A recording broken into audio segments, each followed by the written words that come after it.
Oh, look, the Soviet Union went on an awfully long time. I mean, it was... I thought when I went to North Korea some years ago, that couldn't go on for much longer, and on it goes. Yeah, no, okay, so fair point there, but certainly it's going to be, it's a much different dynamic for a communist country like North Korea, who is a relatively small and not expansionist, whereas the Soviet Union was trying to maintain an empire, which is a much tougher thing to do. Look, the United States of America is going broke trying to do it, so it was pretty tough for them to do.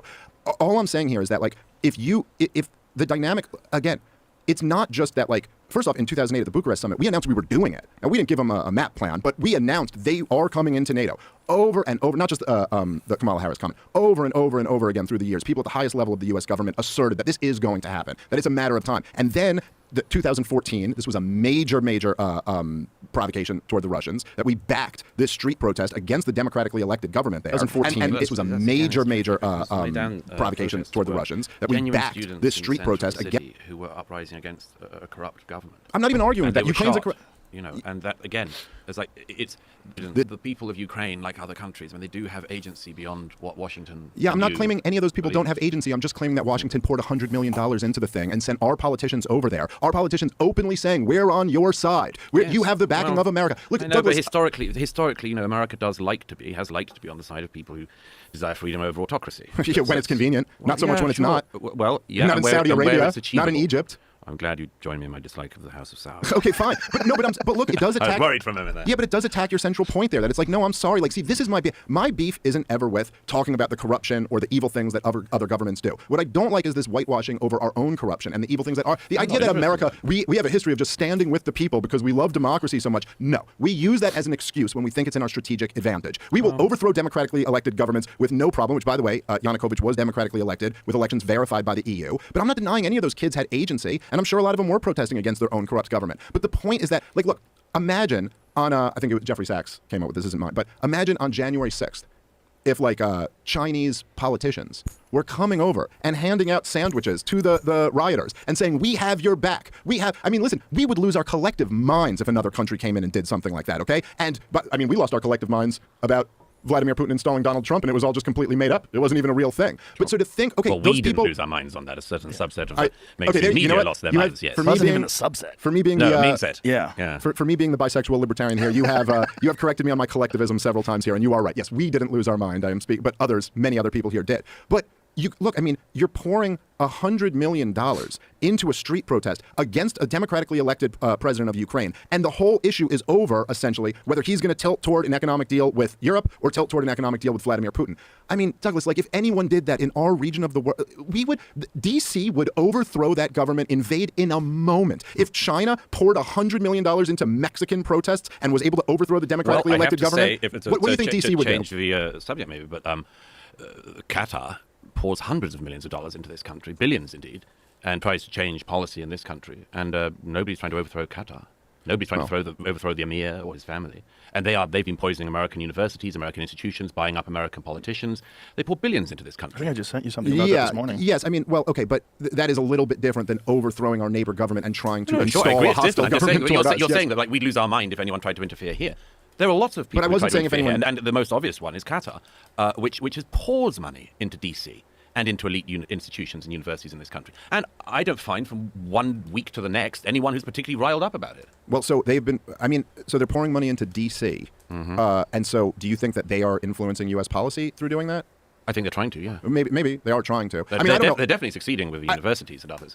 Maybe. For sure. They should try with the political class more if they're trying to turn us anti-Israel or something like that, because both major parties in this country will fund and unconditionally support Israel no matter what. So, I don't know. Well, I don't know no matter what. But, Qatar is definitely trying to influence things their way, as other countries are. I cite it as an example of something that's very interesting, which is an attempt to interfere in American public life, which gets almost no attention. And indeed, the governments, whether Democrat or Republican, still seem to adore the Qataris, even as they act as one of the backers of terrorist groups across the Middle East and elsewhere. And I cannot understand why it doesn't get more attention. Well, according to the former defense minister of Israel, they were begging Qatar to pour that money into Hamas. No, that's not what happened. Well, that's what he said. Yeah, his words, begging.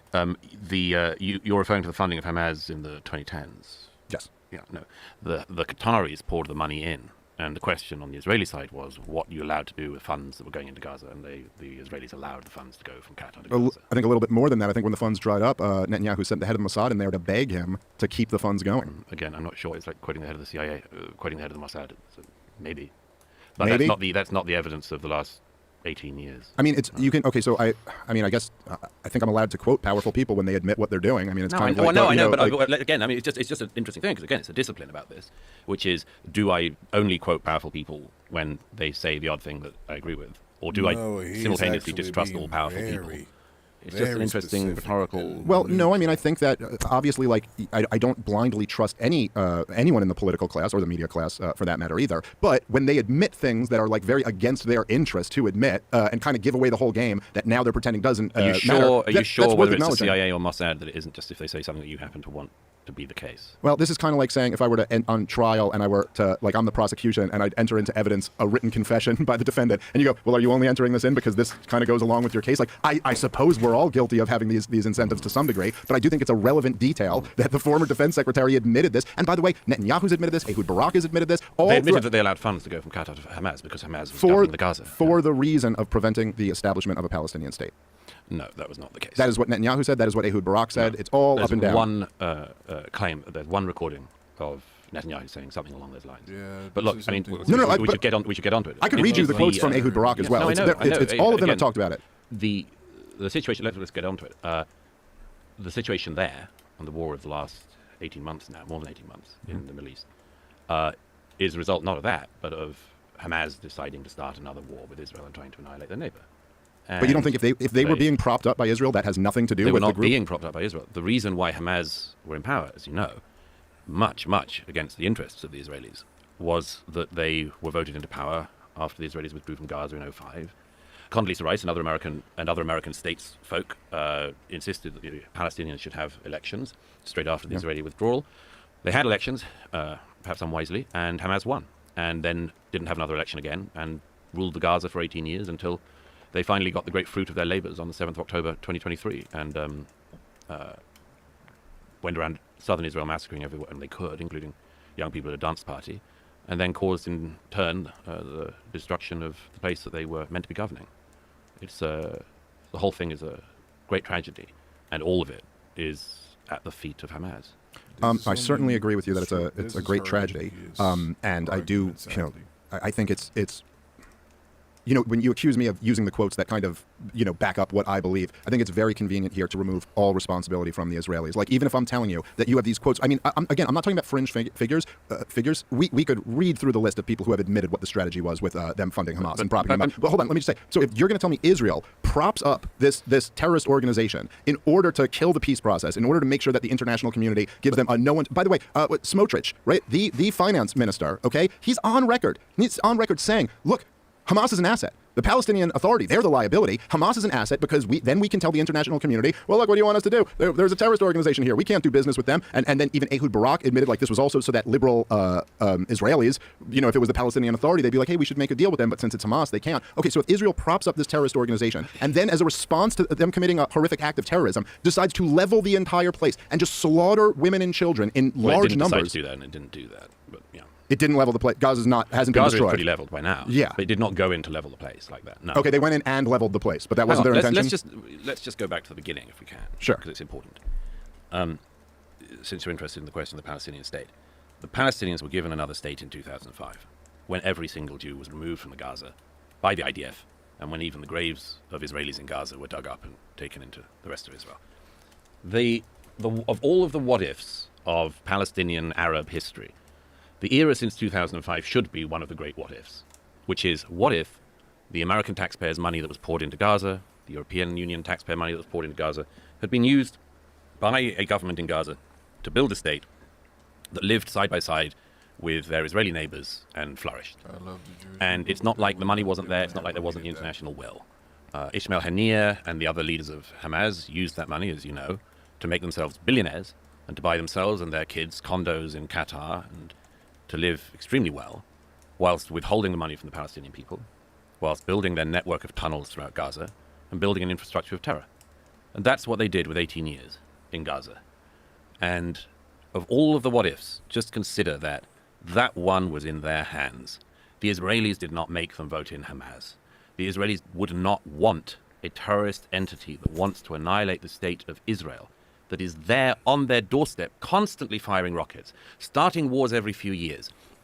Why would the Israelis want a group there that means that if you're living in towns like Sderot or Ashkelon or Ashdod, your children grow up all the time knowing that they might have to go to the bomb shelters, and that's during peacetime? Well, according to them, the reason they want it there is because then it kills the peace process, and then you have a no one to negotiate with certificate, and that then you can keep your eyes on building up settlements in the West Bank. There are, as now, many people to negotiate with. Mahmoud Abbas may be, I don't know as the joke goes, currently in something like his 20th year of his first 4-year term as head of the Palestinian Authority. But Mahmoud Abbas is there in Ramallah. The compounds of the Palestinian Authority, which I've been to many times in Ramallah, are there. They run their portions of the West Bank. They could be there to negotiate with at any moment. The Israelis have said they want to negotiate with them at any moment and come to the deal. In fact, Netanyahu, you're so fond of quoting, said again before this war began that he would come to the table with no red lines to begin with to start another negotiation with the Palestinian Authority. But let's just get back to this thing, because this is so crucial.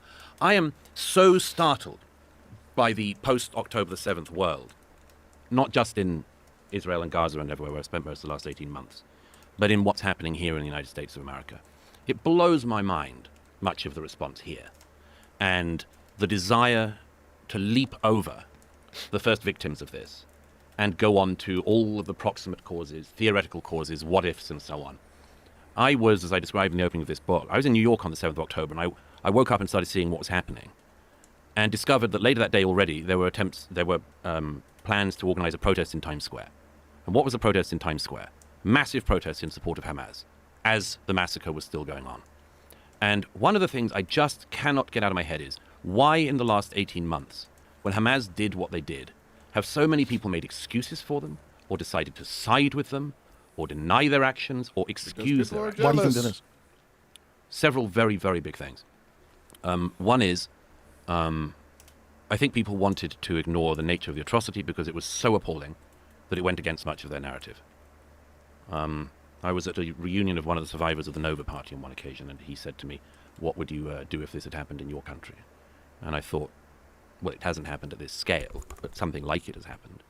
The Ariana Grande arena bombing in Manchester in 2017, the Bataclan massacre in Paris in 2015, the Pulse nightclub shooting in 2015. But all of these occasions when young people were murdered for being at a pop concert or a nightclub, the world's attention, the world's empathy, the world's sympathy went to the victims.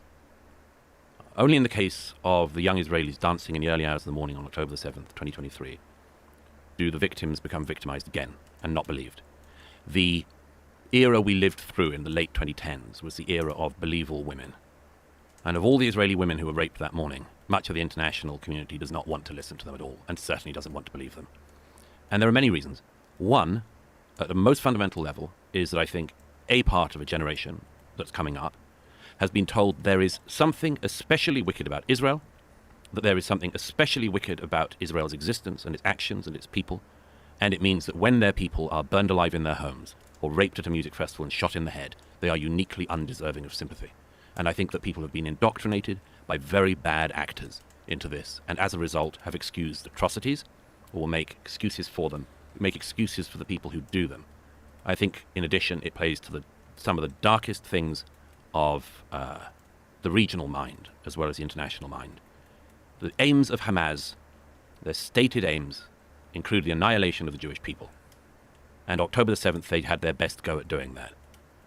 And the fact that in a decision between whether or not you're on the side of the people who want to dance and live in peace with their neighbors, or whether you're on the side of the people who want to rampage through a dance party bar in the early morning, macheteing at people, I find it amazing that there are so many people who don't know which side they're on. But there are a lot of them. There are a lot of reasons for that. But one of the foremost reasons is the fact that the state of Israel has been uniquely libeled, has been uniquely lied about. Its history has been uniquely lied about. It has been uniquely put under an international spotlight and then misrepresented in a way which I cannot think of many other countries in the world that have been treated that way. And there are deep reasons for it and shallow reasons for it. The deep reasons include some of the most ancient bigotries of the human heart, and the shallow reasons are people who don't know what the hell they're talking about. Okay, I think that I'm not going to speak for what every person out there believes. I don't exactly agree with like the characterization that there was no outpouring of like feeling after October 7th, and certainly like everybody I know was just like, oh my God, this is like a horrific atrocity and like an unprecedented terrorist attack from Hamas, the worst terrorist attack in Israeli history against Israelis, and it was horrible. I think what a lot of I'm not arguing that there are no people who are actually pro-Hamas or there are no people who are actually like hate Jews or something like that. I do think that what happens is that a lot of people get put in that category who do not belong there. Much like we've seen this over the last year and a half, where a lot of people, you have John Podhoretz calling Thomas Massie anti-Semitic scum because he said, we're dead broke. We can't afford to fund everybody else's war here. People have been calling Tucker Carlson anti-Semitic all over the place. These are two guys, Thomas Massie and Tucker Carlson, who have never uttered the words the Jews in their life. Like they're just not anti-Semites at all. So there's a lot of people, I think, who are, when they're critical of the Israeli government's response to this, get lumped in as pro-Hamas. I will certainly say that's certainly not my position. I think your description of them, death cult, by the way, the same term that Daryl Cooper used to describe Hamas, I think is an accurate one. And it was horrible. But I think that I think that your characterization, first of all, that they gave the Palestinians a state in 2005 is just wrong. And I just think that is not at all an accurate way to describe the disengagement, which we could get into more if you want to. But first of all, I would just point out that if the two-state solution was achieved, I assume you're arguing it was taken away after that. You're not still arguing that the Palestinians have a state, or are you saying they have had a state since 2005? They were given a state in Gaza. And when was it taken away? Well, they kind of screwed it up for themselves on the 7th of October. So you're saying from 2005 all the way till October 7th, there was a two-state solution. It had been achieved. Well, it was another state, yeah. Oh, okay, but that would be two states then. No, it was another state. It was different from the PA. Okay, right, but I'm saying a Palestinian state. Yeah. Okay, so what's interesting about that is that this is not how any of the leaders really describe it. I mean, when Netanyahu himself is not claiming that they had already achieved a two-state solution, why are you talking about this? What happened in 2005 in the disengagement was that essentially Israel went from occupying the place to surrounding the place, and they've had it under a brutal blockade since 2007. And yes, you were right. Why do you think? Why do you? I don't agree the blockade was brutal by any means. You don't think the blockade of Gaza was brutal? I mean, how brutal do you think the Egyptians are? Pretty brutal. Yeah. They allowed stuff in. Okay. I mean, some stuff has gotten in. Yes, that's true. More than some stuff. Okay. More than some stuff. Okay. I'll say this, right? Because there's been different levels of blockade, even before 2007, going back. I know in 1996, they had like a pretty strong blockade that year. According to the World Bank, it contracted 40% of the GDP of Gaza. So just for reference, the Great Depression was a 30% contraction. This was in 1996. For 1 year, they gave them something worse than our Great Depression. That was just 1 year. From 2007 on, there's been a blockade of that country. You don't think that's kept the country poor? Why do you think there's a blockade of any kind? Why is there a blockade? Well, I mean, the argument from Israel would be... No, why do you think?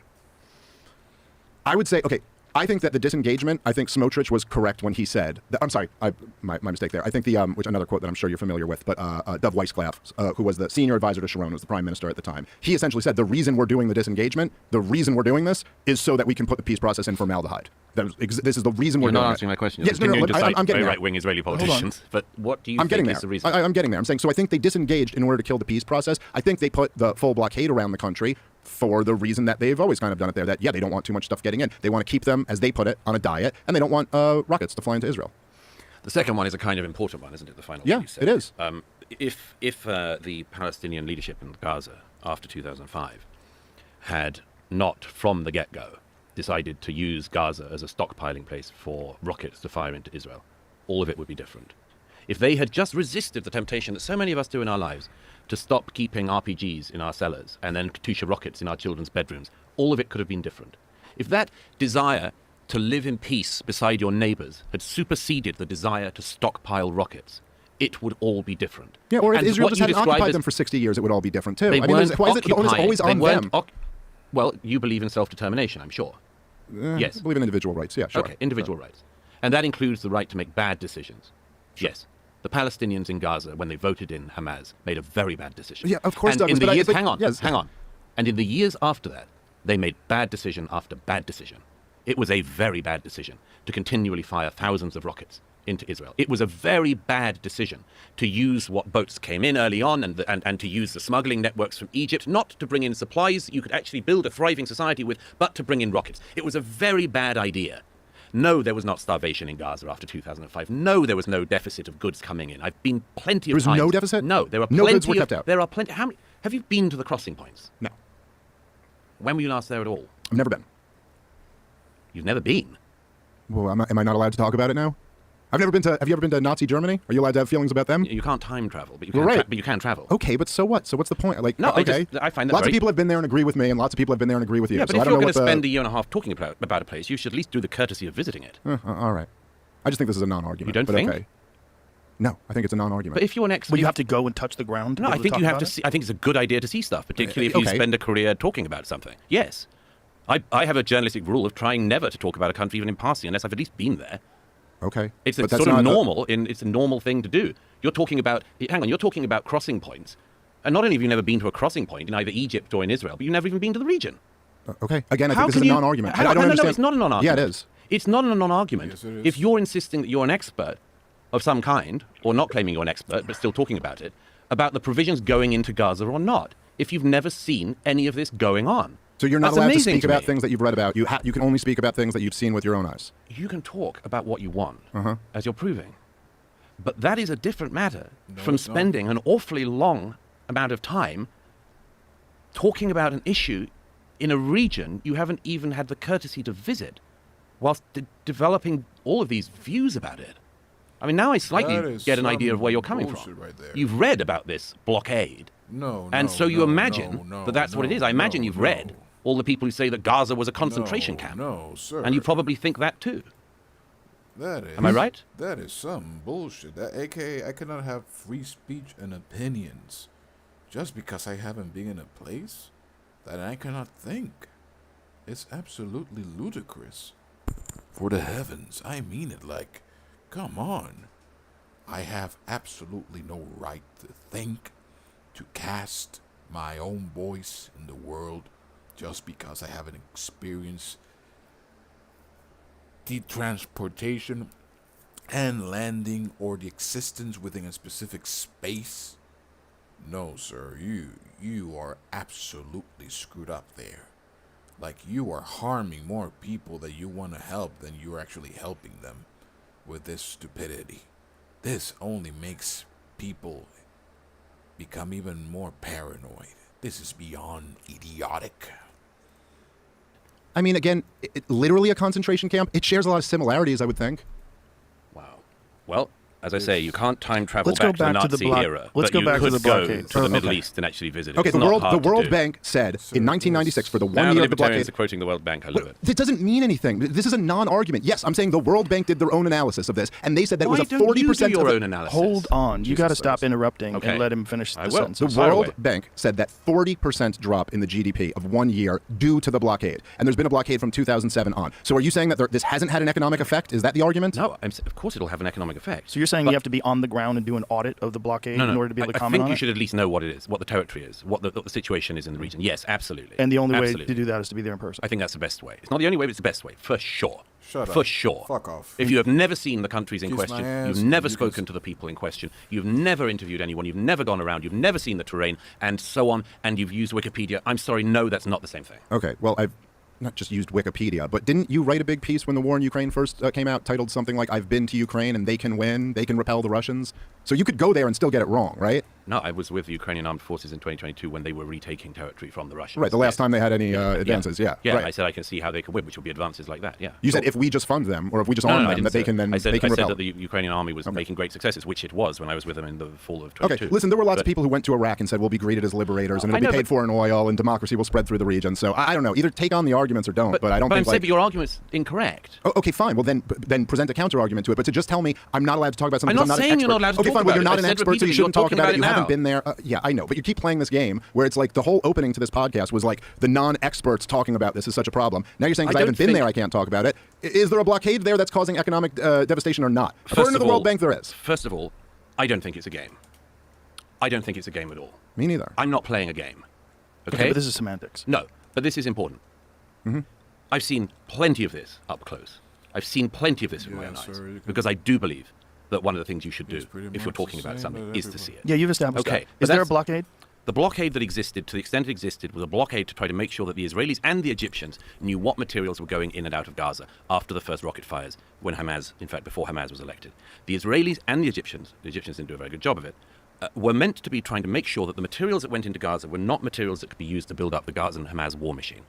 The reason why trucks get searched is not because the Israelis want to search through grain or flour, it's because they wanted to stop the trucks containing the arms and the munitions that the Gazan Hamas and Islamic Jihad fighters were going to use to fire against Israel. And I'm sorry, it just makes the most obvious strategic sense. As the late great Joan Rivers once said, if as an appeal to authority. That one I'll allow. That one I like. She also said that Michelle Obama's a man. Yeah, I know she did that. No, I'm saying she That got seems a everything bit right. funny. So continue. Go ahead. But as Joan Rivers said, if New York was being rocketed from New Jersey, we would level New Jersey. I don't think we need to level it, by the way. But you would at least try to make sure that rockets weren't being imported in larger quantities into New Jersey. Of course. Okay, that's all the Israelis were doing. And they haven't turned All away that any they were food or doing. aid. They haven't said you can't bring potato chips in, or you can't have cookies because they have dual use. No, Isn't this their whole argument that No. there's anything that could be used to build a rocket has to be excluded? Anything that could be used to build a rocket, yeah. Right. Yeah, but that's a good reason, again, not to build rockets and fire them at your neighbors. It's almost Yeah, like I there's agree. a cost to play. It's almost like there's a cost to pay for, instead of living in peace with your neighbor, constantly trying to wipe them out. And that is what Hamas did for 18 years. 18 years. This is why I think it's so unbelievable taking agency away from the Palestinians of Gaza, is that the Hamas had 18 years, and 18 years is obviously the time from the birth of a child to the end of their formal education. They literally had the opportunity to create a generation in Gaza that wanted to live beside their Israeli neighbors. And from everything I've seen since the 7th of October in the region, and from all of the dead and the survivors and the family members I've seen, so many of them, particularly the people in the south who were attacked on the morning of the 7th, were literally people who dreamed of living in peace with their Palestinian neighbors. They were people like Vivian Silva, whose body wasn't identified for months because there wasn't enough of her charred remains left to even extract DNA from. She spent every weekend, like so many people in the communities in the south of Israel, every weekend driving children with the most rare medical conditions that couldn't be treated in one of the Hamas-run hospitals in Gaza into very specialist units inside Israel. And she spent every weekend doing that and working with Bet Salem and all of these radical left Israeli groups, and it didn't matter a bit when Hamas came in because they burnt her in her own home anyway. My point is, in all of the counterfactuals of this conflict, the most important one is what could have happened if instead of educating a generation into wanting to annihilate their neighbors, Hamas in power had spent 18 years building up a state, teaching peace, creating coexistence with their neighbors. You think any of the people on the kibbutzim in the south or the young people dancing at the Nova party weren't dreaming of the day that the Palestinian government in Gaza would have created those conditions for them to live beside as well? Of course. Right. Anybody's Yeah, argument. no, right. Everybody argues against nobody's it. argument. Douglas, it's just, No, again, I mean it's, here. I mean, Yeah. it's not what I'm saying. Look, I'll say this, again, because you bring up the point about agency, again. And I hear this a lot as a counter. Much like I said in Ukraine, it's not denying anybody agency. I'm not saying that. Believe me, if I was in control of how people acted, I would certainly, Palestinians could have handled things much better, and there are different points where we probably all would agree that we wish they had done it this way and not this way. And I think that embracing, for those Palestinians who embrace terrorism, which which pretty early on, I mean, Israel and Palestine have been at war since the existence of Israel, really. And I know it's convenient to kind of pretend October 7th was like the first thing, but actually there's a long history here. I'm not denying any of them agency. The problem is that I see it as like you only seem to focus on the agency of one side. And then, if you want to talk about counterfactuals, I think the most interesting counterfactual, well, maybe I'll give you two. Number one would be Chaim Weizmann, who was essentially supposed to be the David Ben-Gurion, like he was in line as like the number one ranking Zionist. This is pre the creation of the State of Israel, who urged all of the Zionist militias to not embrace terrorism. And he ended up losing that battle ultimately. In many ways, this is how terrorism was introduced. He was the first president of the state. David Ben-Gurion was. I think Chaim okay, Weizmann. Yes. And he basically ended up losing his position to David Ben-Gurion because they just wanted to be more hardcore. And by the way, the Ergon and the Lehi and the Haganah, they openly embraced terrorism to drive out an occupying force. This is literally the story of the creation of the State of Israel. The Palestinians fell into a terrible, tragic mistake early on. And I'm saying, listen, I reject terrorism as we all should, just because killing innocent people is wrong. I'd like to get to that a little bit more in a second, because it's interesting that we haven't really gotten into what I think is the great humanitarian crisis here. But they were following, I think in some ways they were very influenced by the Algerian model, that they were like, hey, look, we could listen, there's a lot of groups, whether it's... Which Algerian model? Well, driving the French out. Right, so the first Algerian war. Yes, but look, I mean, there's a lot of these scenarios where we look back at Nelson Mandela, for example. Nelson Mandela was not imprisoned because he was, making picket signs. I mean, there have been people who have embraced violence as a means to achieve a policy end, including the early Zionist settlers, including the Israeli government, including the U.S. government, and lots of governments around the world. The tragic, tragic mistake in terms of political outcome from the Palestinians is that they really just underestimated the fact that these Jews had no home to go to. this was their home. And you could drive out the French from Algeria because they go, screw it, we're going back home to France. The Jews had been so persecuted in Eastern Europe that there was no home to go. And of course, then after World War II, they were here to stay. And so of course, it's been a tragedy. And of course, a lot of Palestinian actions I wish would be different. I wish Hamas didn't exist. It should be pointed out, by the way, that in 2005, you did mention that it was really part of the Bush administration's exporting democracy around the world that put pressure on them to have these elections. It should also be mentioned that Hamas did not win a majority in one single precinct. They won pluralities all around. So just saying, when we're bringing up this election, half the population of Gaza today is under the age of 18. They were toddlers if they were alive in 2005. Of the other half, that maybe half of them voted in these elections, it was never a majority that supported Hamas. They eked out a victory. And then, of course, there was an attempted coup after that, and that's when Hamas seized complete control. The coup failed. Regardless of any of that, I agree with you that, the Palestinians have agency, and I wish some of them had made better decisions. Now, many of them have made better decisions, and it's still resulted in nothing better happening for them and their people. And so I do find it kind of hard to, lecture a group of people who are going through so much. The level of human suffering that's being inflicted on the people of Gaza right now cannot be overstated. And so, to lecture them about how you're supposed to handle that exactly. But I will say, man, I think there's kind of this selective empathy that you have here. I agree with you. Talk about these teenagers being slaughtered at a music festival on October 7th. It's my God, I have little kids. I can't imagine the nightmare of this happening to somebody's children. But at the same time, we're not having this conversation on October 9th or in November or December of 2023. We're having it in 2025, where the tragedy that's been inflicted on Gaza is orders of magnitudes greater than October 7th. There are just every day people are inundated with images of just dead women and children. This is one of the most brutal wars. And by several metrics that really, personally matter to me, the number of dead kids, that's a pretty good one. It's more children have died than in any recent war. I mean, this is I do think there's almost a fundamental framing bias that you get into when people have these debates, and I've had several of them, as you have also. But it seems to me that there's almost an implicit difference in the value that you place on Israeli life versus the value that we place on Palestinians' life. And to even we've gone this far into the conversation and haven't even talked about the fact that dude, Israel has, feel however you feel, if you want to argue, I haven't been there, stuff does get through the blockade, okay, fine. This is a captive people. That Israel has dominated since at least 1967. Many of them are there because of the creation of the State of Israel, who used to live in what is now called Israel. And they are just, the amount of human suffering that's being inflicted on them, when, even as you kind of acknowledged with the George W. Bush exporting democracy, Hamas in many ways was forced on these people. In fact, we saw protests against Hamas just recently. So, I don't know. That to me seems to be the greatest human tragedy. And I think much more so than you can characterize it as people being pro-Hamas or people being anti-Semitic. But I actually think that the mass movement around the world of people who oppose this war has been that people feel really awful about all these babies and who are being slaughtered. Okay, quite a few things. First of all, let's just get one term correct, because you said you do think it's a concentration camp. I said it shares many, Right. And you also say that there's a disproportionately heavy youth population in Gaza. Yes. Right. Do you think that's not accurate? I think the second one is accurate. Right. But it's a very strange thing to say that there's a population boom in a concentration camp. In Auschwitz in the 1940s, there was not a doubling of the population. No, I didn't say it was, he didn't say it was a death concentration camp. He said it shares many of the characteristics. Auschwitz was a concentration camp. It was ultimately a death camp, no? Yes, it started as a concentration camp. Yes, correct. You'll notice that people were not doubling in size their number because of the children they could have in Auschwitz. Yeah, but nobody's calling it a concentration camp because it's the same as Auschwitz. Okay, I don't but know. let's just at least tidy up the language a bit. Either you think the place is a concentration camp, or you think it's not a concentration camp, and I don't think it can be a concentration camp, or any such term is suitable when you're talking about a place which you yourself have admitted has a disproportionately young population. So that's the first thing. I don't think breeding in any way argues against, but okay. I didn't call it a concentration camp either. Well, you said it has many of the same. But you asked him if it did. Yes. You asked him if it had any of the characteristics of a concentration Yes, because he said earlier that it did. Okay, well, all I'm saying, so let me that be speaks there, much long more before precise. that. Let me be much more precise, okay? So I'm not claiming that it is a concentration camp or that it is akin to Auschwitz. I'm saying that it's been under full blockade since 2007. Israel rules the seas, the airs, they control electricity that goes in. They're not allowed to have an airport, they're not allowed to have a seaport. They don't have the freedom to leave without permission from the Israeli government. They don't have the freedom to trade with the world. They don't have a freedom to vote over the government that rules them. I don't know. Call it whatever you want to. That's the situation. All of which is a result of the election of Hamas. None of it's Israel's fault. Israel's not responsible for one of the babies that have died, the bombs that they're dropping. Let's get onto that then, because you say it's one of the most brutal wars. It's a very brutal war. It's a very brutal war. It's certainly not even, sadly, among the standards of our time, by any means, the most brutal. We don't need to get into the rather statistician, ugly debate about whether or not you follow the Hamas government in Gaza's figures for the death counts, which most of the world's media rely on, and which I don't think are reliable to the least extent.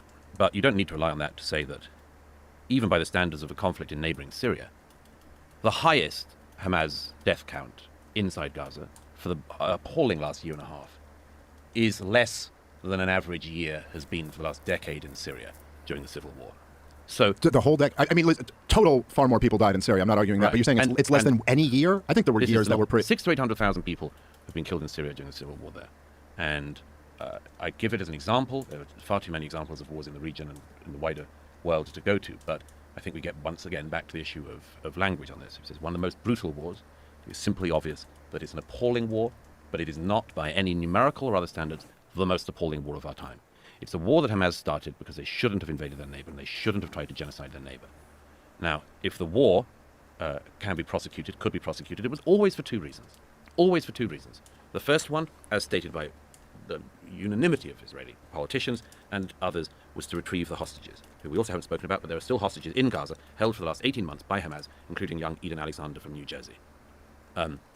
If Hamas had not stolen the hostages and hidden them in their tunnels and hidden them in civilian homes, this war would have all been different. If they had have given them back, and they could give them back tomorrow, it would all be different. But they didn't.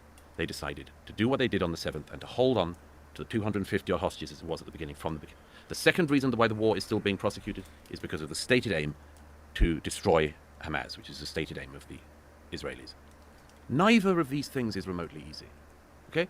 And just from a point of humility, I think, on everyone's side, we should concede none of that is easy. It is not easy to get 250 hostages back when they have been distributed across the Gaza to civilian homes, hidden in tunnels, surrounded by munitions and much more. Hamas is not an actor like Denmark. Its backers don't behave the way that our governments do in the West. They have a totally different time scale that they think along. They have a totally different scale of values as well. The taunts of Hezbollah's leadership, of Hamas's leadership, of their backers in Tehran, are annihilationist to their core. But at any point in the last 18 months, the Qataris, for instance, or the Iranians, the Iranian Revolutionary Government, or the Turkish government or others, could have put their pressure on Hamas to return the hostages who are still being held in captivity, and everything would be different. Secondly, as you know, I'm sure, you don't have to have seen this with your own eyes to know it, as I'm sure you know, the way in which Hamas built up the structure of the Gaza throughout the 18 years that they had was precisely to flout and use every law of war against the Israelis. Every army in a conflict has certain rules of war that you're meant to abide by. One of the most obvious is that you are identified as being a combatant, not as a civilian, okay? Another is you don't put weapons in civilian houses and civilian buildings. You do not fire from houses of worship, rockets. You do not launch attacks from hospitals. You do not keep detention facilities where you can torture and disappear people inside hospitals and other medical facilities.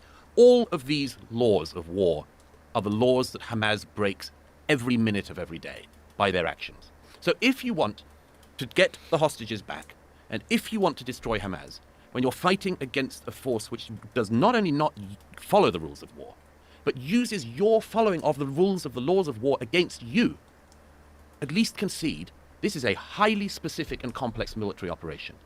And if you have, or anyone else has, and I say this genuinely, a better way to get back the hostages and to destroy Hamas, I at any rate am all ears. Okay. Well, there's a lot there. So number one, like I do agree generally with your point about having some humility in these complex situations. But I would also say, like, do you not then at any point, as you're like a very well-known public figure who's supporting this war, think about the level of human suffering that is being inflicted on these innocent people and go like, man, is there another way? Maybe I'm getting this wrong. Maybe this is the Iraq war all over again. You know, which you also supported, that like maybe that was a big mistake. If I say, I don't need to think about it. I've seen it. Okay, I fine. know Okay. it. I describe it in my book. Okay. I describe what I see in Gaza with the Palestinians when they're moving down the humanitarian corridor. Okay, let me just respond to some of the stuff you say. Okay, so then I guess it's not really that much of humility involved in this, but there's two very different goals that are being stated here, right? Like there's the retrieving the hostages, and then there's taking out Hamas. Now, the retrieving the hostages, and actually many of the families of hostages who are taken have been some of the only people really protesting this war in Israel, because of course, you know, if you imagine, if you have your family over there and your government is leveling this place, that is not the best path to pursue to make sure you get all the hostages out alive. I would say that it fell apart. But Donald Trump having his envoy Witkoff go over there and work out this ceasefire deal that they had for a few weeks. They did get, I believe, 30 hostages back during the phase one of this ceasefire. Seems to me like that would be the method to pursue to try to get the hostages back. But if you're talking about eliminating Hamas, and I think there's something kind of interesting that you touched on there. I don't I disagree with much of your characterization of it, that like Israel are the good guys who always follow the rules. We could kind of get into some of that. There's lots of rules like in that Israel does not follow. That being said, yes, of course. I mean, you're describing guerrilla warfare, terrorist organizations. That's right. Stated differently, Gaza doesn't have an air force or an army or a navy. They're just basically militias running around, terrorists who are trying to do everything they can to fight an asymmetrical war. And just like we helped teach Osama bin Laden how to do to the Soviets, and then Osama bin Laden successfully did to us, the whole game in these asymmetrical wars is to get exactly what Hamas got out of this, right? Like Osama bin Laden knew that he couldn't bankrupt the United States of America by taking down the Twin Towers, but he thought he could lure us into a war in Afghanistan that would bankrupt us. Now, it didn't completely, but it came pretty close. That being said, well, I just mean in terms of how much it drained the treasury, it was way more than any terrorist attack could have possibly done. That being said, the idea that it's not like, I don't think, morally speaking, when you're inflicting this level of suffering on a group of people, that the calculation should be like, well, we want to remove Hamas from power. That's the goal. Justice for October 7th. There's lots of governments around the world that we would, and Hamas isn't exactly a government, but there's lots of regimes around the world that we would all like to see removed, but that doesn't mean that we would approve of any means by which to get there. If you were like, hey, I think Kim Jong-un's government should be dissolved, I'm sure we would all agree with that. But if you were like, I'm going to level the place and just like slaughter people in order to do it, you might be like, okay, hold on. But aside from that, this has been acknowledged at the highest levels of Israeli intelligence and U.S. intelligence, that there's just no way to get rid of Hamas without it being replaced by more Hamas or Hamas-like group, because it's the basic understanding of this whole situation, right? It's General McChrystal's insurgent math. There's still Hamas are popping back up in the areas that Israel's already leveled. And the more innocent people you kill, the more radicalized you're going to get this population, the more these people are going to hate you and join up with the resistance movement. And so I just think that to use the justification that we're trying to get rid of Hamas, and therefore it's not like, it doesn't matter how many innocent women and children die in the process. Of course, or there's no responsibility on you. You now are not responsible for the bombs that you drop. How many people they kill? No, of course you're responsible. So Israel's responsible then. They're responsible for the means of their retaliation and their war aims. Yes, of course. But Okay. first of all, let me just say, I totally disagree with your characterization of Osama bin Laden and what he wanted to do, and I don't think that Osama bin Laden's stated public utterances were along those lines. But anyway, the reason why the hostages have been released, the numbers that have, is because of constant kinetic force by the IDF. Hamas does not come to the table and ever hand over hostages out of goodwill. It doesn't do it out of the goodness of their own heart. It does it because of the constant kinetic force of the IDF in Gaza. And if it weren't for that, all 250 hostages would still be there. Second thing is, when it comes to Hamas itself, I totally disagree with the presumption that if you tackle a terrorist entity, you will create more terrorists. Ergo, you should not attack the terrorist entity. That's not the argument that I'm making, but okay. It's a commonly held argument that if you respond to terrorism, you create terrorism. And of course, the only thing in that case is you just have to sit back and take it. The argument that I'm making is that when you slaughter innocent people, Yes, those people around them tend to hate your guts. That's the argument that I'm making. First of all, your characterization of the slaughter, it's horrible, the war in Gaza. It's horrible that young Israelis have to go in, yet again, to Gaza and try to find Israeli hostages and try to get the leadership of Hamas. That's what's horrible about it? It is not the case. Yes, because I think there's a consequence of starting wars. But so it's not horrible for the people who didn't start a war?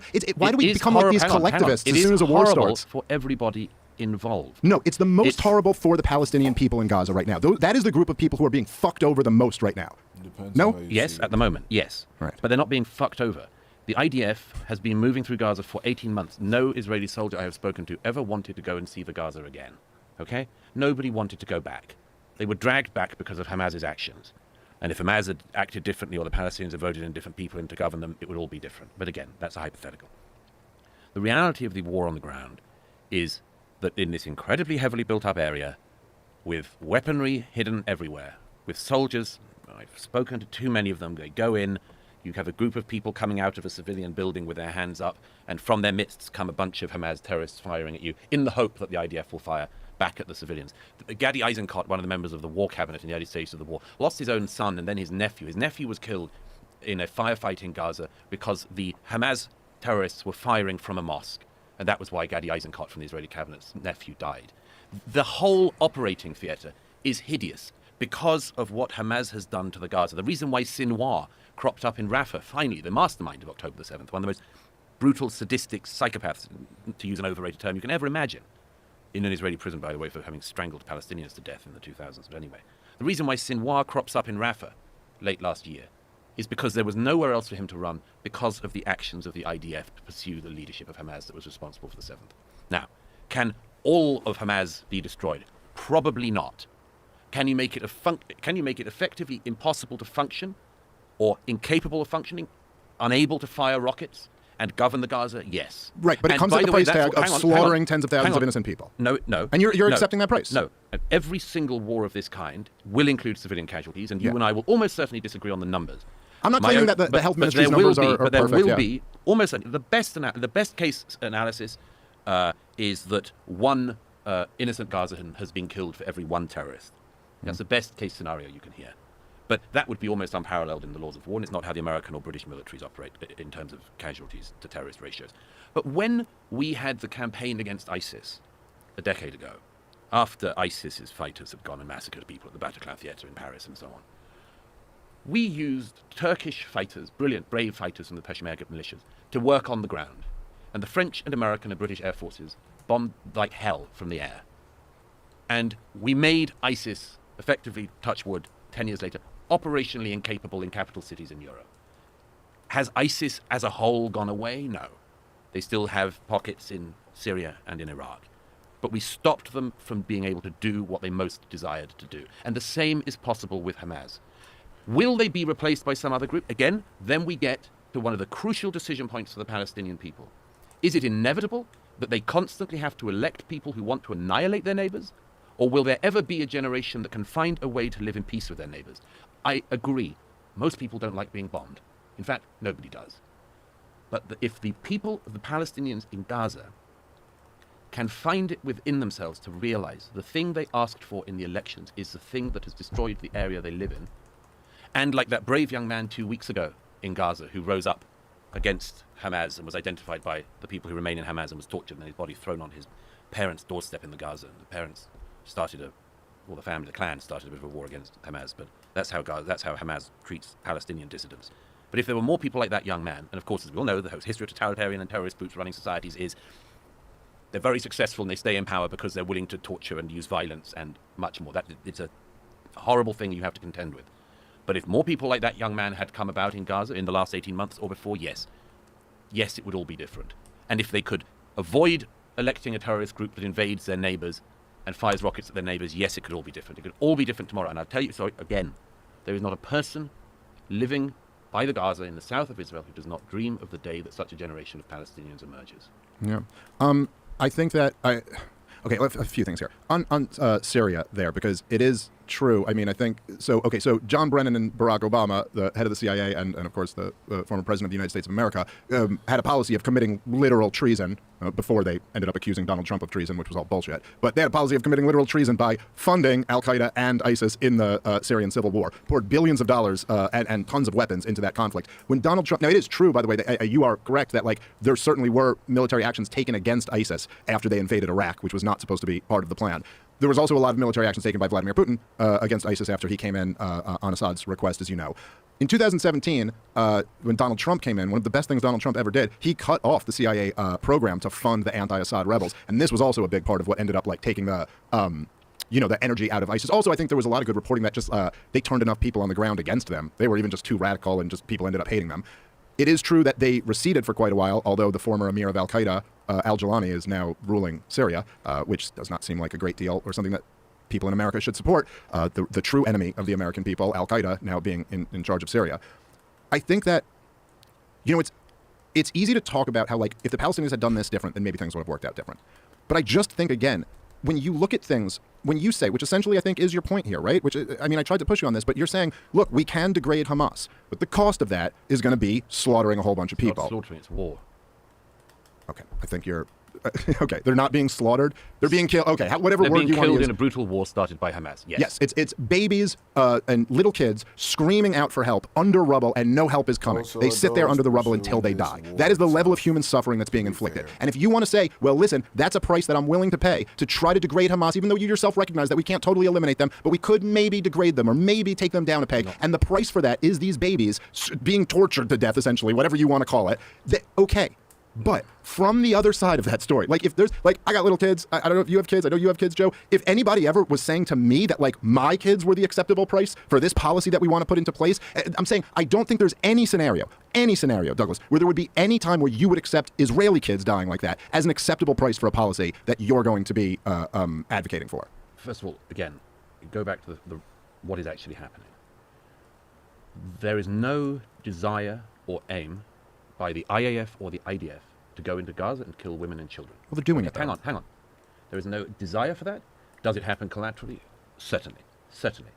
And that is one of the very ugly rules of war and things that happens in war. And it's another of the reasons why it's almost like you shouldn't start a war and hide your rockets and your terrorists inside civilian buildings. Yeah, but hang on. You've made this point a lot of times, but okay. Well, it clearly can't be made enough because there is no intention on the Israeli side to cause the death of non-combatants. Oh, come on. Hang on. Listen. What? Okay.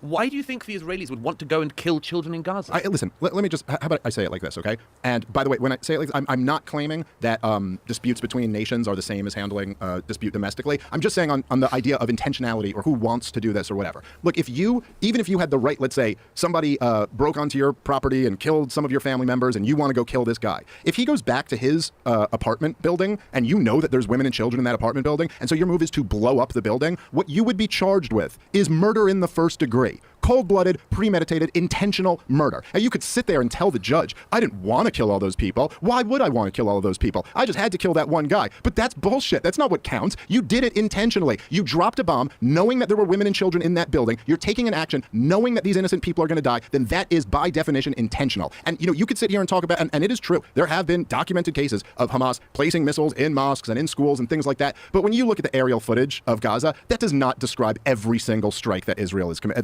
launched. There have been tons of bombs dropped where it's simply, and we have very good reporting on this, where they've literally just have information that they believe with some degree of certainty that a couple of Hamas militants are in this building, and so they blow up the building. That is intentionally murdering innocent people. And if you're going to advocate for this war, I don't see how you can do it without saying that, at least bite the bullet that Madeleine Albright did when she was asked, we've played this clip on the show before, when she's point blank asked about the sanctions on Iraq and are 500,000 children, is that price acceptable? And she said, yes, we believe that price is acceptable. You're saying if you're going to support this war, you know this is the price of it, so why can't you just say, yes, that price is acceptable? Because then we could have a real conversation about why the other side is going to look at you like a monster. Because, first of all, I don't agree with any of the characterization you make. Any of it. Okay. You say that the Israelis get some information, as if this is what, they're making it up? Or you think the Israelis want to drop a bomb? Or no, they act on information about where the terrorists are, just like they act on information of where the hostages are. Secondly, when you talk about the destruction in the Gaza, something you probably haven't realized, but is one of the reasons why the destruction looks so bad, and is so bad, is because when the IDF were clearing the areas that they'd asked the civilian population to leave and were going house to house, and it isn't just stories here or stories there, it's every second or third house in Gaza that has either munitions or tunnel entrances. Every second or third house. This is not the odd case. One of the things that everybody who has been there knows is that you go into a mosque and you know there will be either rockets and or tunnel entrances. You go into a hospital and you know that there will be grenades or tunnel entrances or dungeons or whatever. Just on a lighter note, early in the conflict when the Shifa complex, which is used as a Hamas headquarters and has also been used as a hospital, but even in 2014 the BBC said this is where Hamas are operating from. When that was shown by the Israelis to have massive weapons stores in the tunnels and cellars underneath it, they had grenades, RPGs, Kalashnikovs, and the BBC's chief Middle East correspondent was asked live on air, why would these things be in a hospital? And Jeremy Bowen said, well, it's perfectly possible, because there's a lot of, guns in the Middle East. It's perfectly possible the security department of the hospital had the Kalashnikovs. I said, yeah, and did the grenades belong to the cardiologists? I mean, why? Why is this so normal that every civilian building like this, and every second or third house in Gaza is a weapons dump or a place that you enter the tunnels from? But the reason why the devastation, which it is, in the north in particular, but also in Rafah and elsewhere, is what it is because every time the IDF went into an area where they had told the civilians to leave, the Hamas terrorists that remained were in civilian buildings and booby-trapped a very large number of the buildings. So what they did as they proceeded through those areas of Gaza to clear them was to set off munitions, which the American military and others use, which sets off secondary explosions in places that are booby-trapped. And much of what you see in the photographs that you see, and many other people have seen from Gaza, is the result of that. It is the result of the IDF trying to clear an area which has been very carefully and well booby-trapped for years. Let me make one other very quick point about the bigger picture that you said, because I think it's important. We were talking about the Syrian, you mentioned the Syrian conflict and ISIS. I think, again, it's really important to keep this in mind, what I said earlier about let's not think we are the primary actors everywhere, or even that important.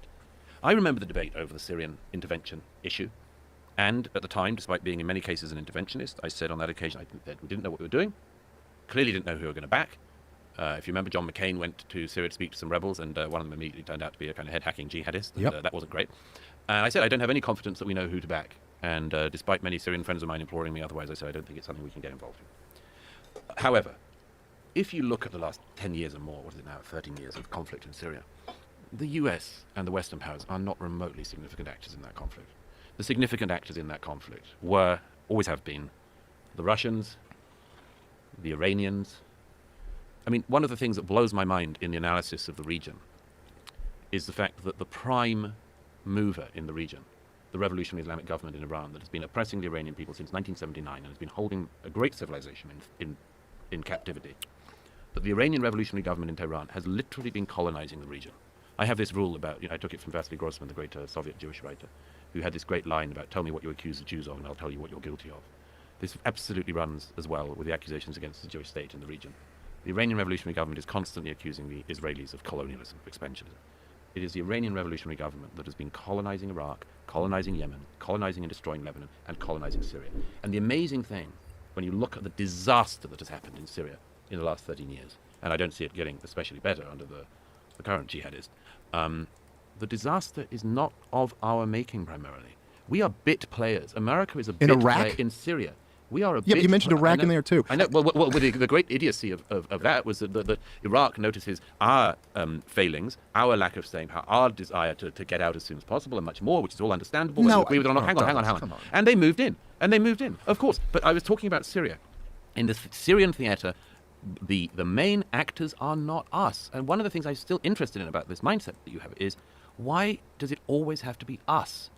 It's other people who have actions in the world. The Again, Russians, the revolutionary government in Iran, they are so busy. I think in this is all about framing here, because I don't think I've ever once made this claim. You've made this point several times so far, but I've never once made the claim that everything is always us. I think you're the one who's downplaying the influence and impact that we have. We are, after all, when I'm saying the United States of America's federal government is the largest, most powerful organization in the history of the world. It is the world empire. And to sit there and say Iran colonized Iraq, no, George W. Bush invaded the country on a bunch of lies, a war that you supported. He went in there and overthrew Saddam Hussein and installed democracy in the Shiite majority country. Of course, he handed the thing over to Iran, but to say that had no impact on Syria, or that the U.S. military funding and arming the anti-Assad rebels had no impact, I'm not claiming the entire thing is America. Bashar al-Assad was an actor. There were other forces there aside from the U.S. Meddling there.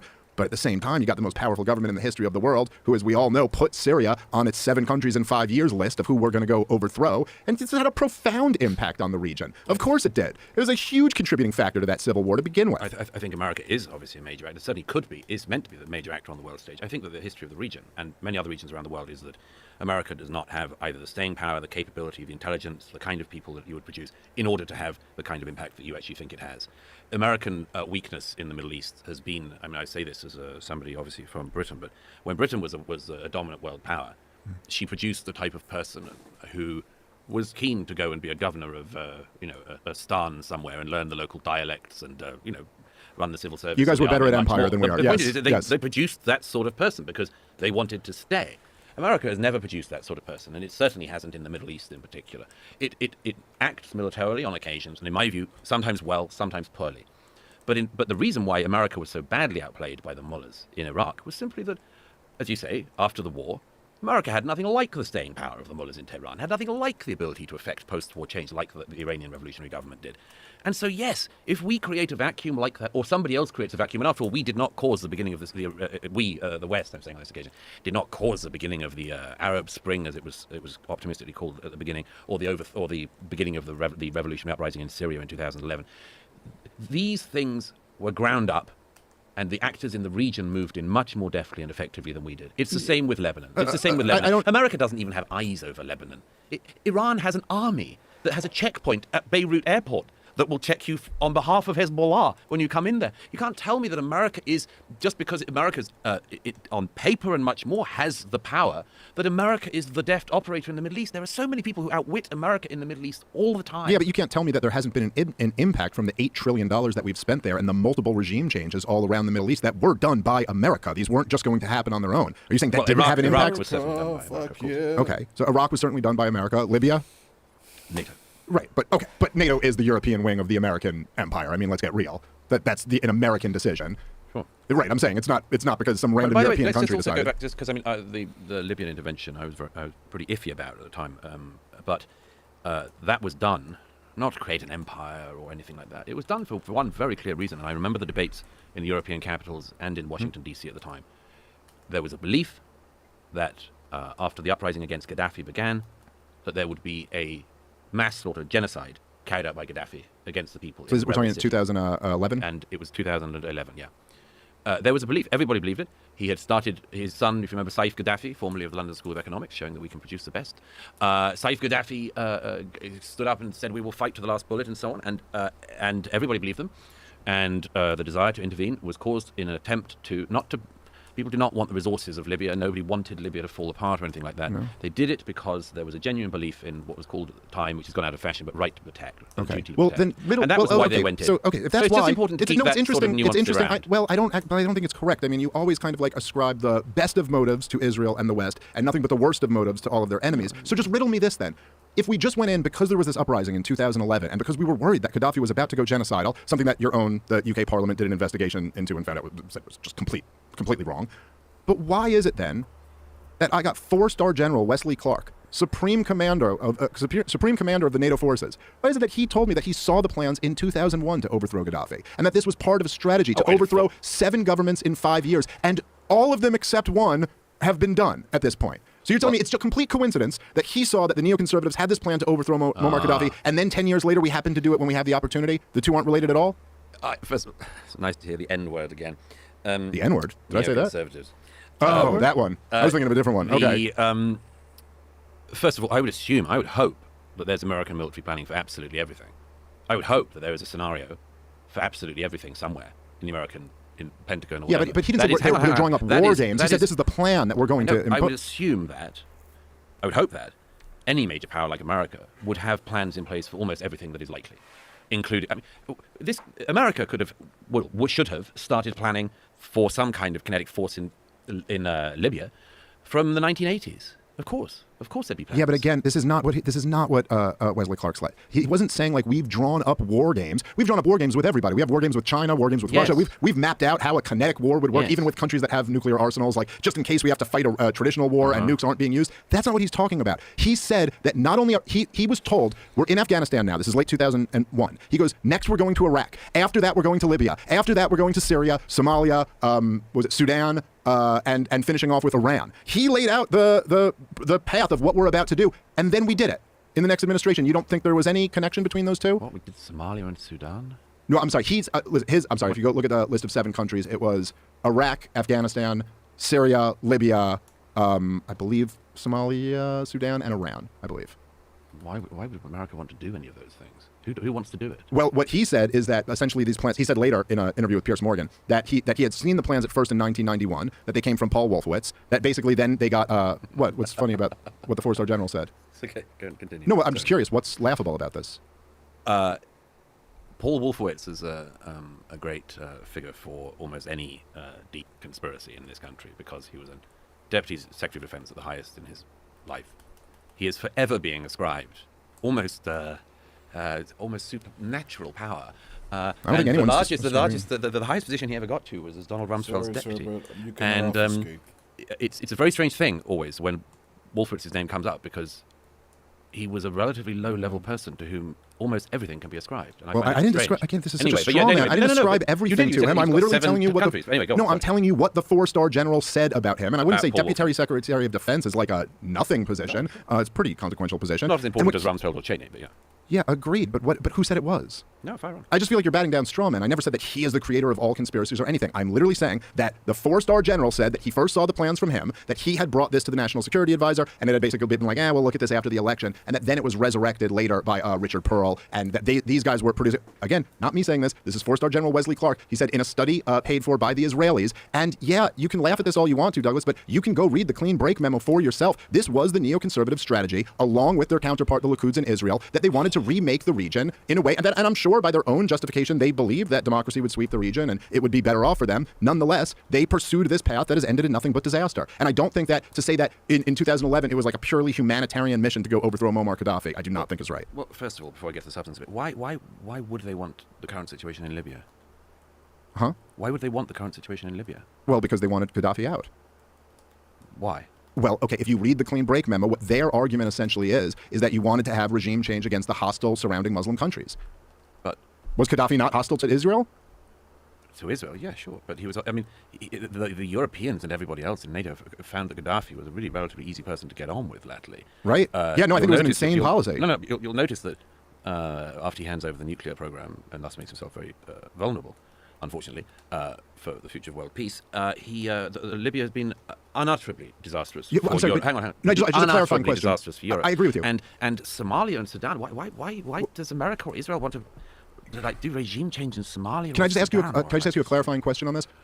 When you say that was a disaster for the prospects of world peace, you mean overthrowing Gaddafi was a disaster? I say that him being... Sorry, I should have clarified. My thing is, him being overthrown after he's given over the nuclear weapons is a disaster because it leaves on the table this thing that you have to hold on to nuclear weapons, and if you don't hold on to nuclear weapons, you can be dead. Do you think maybe the Israelis should stop using the term the Libyan model to push for negotiations with Iran? No, I don't think anyone should use what happened to Gaddafi as being a good precursor. Well, we certainly have a lot of agreement there. It was an absolute disaster, particularly to let a guy get sodomized to death after he denuclearized is not a good precedent to set. I agree, and that's one of the reasons why Iran wants a nuke so bad.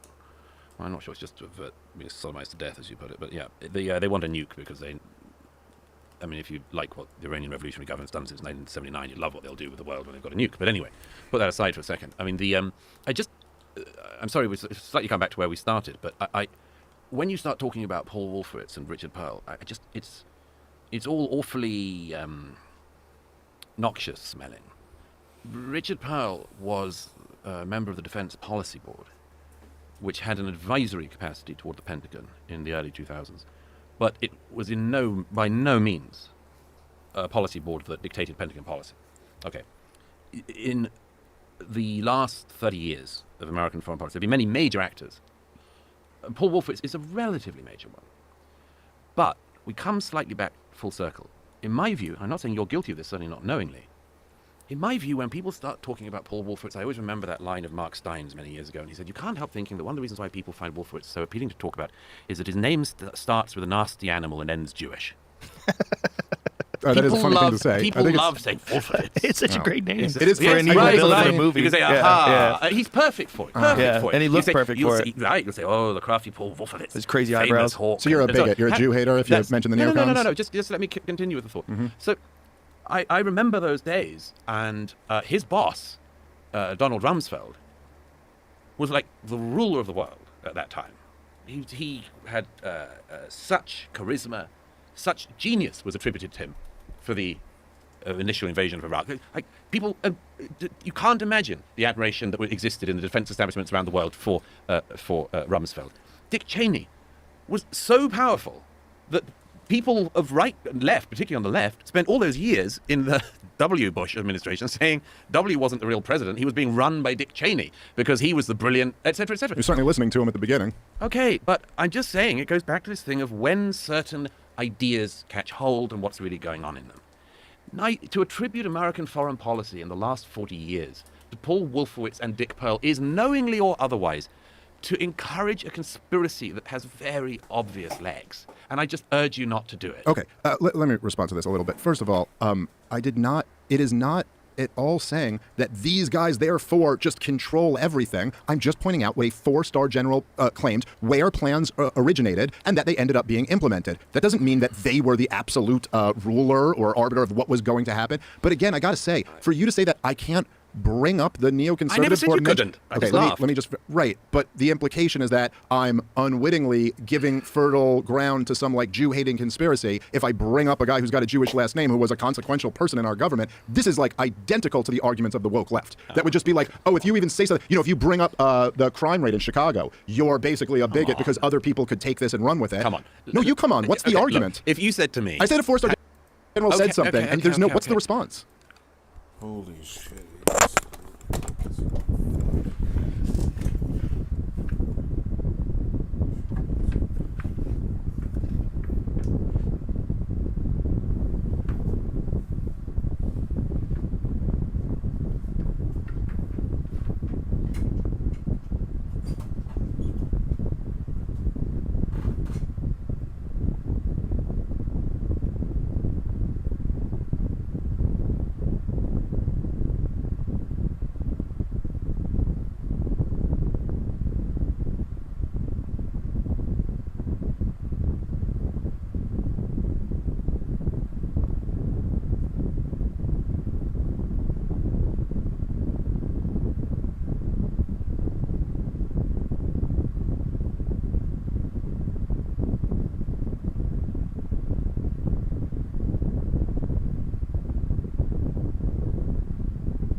if you said to me, or somebody said to me, don't you think that some people are running the global financial system? And I said, possibly. And I said, who do you think it is? And they said, the Rothschilds. I think I'd be right in saying there was something a bit off about the character of the person doing that, because it seemed like they were playing to some kind of lazy old trope. And I think similarly that if you give the implication that a cabal of people, particularly, and you should be really careful about this because of the people who will come up underneath you, if you give the implication that these cabals exist and you decide to elevate the Jews or people with Jewish names in it and then play down the non-Jews, I can tell you, you will be opening up a world of madness. But am I really playing down the non-Jews? I mean, go look at the stuff that I've said about Obama, about George W. Bush. You said Middle East policy is Dick Pearl and Paul Wolfowitz, and I said, no. I mean, this is why I'm saying this is a woke leftist tactic. I literally just mentioned that a 4-star general said this. I'm quoting him, and now you're telling me that this is the same thing as promoting. Don't pretend to me that when you quote somebody, it's a totally arbitrary thing that you just pluck out of the air.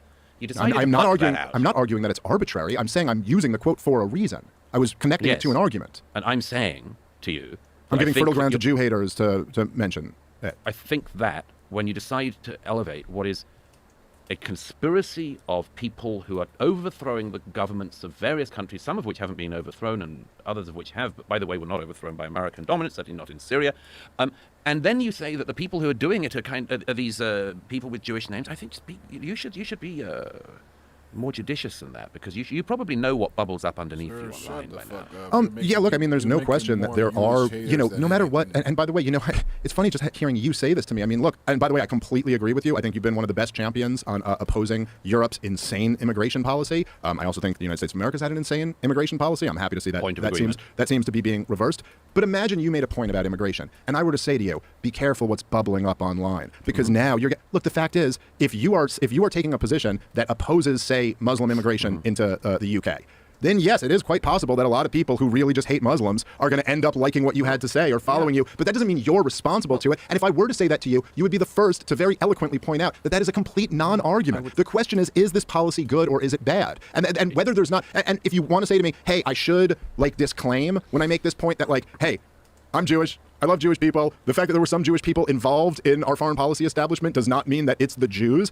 Then fine, I'm happy to say that. But I just think it's a non-argument to say that you're kind of you're creating fertile ground for this hatred. If I'm being completely honest, I think we've seen what you're talking about bubbling up on Twitter. Do you think that's gotten worse over the last 18 months?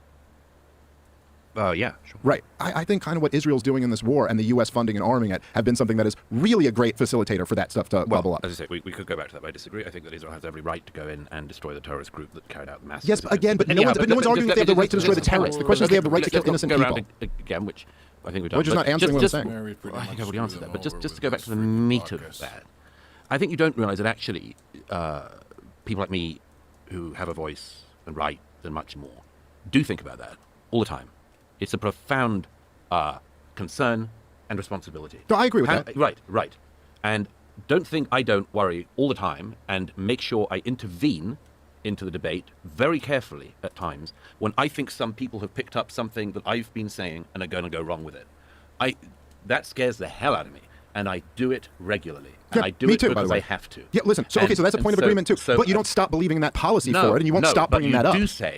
But you do say on occasion, I mean, most obvious one on that, if there is something where something really fetid happens, something really terrible, and there's a bunch of people that decide to riot or commit violence or something like that, I know that I have to, as a duty, say, absolutely, this is to be condemned. If it is people trying to pretend that all Muslims this or all that, absolutely, I intervene to stop that. I think that this is one of the responsibilities that comes with putting out ideas in the public square. Yeah. And I think that none of us are blame-free, but all of us have some kind of responsibility to know that what we put out there is very carefully watched, very carefully followed, and that we have to tread well. Well, okay, so I agree with that, but when you say you intervene, what exactly do you mean by that? You mean you voice opposition to it? You say, hey, that's not what I'm saying. I'm saying that we have to have a sane immigration policy that's good for our country. Or make sure I say which politician I think can deal with it decently and which ones will not. I mean, I've made plenty of enemies in the European right by saying who I think is bad, and who will not do this well. But Yeah. I just put it out there. I think I literally I say it as a point of caution. Yeah, well, I mean, I don't disagree with that, and I've certainly done the same thing and said that, like, I don't know, like, I don't like Jew hatred on Twitter, and I don't like people jumping to wild conspiracies that they don't have nearly enough evidence to, actually back up, which I've seen quite a bit of. That being said, I also think there's a whole lot of real conspiracies, and I'm not going to stop talking about those just because some people on Twitter might take it in a bad direction. Well, as the great Michael Malice said, as you quoted, one red pill, not the whole bottle. I've been trying to limit people to one red pill. One red pill a year. That's all you need. A lot of people, they take one of those things and they just get hungry. Sort of like boosters. Like boosters. Well, it ends up, yeah, exactly. You take none of those. No, you're supposed to take one red pill. By the way, what's the one in front of you? Which one? That one there. This? Black one, yeah. It's nicotine. Oh, I see. Oh, that's the chewing one. It's like a pouch. Chris Williamson showed me yesterday this one that he said weightlifters are using in Austin. It's like a powder or something. Weightlifters. Yeah. A nicotine powder? No, it's not nicotine. It's something like it. Creatine? No, it's like it's to sniff. Oh no! That's smelling salts. We do Smelling that salt. That's right. for Smelling goof, salts. for silly. We do that to be silly. I hadn't heard of that since They're horrible. 19th century women who thought they had the vapors, and he said these are smelling salts. Well, they used to use it for boxers when they got knocked out to wake them up. That was it. Yeah. That was it. Does it work? Well, it works for weightlifters. You sniff it before you lift incredible amounts of weight. Allegedly, powerlifters use them. That's literally why they sell it. It just jolts your entire central nervous system because it's so horrific. You want to smell? No. This is, by the way, a little insight into the comedy community. The deal is that Joe will help advance the careers of comedians, unlike anybody since Johnny Carson. But then the cost is you do have to sniff smelling salts. We all have to do that. It's a Faustian bargain of sorts, but it is what it is. Do you have a heart out, Douglas? Kind of. I got to get to D.C. Okay. One of my least favorite cities in the country. But Another area of agreement. There we go. Thank you. Thank you for doing this. Appreciate it. It was very, very good. I enjoyed it very much, and thank you, Dave. I do. Of course, thank you to you, John. Thank you, Douglas, very much. I do appreciate that. While we do fundamentally disagree on a lot of this stuff, I do admire that you will have these conversations. Show everyone the book here. It's Jesus Christ. Avoided it on myself, luckily. On Democracies and Death Cults, Israel and the Future of Civilization, Douglas Murray. Did you do the audiobook? I did do the audiobook. Thank you can hear these mellifluous tones. Yes, love it. It would be a tragedy if anybody else did it. Thank you very much. Yes. All right. Beautiful. All right. Goodbye, everybody. Thank you.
Joe Rogan Podcast, check it out. The Joe Rogan Experience. Train by day, Joe Rogan Podcast by night, all day.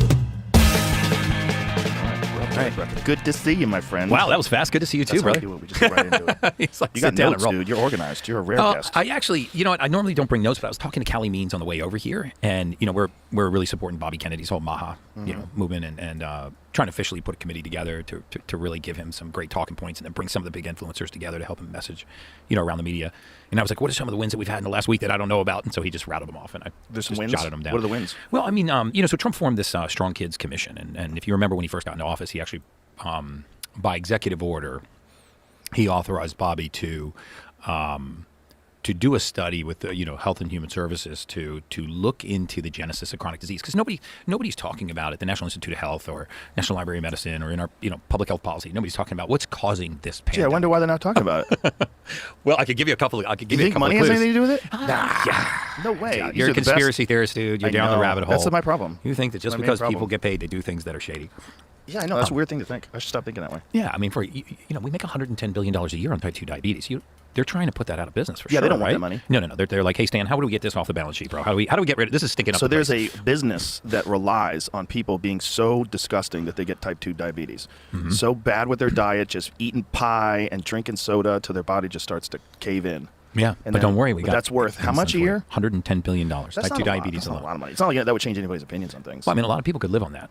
There's a lot of people I know that could live on that. bro. Isn't that funny? A lot of people could live on what's killing other people. Yeah. Isn't that funny? Like a lot of people are buying yachts on what is killing people. Yeah, so Wild. The interesting thing is look at our food stamp program, which is the SNAP program, which is one of the biggest subsidies that we have in the government, $120 billion a year. $10 billion of that is going to subsidize sodas. I mean, Well, $10 they billion need of that. soda. It's an important part of the food pyramid, I think. It's right, Isn't it in there? It's right up there with Lucky Charms, right? Yeah, It's, Lucky Charms is right above ground beef. Yep, and And, grass-fed steak, and then you get to the top, and you got soda. So it's phenomenal. And then the American Heart Association just ironically comes out in favor of soda in the SNAP food program. And it just We went over that and we found out that they're paid by Pepsi and by Coca-Cola. Wow. It's just so dark. Yeah. It's so crazy. It the is. American Heart Association gets money from Coca-Cola and Pepsi. Yeah, I checked into my Airbnb here in Austin, which by the way, love Austin, man. I see best. why you came here. We covered it all on my podcast, so I won't go down that rabbit hole. But it truly is, man. People are amazing. Food is amazing. Went to this little restaurant called The Well, which I love, and they catered all my food. But there's like a serious wellness vibe here. But A lot of healthy people. Yeah, a lot of healthy people. So I check into the Airbnb, and I go into the closet. Like the owner's closet wasn't locked, and I went into the owner's closet. Of course, it's like all Cheerios and cookies and crackers, and I pulled a couple of bottles of these seed oils out, and I did a little post about it because I was like, look at all the heart healthy labels on this, Right. And we talked about seed oils last time, but it's and I get attacked a lot for saying that these polyunsaturated fatty acids are bad for you, but a lot of times it's actually not the plant itself; it's the distance from the plant to the table, right? Right. You You explained, because you were explaining the other day to us the process that it takes to turn rapeseed oil, which First is of all, what it's called canola is. oil, Joe, if And then, they decided Nobody said- rapeseed was problematic, so they changed it to canola oil. I always thought it was corn oil. Corn's good for you. Corn oil must be great for you. Oh, yeah. We're using canola oil. Cool. Peanuts. Please explain, though, the process, because it's so vile. It's insane. So rapeseed, canola, is a plant. Essentially you put it in a commercial press, and it will come out gummy. And so to degum it, you use something called hexane. And hexane, if you go to National Institute of Health or National Library of Medicine, you'll see that is a known neurotoxin, classified as a neurotoxin. Same as fluoride, right? Which is actually fluorosilicic acid. We get to that later. But so we degum it with hexane. And then you take this degummed oil and you heat it to 405 degrees, which turns it rancid. I mean, there's no mechanism on Earth for temperatures to reach that much, especially plants to encounter those kind of temperatures. So now it denatures, it turns rancid. So now it's putrefied and it smells. So now you have to deodorize it. So we deodorize it with sodium hydroxide.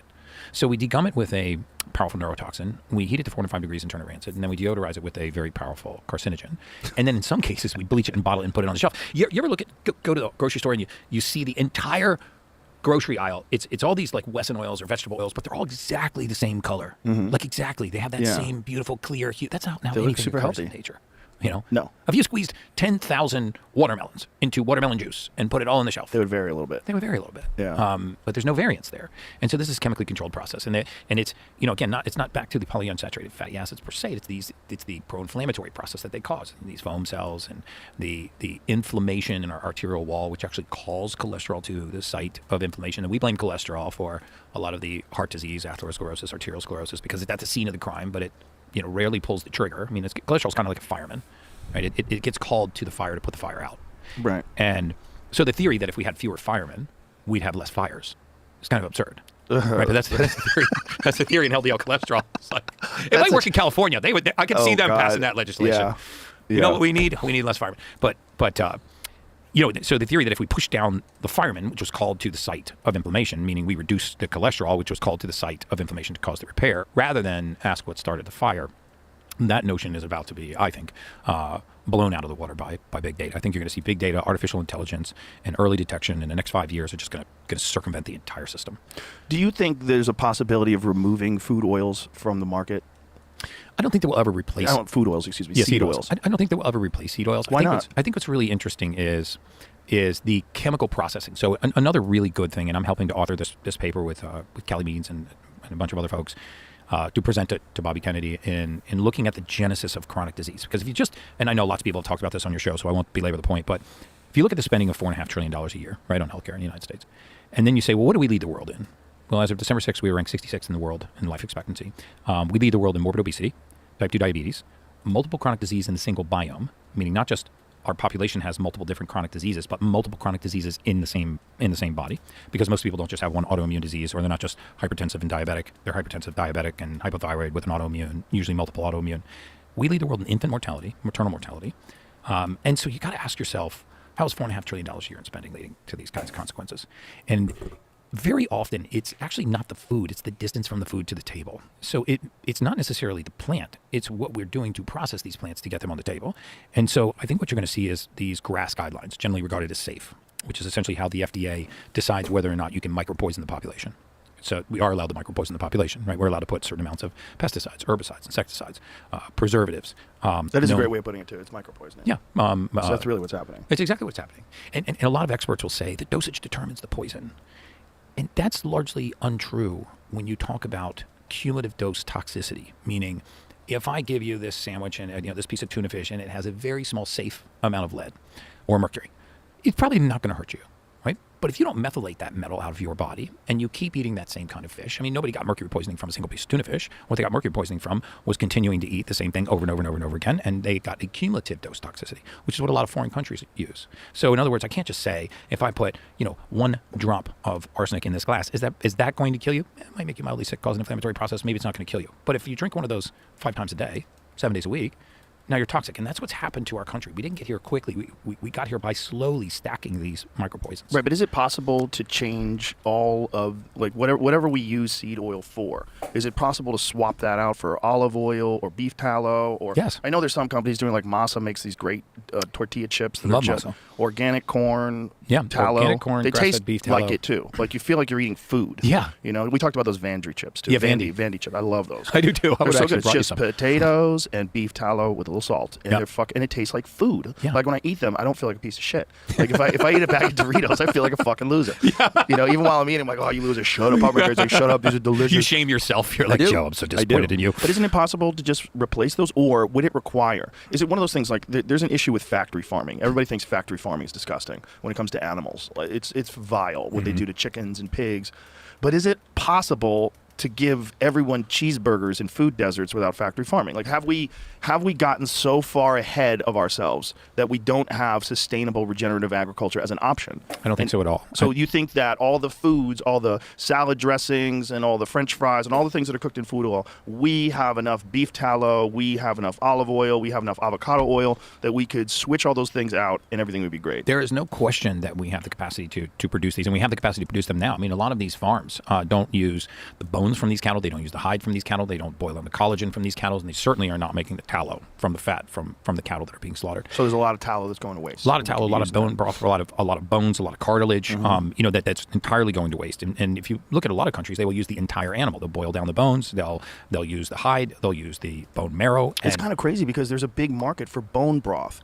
There's a big market for beef tallow. Yeah. Why wouldn't they? I mean, they're just wasting money. I think you have the perception that there's a big market for it because you're kind of in the know. Right, you're probably in the, I hate to use this term, but woke 1%. Oh, right? no. If you went into he's like, he called me woke. It used to be cool. When I mean woke 1%, I mean, I hate that word woke. Well, you're using it the correct way, though. You're using it the way African Americans used to use it. Black people used to call woke like, you're awake. I'm woke. You can't sneak that stupid shit by me. Right. I'm woke. Right. And then the fucking white people took it over and ruined it. Like a lot of things. Exactly. Did we fuck that up? Not us, but the ones with blue hair. Yeah. Now woke means a whole different ballgame. Well, now it's essentially pejorative. They can't even use it in a positive way. That's beaten down. But I like it because it's kind of like you could just be triggered about anything now, so it's so convenient. Yes. Because I can really silence you if you start out intellectualizing me. I can just be like, dude, you're triggering me.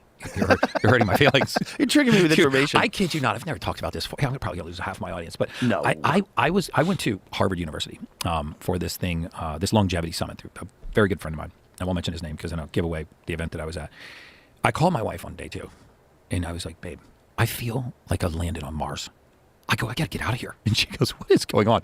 I said, I just listened to a panel of PhDs for 4 hours debate about whether or not a microaggression is something that could happen to you that you don't recognize, that was causing a micro trauma, that the other person didn't realize they were doing, but it was still creating an unsafe environment. I think there should be mandatory jiu-jitsu classes for those people. Mandatory jiu-jitsu. My head was so twisted. Here's your micro trauma. Yeah, when they passed the microphone to me, I got so much trouble. And I won't say his last name, but Daniel, he's still mad at me right now because of this. They passed the microphone to me and they're like, do you have anything to add to the conversation? I go, this sounds like a bunch of people, this whole panel up here, you guys sound like you boarded a spaceship and literally left Mother Earth. Because I have no idea what you're talking about. You were talking about trying to identify something that you, by its very nature, say you don't know if you have it or you don't.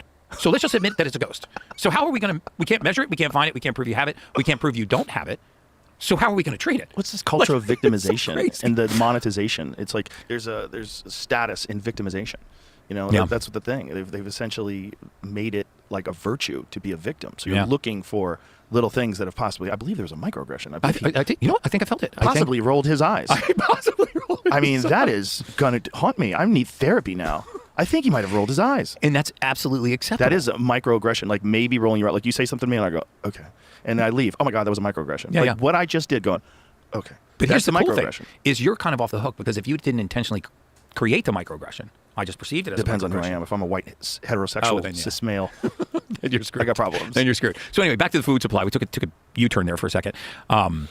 What's really interesting is if you just take a very 30,000 foot view and you say, let's just look at the broad strokes in the blue zone research, right? There's no continuity between diets in these blue zones. So it's not keto, paleo, pescatarian, vegan, vegetarian, raw food, Atkins.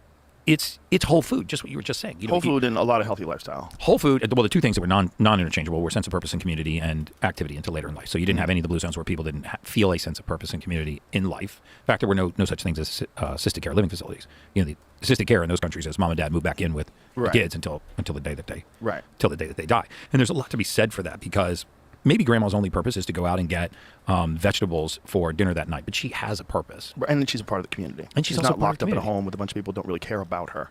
Yeah. We knew something in the mortality space because I used to study mortality and mortality research. And we knew that if you wanted to cut somebody's life expectancy in half at any age, and I mean at any age, you put them in isolation.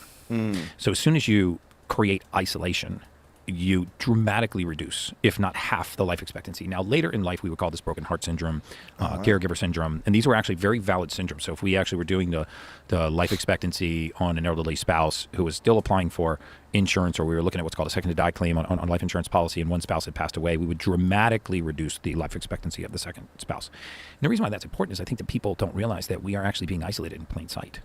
Right? I mean, we are trying to create connection through our phones. We're trying to create connection through social media.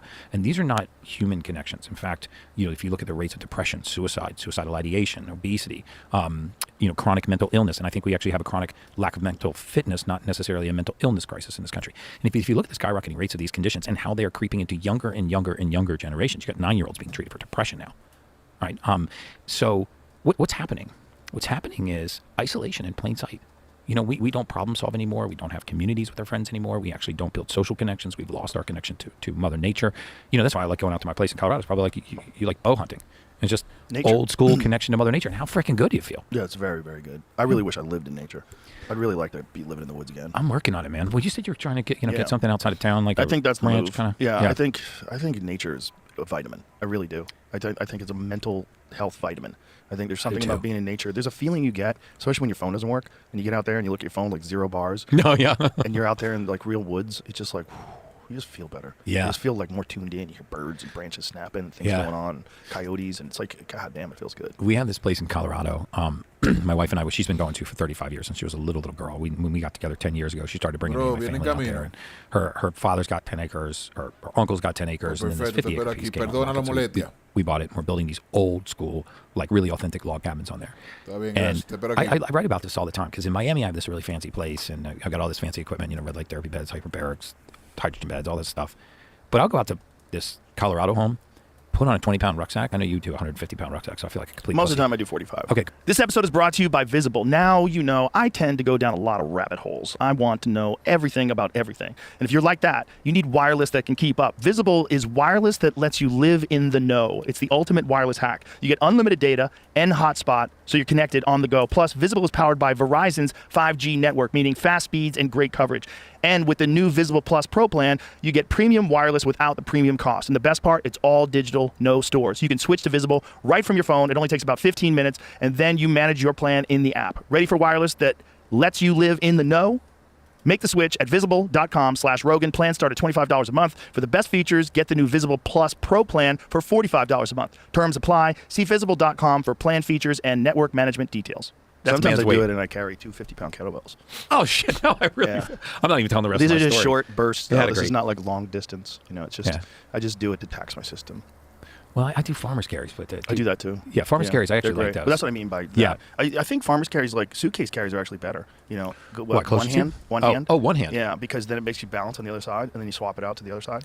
It's Oh, okay. a stabilization Yeah. thing. Yeah, I've heard from a lot stabilizing of the spine. people that it's Instead of actually better. Actually, that makes a lot of sense to Yeah. me because you're not just load bearing the spine, so I don't squat. But or farmers anything. carries are amazing too. There's nothing wrong with it. Yeah, and I do a lot of farmers carries, but I'll put on this 20-pound rucksack, go out by myself, put a sidearm, in my vest, and go. Which is kind of funny. I took a picture of myself in the woods the other day, posted on social media, and I had sidearm. People went bananas because I have a gun. Yeah, you don't want to get eaten by a mountain lion. It does happen. Yeah. It probably won't happen. But guess what? If I have a gun, it's not going to I happen. just feel it's never going to happen if I There's have a a gun. fucking great video of a bow hunter who is being attacked by a mountain lion. And the mountain lion is like creeping up on him slowly. He's like, hey, get back, get back, get back. And you see the thing lock on him and start closing in. And it's like 15 feet away. And then bang.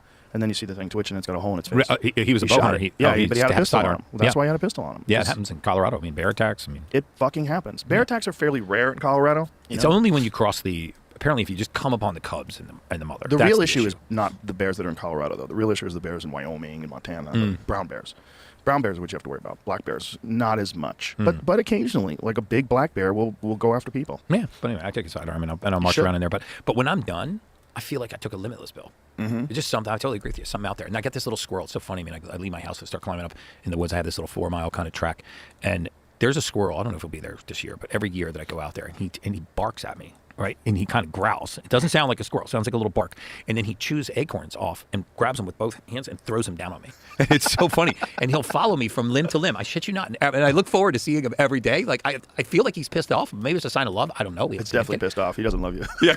Somebody probably hunted one of his family. I'll take a You know? sidearm. People do hunt squirrels. They eat them. But in any case, man, I feel amazing. So, but you're right. That, at some point we have the capacity to replace these oils. We actually have a way to get back away from industrial farming and get back to local farming. I have a very good friend named Alfie Oakes, and he owns one of the more profitable grocery stores in America. It's in Naples, Florida, called Seed to Table, and he took me out by helicopter one time, and we hopped around to a bunch of his organic fields. He's got thousands of acres in the middle of the state of Florida, and he showed me how he's not only able to grow produce for less money than he would organically, for less money than he would grow it if he had to use herbicides and pesticides and chemicals. He's able to pick it at 9 o'clock in the morning and have it on the grocery store shelf by 2 o'clock in the afternoon. And I watched the whole process go down. Thousands and thousands of these acres. And, white flies are the pest flies they're trying to avoid. And instead of spraying for these white flies, what they do is they just use this reflective cellophane. They run it down the rows of crops, and it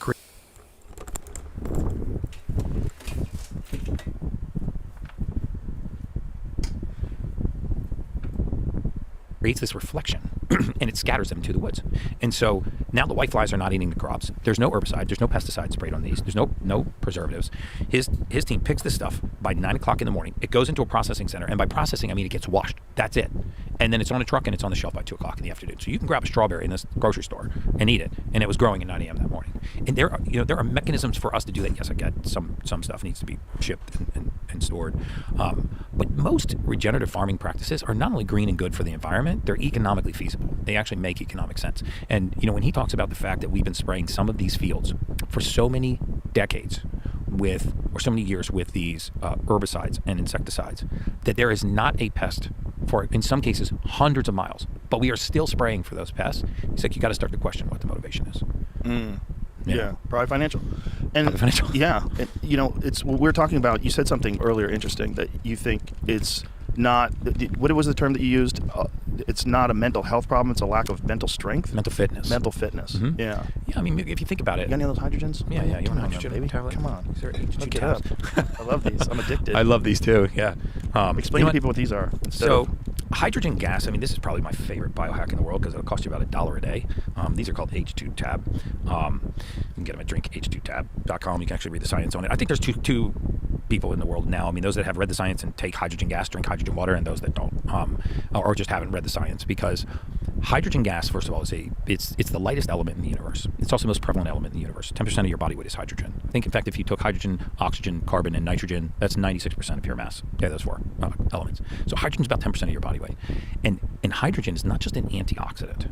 It's a selective antioxidant. Right? So if you look at oxidative stressors like nitric oxide or superoxide or hydrogen peroxide, okay, so all of these oxidative stressors, they can be good in certain amounts. Like you need a certain amount of nitric oxide. right, in your body, but too much nitric oxide is bad. Too much hydrogen peroxide is bad. Too much superoxide is bad. So if you were to take an antioxidant like vitamin C and take very, very high doses of antioxidants, this can be very bad for you because you're suppressing too much oxidation in the body. You're actually suppressing these oxidative stressors too much. Hydrogen, on the other hand, uses the body's homeostatic process to suppress inflammation. So in other words, it works through something called the NRF2 pathway. It affects a protein called NRF2, which moves into the DNA, binds to the DNA, and then the DNA spits out the instructions for catalase, superoxide dismutase, and glutathione. So in other words, you're actually using the body's regulatory system to actually control inflammation instead of externally trying to control inflammation. And the second thing it does is it targets the only oxidative free radical that I think all of the science points to as which is hydroxyl radical, having no use in the body. So it selectively targets that and regulates the rest of the inflammatory process by using the body's homeostasis. So I guess a very long-winded way of saying that hydrogen gas can go anywhere in the body. It reduces inflammation, improves circulation, improves memory. There's a really interesting study published on the Journal of Experimental Gerontology, and it was published in November of 2021. And most these clinical research studies, they'll look at younger populations, like healthier younger populations. But this actually looked at a 6-month study on hydrogen water versus non-hydrogen water in 70-year-old and older folks. And they use something called TET2 to measure methylation. They measure cognitive function, sleep scores, sit-stand ratios, how well they're able to sit and stand, telomere lengths in their chromosomes. And the really fascinating thing about this study is it was done during COVID. So these seniors were basically imprisoned, right? So they were not mobile, and the only difference between the groups that they controlled for was the presence of hydrogen water. At the end of the 6-month period during the lockdown, the control group had lost 11% in their telomeres. The non-control group had gained 4%. They had better short-term recall, better cognitive scores, better circulation, improvement in cardiac markers, improvement in inflammatory markers like C-reactive protein.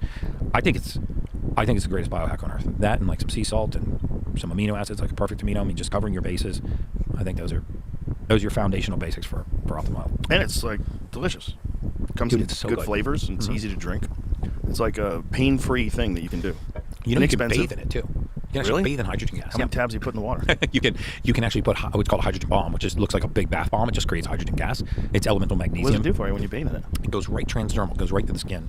So remember, hydrogen is the smallest, lightest element that we know of, right? So it will go right transdermal, and these hydrogen gas will form in between water molecules. So water molecule is H2O, but hydrogen gas can actually exist outside of the water molecule. And when you put excess hydrogen gas into the water, it will go right transdermal. And I have 2 of these baths at my house. I never talk about it like on social media, so I guess I'm about to talk about it now. But I have literally put people into these tubs. I'm kidding you not, crippled with arthritis, and they will skip out of my unit like they won the lottery. It's incredible. I mean, so transdermal reduction of inflammation in joints from these hydrogen bombs. Mm-hmm. How long does it last? Or from a hydrogen bath. You can get these machines. I mean, one for your house is about $7,500, $8,000. They make some that make nanoparticles or nanobubbles, which are about 1/500th the diameter of a human pore. So if you run these things on your face, it'll actually push all the sebum out of your skin. It'll get rid of dandruff, psoriasis, eczema. If you have any kind of inflammatory condition like knees, hips, shoulder, rotator cuff, arthritis, low back, bathing in hydrogen gas can be one of the most therapeutic things that you do. Really? Can you add it to a cold plunge? You can add it to a cold plunge. And what's interesting about adding it to a cold... In fact, I use this Cold Life cold plunge.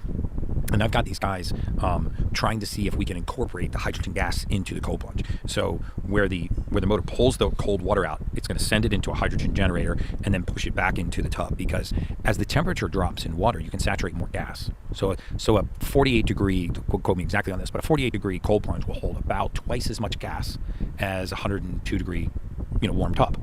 So if you were like just taking like a warm bath. Right. So you're going to be cold plunging for 3 to 6 minutes every day, or that's what you and I do. You might as well be in there with hydrogen gas. And so I'm working with these guys from Cold Life to see if we can plumb these hydrogen generators. And basically it creates the hydrogen gas by taking distilled water, breaking distilled water apart, and then throwing the gas into the water. And it is noticeably different when you bathe in this gas or not. Like I had Sean Ryan over to my house for a podcast one time, and he's all banged up from being a Navy SEAL, and he's got nips and bibbles all over his body, and he just thought it was really weird because I was like, dude, you gotta get my bathtub. This episode is brought to you by Me Undies. Some things are complicated: the human mind, relationships, life. But what's not complicated is looking and feeling good with MeUndies underwear. If you're a longtime listener, you probably heard me talk about MeUndies before. I swear by them. I wear their stuff all the time, and I can't recommend them enough. Seriously, their underwear feels good while giving me the support that I need. And I can't mention MeUndies without talking about their contoured pouch and ball caddy. Confidence is key, and you're guaranteed to feel that with a pair of these. They're comfortable, supportive, and make you look good. Or go with another one of their briefs. There's plenty to choose from. I promise you can't go wrong. I like everything I've gotten from them so far. Plus, MeUndies has even more options when it comes to sizes, colors, and prints. You're bound to find something you like. Go classic with a pair of black or blue underwear, or mix it up with a fun print. If you're a coffee fan like me, they've got a hilarious fuck-offy print. Now, as much as I've been talking about their underwear, MeUndies also has some great loungewear. It's made with the same soft material, so you can be comfortable head to toe, which, I don't know about you guys, but if I'm kicking back at home, I want to be wearing something I can relax in. They're also great for a workout. Try them out yourself. If you're not totally satisfied with your first pair of underwear, it's on MeUndies. Good things come in big packages at MeUndies. Get 20% off your first order, plus free shipping on orders of $75 or more at MeUndies.com/Rogan. Enter the promo code Rogan. That's MeUndies.com/Rogan. Code Rogan for 20% off. MeUndies, comfort from the outside in. He's talked about it before. Sean, big shout out, brother. But he's like, dude, I just met you, man. And I was like, I go, no, it's okay. I'm not going to get in there with you. All right. I'll sit on the chair outside the tub. He's like, that freaks me out a little bit. I'm going to be honest with you. I said, dude, I gave him a pair of shorts. So, because I was like, does anything on your body hurt? Your knees, your hips, your shoulders, does anything hurt? And he's like, dude, fucking everything in my body hurts. So I was like, get in there, man. And I put him in there for 25 minutes. He said it was like the first time he had slept 8 hours and woken up without pain in probably 15 years. Wow. Yeah. John Jones, same thing. John Jones has been very public about when working with me. I've been talking to him a little while, but right before his last fight, I brought him one of these hydrogen machines to bathe in, and we just set up the tub at his house, and we ran hydrogen gas into the tub. So we would do red light therapy. He would drink hydrogen water, and he would bathe in this hydrogen gas. And it was about 15 or 20 days after I kind of parachuted into his camp and set all this up that he texted me. He was like, "Holy shit, brother! I can't believe I'm out of pain. I'm adding a 6-day to my training routine. Wow. I'm waking up not in pain. I'm sleeping better." So it's really incredible what hydrogen gas can do in the body. And don't take my word for it. I mean, there actually is a really interesting study published by Dr. Tyler LeBaron. He's a PhD, and I think his PhD is in molecular hydrogen. So I should tease him about where his life went wrong, that he got a PhD in hydrogen. But like, where did you bang a left that you decided I'm going to get a PhD in hydrogen? But he published a study looking at electrolyzed alkaline water, and when they removed the hydrogen gas, all of the benefits of alkaline water went away. So the benefits from alkaline water are coming from the excess presence of hydrogen gas. And even when you add hydrogen gas to regular water, it will drop the ORP. It will make the oxidative reduction potential negative. So it has more capacity to donate electrons. So I just think it's a phenomenal discovery, and it's dirt cheap. When you were telling me that these bottles, water bottles that generate hydrogen, they're great in the beginning, but that over time they deteriorate. Would the same issue happen with the hydrogen generators that you would use for the cold plunges? They're a lot more robust. They're commercial generators, so they're not actually working under pressure. So the water flows through these. So a lot of the ways that you create high part per million hydrogen gas in these water bottles, and I actually just won. I'm about to put a press release out about it. I actually just won a $16 million civil judgment against a fake hydrogen water bottle company that used my name, image, and likeness to run a bunch of ads and sold tens of millions of dollars in these bottles. But essentially, at the bottom of these bottles, there's something called a proton exchange membrane, and this proton exchange membrane comes in contact with the water through electrolysis, and it creates the hydrogen gas. The problem with these bottles is that this electrolysis process, if you put tap water in there and use chlorine, can actually create chlorine gas. You can also create something called hypochloric acid. So what happens is, over time, the bottles that I tested, because I used to be a huge fan of these bottles, and I carried them everywhere, and I would notice that it didn't bubble as much, 4 or 5 months after I had the bottle, and so I sent it to be tested, and lo and behold, these proton exchange membranes break down over time. So the first time you use the bottle, you're getting very high part per million hydrogen, but 4 or 5 months later, you're getting almost none. Maybe 6 months later, you might be getting zero. Could you just swap out the membrane and continue to use the same bottle, or would you have to use a new bottle? They don't send you a new proton exchange membrane. Now, some of them you can screw off the bottom, and they theoretically could send it to you, but they're expensive. They're like $250, $300. I mean, an H2 tab, like a hydrogen tablet, will cost you $1 a day. Right, and it gives you more. And it gives you a higher part per million than almost all those bottles, and it's consistent. It's high dose hydrogen gas that's exactly consistent. So every single time I put one of those tablets in the water, it's a consistent dose of hydrogen gas. And I used to get a lot of shit online because I was promoting these bottles so heavily because I believed in them tremendously. But the average person's like out of pocket $250, $300. Right. So this is a lot more financially cost effective. Yeah. So with the cold plunge thing, you're saying so because it's a commercial unit, it would work differently and it'd be more robust. Well, it's not using pressure. Okay. Right. It's circulating through this machine. And it's creating, using electrolysis and creating the hydrogen gas going back into the tub, because you don't need. You're not trying to drink a therapeutic dose. You're trying to bathe in a dose. So you don't need as high part per million. So you don't need the pressure. But the really cool thing is, because if you do it in a cold plunge, and when I pull this off, I'll send you one. If you do it in a cold plunge, because as the temperature drops, the more you can dissolve more gas in that volume of liquid. So ideally, you would have the hydrogen generator outside of your cold plunge, let your cold plunge run and fill with hydrogen gas, and then you're getting in there for the anti-inflammatory response anyway, a lot of times, plus the brown fat activation and cold chain protein release and all peripheral vasoconstriction, all of that. But you would now be exposing yourself to very high doses of hydrogen gas. You'd feel amazing getting out of there. When I bathe in that hydrogen gas, so my wife Sage had a really bad car accident right before we met 10 years ago, and she severely damaged her spine, her L5S1, and ended up having to have a spinal fusion. And so her L5S1 is fused, and even though she's thin, she's fit, she gets a lot of low back pain, and when her back pain flares up, there's no chance she's sleeping.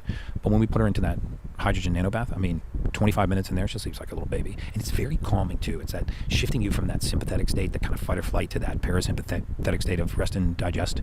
You can feel that the effects of that hydrogen gas when it goes transdermal and starts to relax you. It feels Well, good. it seems like the more effective way is to do it in a warm tub, though, because you can stay in there for longer, so you'd get more exposure. So you would get less hydrogen, but more exposure than the 3-minute cold plunge. Yeah, I this is where I like to see some data, which I don't have. So I do know that if the water is colder, you're gonna dissolve more gas, because you're gonna have a higher part per million in cold water than you are in warm water. But then you got to look at what's happening in warm water. You're probably having your pores are dilated. You've got a little vasodilation. You probably have better surface circulation in your skin. So you might be actually carrying more of the hydrogen through the skin. I don't know. Versus when you're in a cold plunge, you're gonna have that peripheral vasoconstriction. Right. You're still gonna get hydrogen through the skin because it's a higher dose. But I don't have any clinical data to say that one is better than the other. Have you done the cold Definitely plunge hydrogen? Oh yeah, 100%. I You did it with a bath bomb? I did it. I didn't do it with a bath bomb. I did it with the one in my house that actually I have 3 of these machines. I did it with the one in my house that recirculates it. You throw a hose over one side, and it sucks the water out of your cold plunge, and then you throw a hose over the other side and puts the hydrogen gas back in. Well, how long does the process take to hydrogenate? I let it run for like 15 or 20 minutes because I wanted it to be really saturated, and the water looks kind of milky. In fact, I did it. I had Laura Trump over for. We shot this Fox News event or for her show, for her Laura Trump show, and I did it for us to do this cold plunge shoot. I added the hydrogen gas to the cold plunges before we got in there. Felt amazing getting out of there. Now I'm trying to actually plummet right into the cold plunge, so it's just in line. So it just runs either all the time, or I can turn a valve and turn the hydrogen gas on and have the gas go into the cold plunge. So that's the next thing. But right now, for people, you can just go get these hydrogen bath bombs. You can get these hydrogen bath bombs. And where would you get one of those? Drink H2 tab. So you have them. drinkh2tab.com. Okay. All right. Yeah, if you go there and get the bath bomb. Try it. Just throw one of those bath bombs in there and feel how much different your body feels when you're bathing in hydrogen gas. It's incredible. I really feel like it is one of the best hacks that so few people are using. So many people are on anti-inflammatories. So many people are suffering from inflammation, not just neural inflammation in the brain, but non-specific markers of inflammation like C-reactive protein, homocysteine, that are causing all kinds of havoc. You think about the fact that about 70% of our circulation is not done by our heart. Right? Our heart circulates about 30% of the blood in our body, but the other 70% of the circulation is an activity called vasomotor or vasomotion. Right? Think of a snake swallowing a mouse. And we don't really cater to this part of our circulatory system. Explain what you're saying. A snake swallowing a mouse? So think of a snake. So if the heart doesn't circulate roughly 70% of the blood in our body, how is that circulation occurring? Because obviously blood is still moving. You have about 63,000 miles of blood vessel in your body. And so your heart is not strong enough in a single contraction. Your left ventricle, your heart that's ejecting that blood, is not strong enough to push the blood through 63,000 miles of vessel. And so how does the majority of this circulation occur? Well, the majority of our circulation is microvascular, right? So the microvascular circulation does not move blood by pressure. It moves blood by something called vasomotion or vasomotor. And the best way I can describe vasomotion or vasomotor is to think of a snake swallowing a mouse. And the reason why I say that is because there's no pressure coming in the front of the snake, right? It's not being pushed down the snake's throat. It's being muscularly moved down the snake's throat. So it's a wave-like motion. Right, it's this wave-like motion called vasomotor or vasomotion, and vascular laxity, how the laxity that's in your vessels matters, your blood viscosity matters, and inflammation matters.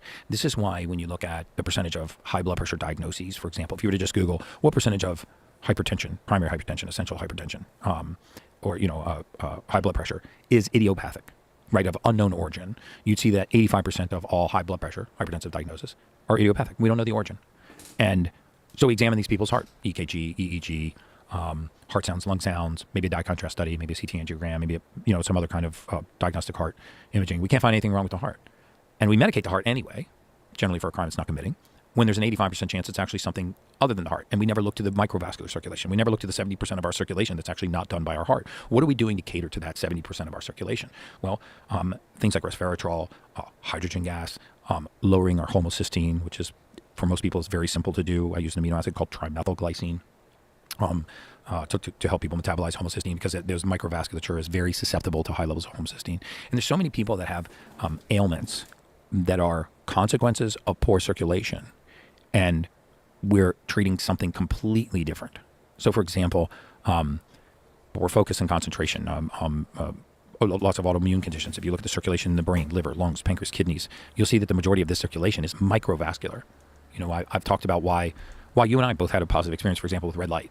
What is red light doing to our eyes? Is it fixing the rods, the macula, the cones, the retina? Was there something damaged that red light fixed? No, it just restored healthy vasomotor activity to the back of your eye, which is why I never wear protection in a red light bed. Now, am I saying a red light bed is going to cure your eyesight? No.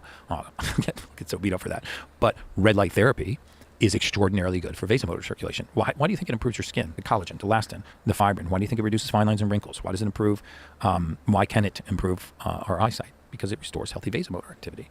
And there's so much microvasculature in our body that we don't really cater to this entire segment of our circulatory system. Think about how small a capillary, an artery, has to be to carry a fluid to the edge of the lung, exchange a gas with the inside of the lung, pull that gas into the fluid, and not bleed into the lung. So just think about how tiny that tube has to be, and how many of those you have to have. Because don't forget, right outside of your lungs, you got fluid. Those alveoli are grabbing gas and throwing that into a fluid. Well, at some point, that pipe has to meet a piece of tissue. How is it not bleeding into that tissue? It is that small. It's microvascular. This is also where hydrogen gas comes into play.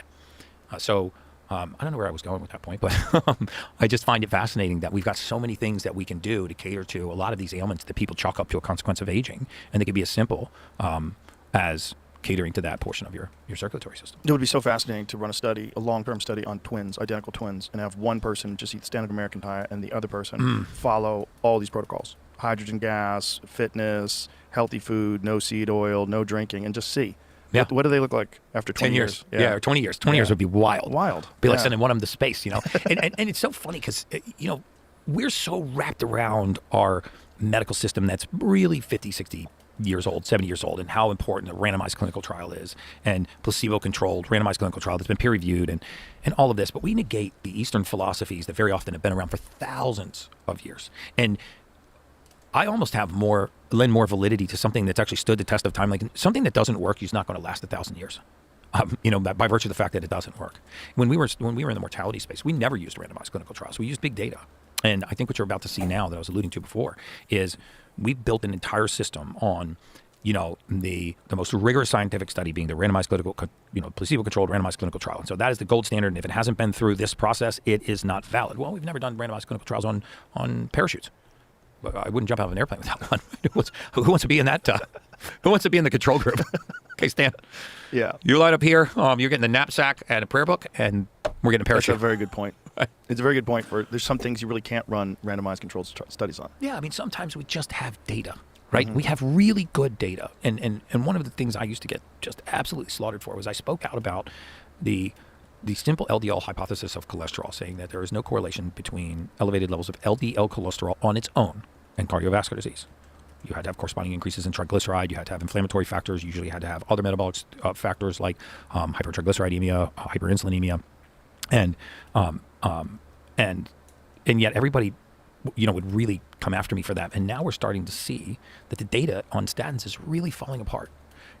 Big data is starting to tell us that the extension of life is near zero. But the extension of all-cause mortality is near zero. And then the complications downstream, which we never study. I mean, you'll never find a randomized clinical trial looking at more than one pharmaceutical compound in the same biome. Yet almost everybody at the age of 60 is on 5 or more prescriptions. But we don't study prescriptions in concert with one another. We study them independently. We say, okay, if you have high cholesterol, you're on a statin. Okay, that's independent. If you have, your hemoglobin A1C is over 6.4, you're now insulin dependent. Okay, so now you're on insulin. And you've been a little sad lately, so now you're on an SSRI. And your thyroid is hypofunction, so now you're also on a Synthroid or levothyroxine or Armour-thyroid. And your blood's gotten a little thick because you're on hormone therapy, so now you are on a blood thinner. We've never studied the compounding effect of all of these different pharmaceuticals in the same biome. We just assume that the randomized clinical trial in these independent silos is valid, even though we're going to smack all of these things together. One of the things that we learned in the mortality space was the more pharmaceuticals you were on, the easier it was for us to predict your life expectancy. It was extraordinarily accurate. For example, if somebody started a corticosteroid, which is very common for rheumatoid arthritis and other forms of joint pain and whatnot, if you started a corticosteroid, you had, by our data, 6 years and 1 day until you were getting a joint replacement. Jesus. 6 years and 1 day. So That's the average? That was the average. So let's say, for example, So why is that? because initially corticosteroids are anti-inflammatory, but then they eat the joint like a termite. Oh, God. And, we knew this in professional sports. And a lot of careers were ended early from cortisone injections. A lot of athletes had their careers actually end early because they got too many cortisone injections. How many is too many? It sort of depends on the joint and the location. But One I of would them say can be beneficial? One of them can be very beneficial. In the acute phase of pain or injury, they can be very beneficial. But what they used to do is, because these were repetitive use injuries, and very often they would just dose the athlete up before a game. So, Joe Montana. He's one of those careers that ended early, very likely because of cortisone injections. And you keep injecting the same ligamentous tissue with cortisone, eventually you will weaken that tissue and it will snap. First it has an anti-inflammatory reaction, but then it starts to break down the cartilage like a termite. In fact, it was so accurate that very often what would happen is people would get misdiagnosed with conditions like rheumatoid because they had the same symptomology as rheumatoid, but what they actually had was a long-term clinical deficiency in vitamin D3. And you would see that they would have single-digit vitamin D3 for decades, and then all of a sudden they would start to present with symptoms that mimicked rheumatoid. They would say, "Hey, doc, my soles of my feet and ankles are sore when I get out of bed in the morning to go take my first pee. I feel like I had a workout the night before when I haven't. My low back hurts, and my knees and hips and shoulders are stiff. Now it's spread to my upper back, and lately it's kind of hard to make a really tight fist." If you give those symptoms to the wrong primary care doctor, maybe without doing any confirming diagnosis, without Z rates, without RA factors, they go, "You know what, Joe, you've got rheumatoid arthritis. But don't worry, I'm going to put you on something called a corticosteroid. You're going to take this pill every morning. You're going to be fine, methotrexate, whatever it is." And initially you feel great because it kills the inflammation, but then it starts to erode the cartilaginous surface. So if you think about the fact that you had a nutrient deficiency, that you're now being treated with a pharmaceutical, and 6 years and 1 day later, now, by the way, the methotrexate, for example, will give you a gene mutation. It will mimic a gene mutation called MTHFR. Oh, that one. That one, That's the motherfucker gene. Yeah. Motherfucker gene. Yeah, the motherfucker gene. So even if you don't have MTHFR, let's try one of those. Yeah, I might as well try it. Even if you don't have MTHFR, if you take methotrexate, you inhibit your folate metabolism. Cheers, bro. No hydrogen gas, no coffee. I actually saw you sniffing something on one of your podcasts. Smelling salts? Theo Vaughn. What was that? I Smelling don't want to do it, by the way. You can do it. No, Jamie, I'm not. chuck one over No. here. I brought it up the freshie. wrong time. Give me a freshie. I'm not doing it. Here we go. I just see all this shit over here. Oh, there's a fresh one. So this one hasn't been opened yet. What is that? This is, do you know who Juju Mufu is? Crazy. Juju Mufu? Yeah, super crazy. Well, he's an influencer, but he's like very impressive athlete. Like super jacked. Dude, if you've got a name like Juju unbelievably Mufu, fit guy, you got to be able to beat ass. Incredibly flexible. This is the guy. Oh, yeah, I've He's seen a him. freak, like a real Yeah. freak. I mean, for sure he's not natural. There's not a fucking chance in hell, but I don't care. But he makes this stuff. We have no affiliation with him. We buy it. We're not sponsored. So people, Okay. oh, you making money off that, bro? No, Money off? No, I'm not making. Dude, money. I'm scared, dude. I saw should Theo be scared. Vaughn almost like, Brian Simpson took his headphones off and ran out of the room. no, dude, I'm not getting anywhere near that. No. This is a good one. I'm gonna God, sniff just it with the the bag. top on. We buy it. There's not a fucking chance in hell, but I don't care. But he makes this stuff. We have no affiliation with him. We buy it. We're not sponsored. So people, Okay. oh, you making money off that, bro? No, Money off? No, I'm not making. Dude, money. I'm scared, dude. I saw should be Theo scared. Vaughn almost like, Brian Simpson took his headphones off and ran out of the room. no, dude, I'm not getting anywhere near that. No. This is a good one. I'm gonna God, sniff just it with the bag. top on. If it, Just really? the bag. Oh, and it's Give me the sealed. bag. I'll do the bag. Just take a sniff of the bag. Ugh. This is so wrong. It is wrong. I feel so dirty. Oh my God, That's dude! nothing. That's nothing. That's just the bag that the smelling salts have been sitting in. Oh my God! So what powerlifters do is they take a sniff of this shit right before they lift weights. You ready? Here we go. No, I'm not. There's zero chance. Woo! Oh, Lordy. Dude, there is Come on, bro. zero chance I'm Get on doing in. that. Get on in, bro. Come on, reach forward. Peer pressure.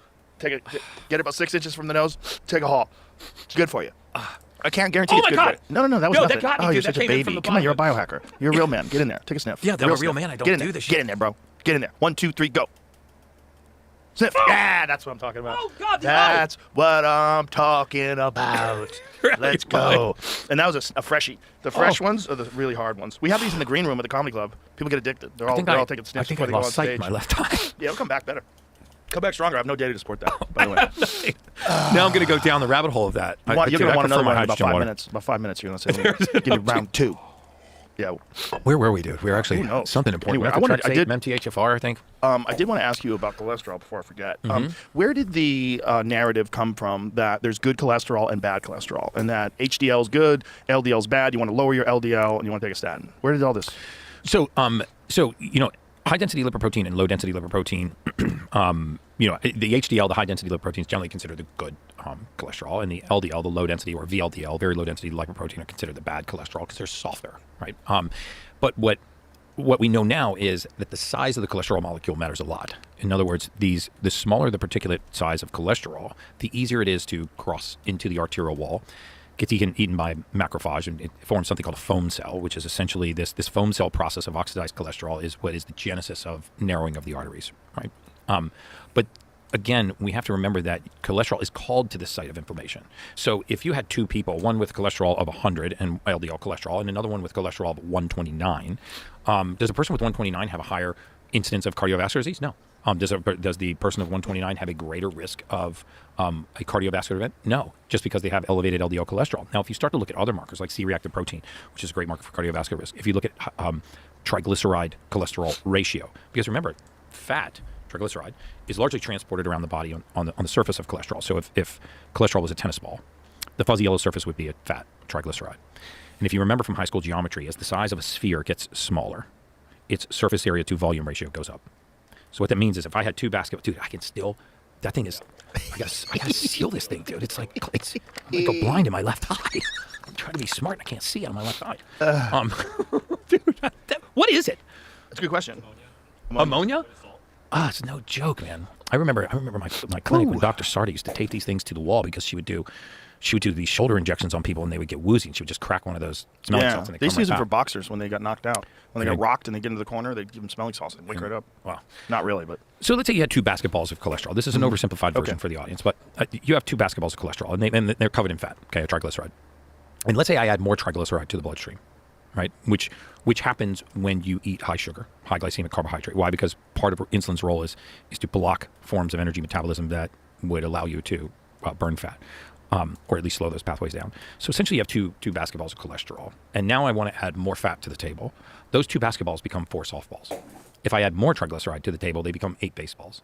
If I add more triglyceride, they become 16 golf balls. And if I continue to raise triglyceride, they'll become 32 little BBs.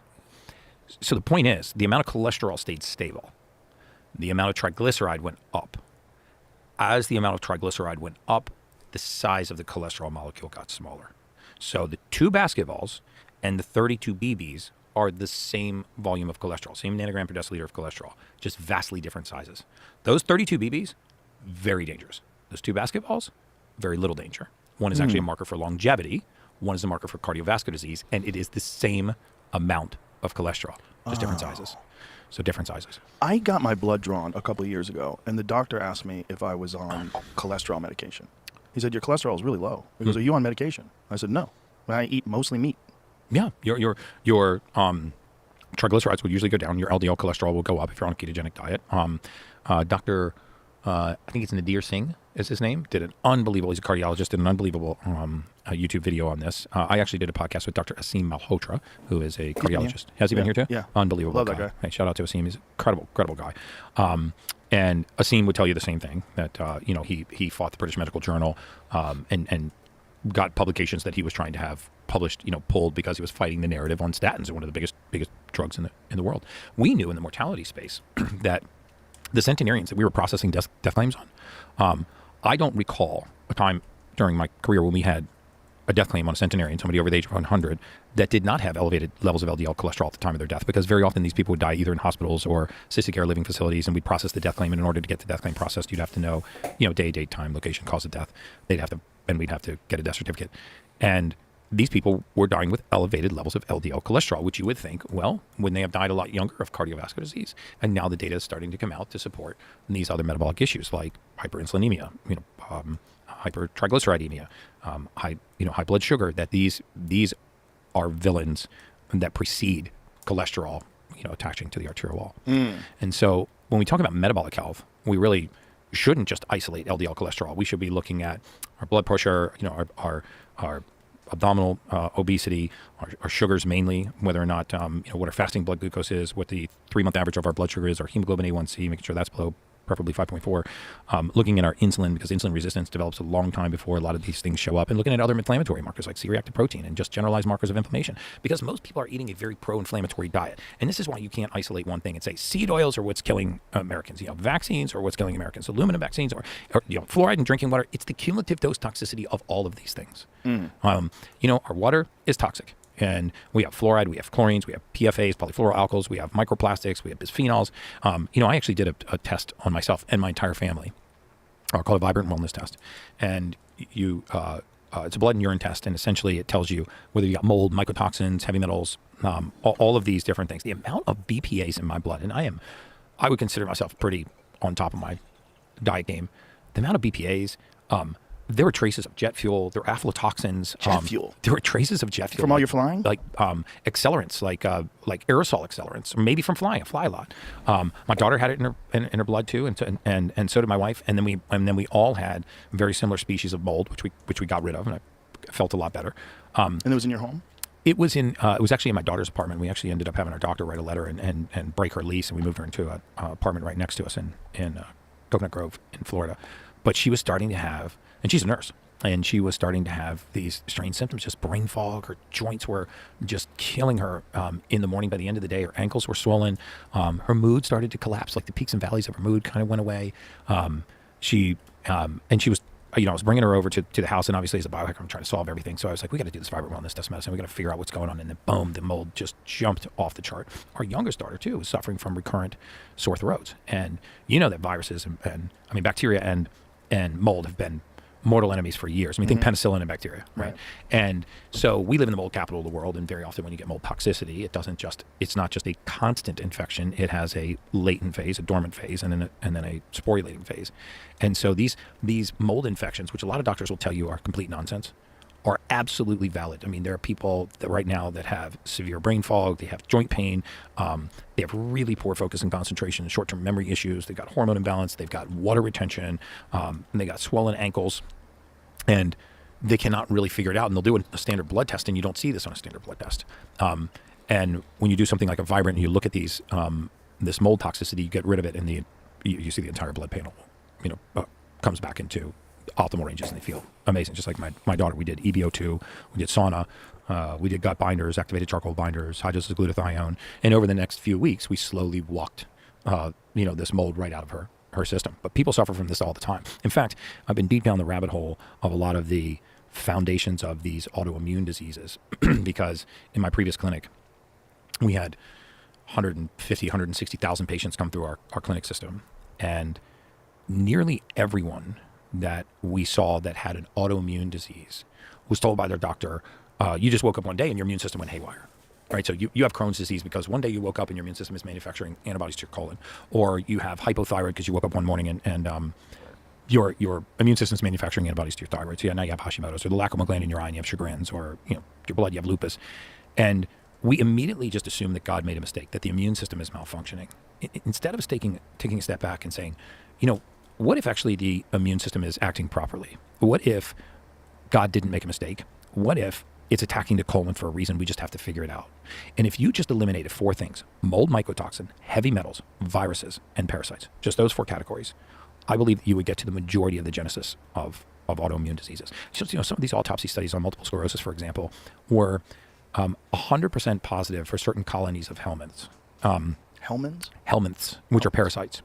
And these helminth colonies, or the larvae, from these were actually in the myelin sheath of 10 of 10 autopsies that they did on multiple sclerosis patients. I'm not by any way means saying that everybody that has multiple sclerosis has parasitic infection, but there are healthy parasites. There's categories of helminths that are very, very healthy, and some of the underdeveloped countries in the world where actually they have these healthy parasites, which we've wiped out for the large part here, they don't get multiple sclerosis, or they have very, very low incidence of multiple sclerosis. And one of the theories is that because we have disrupted the balance of not only bacteria but parasites in our gut, specifically TSO parasites, which are healthy parasites, that the pathogenic parasites proliferate and they burrow, their larvae burrow into the myelin sheath, and they're part of the genesis of multiple sclerosis. My whole point in saying that is if you take any pathogen, let's just take this one right here. I don't know what this is. It looks like a Donald Trump coin. So I don't know if the audience can see this, but let's say this was a mold spore or mycotoxin, or this was a heavy metal, or even a virus, and this was a healthy cell. You see that they don't hide like this, right? Metals, mycotoxins, mold, viruses, even in some cases parasites, they don't hide outside of the cell like this. They hide like this. And inside the cell. Inside the cell.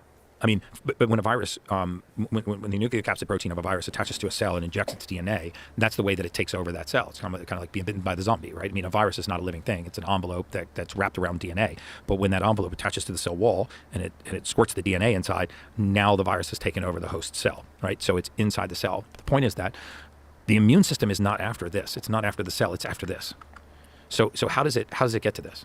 It has to kick down this wall. It has to break through the cell wall. And very often, in order to do that, it needs to manufacture an antibody to this cell. If you look, for example, at for Hashimoto's, which a lot of people have, these people have Hashimoto's, and they're told, okay, well, you woke up one day and your immune system decided to attack the thyroid. You're manufacturing antibodies to your thyroid. And so, why is it attacking my thyroid? Well, we don't know. Let's look at your family history. Oh, your mom's sister had it.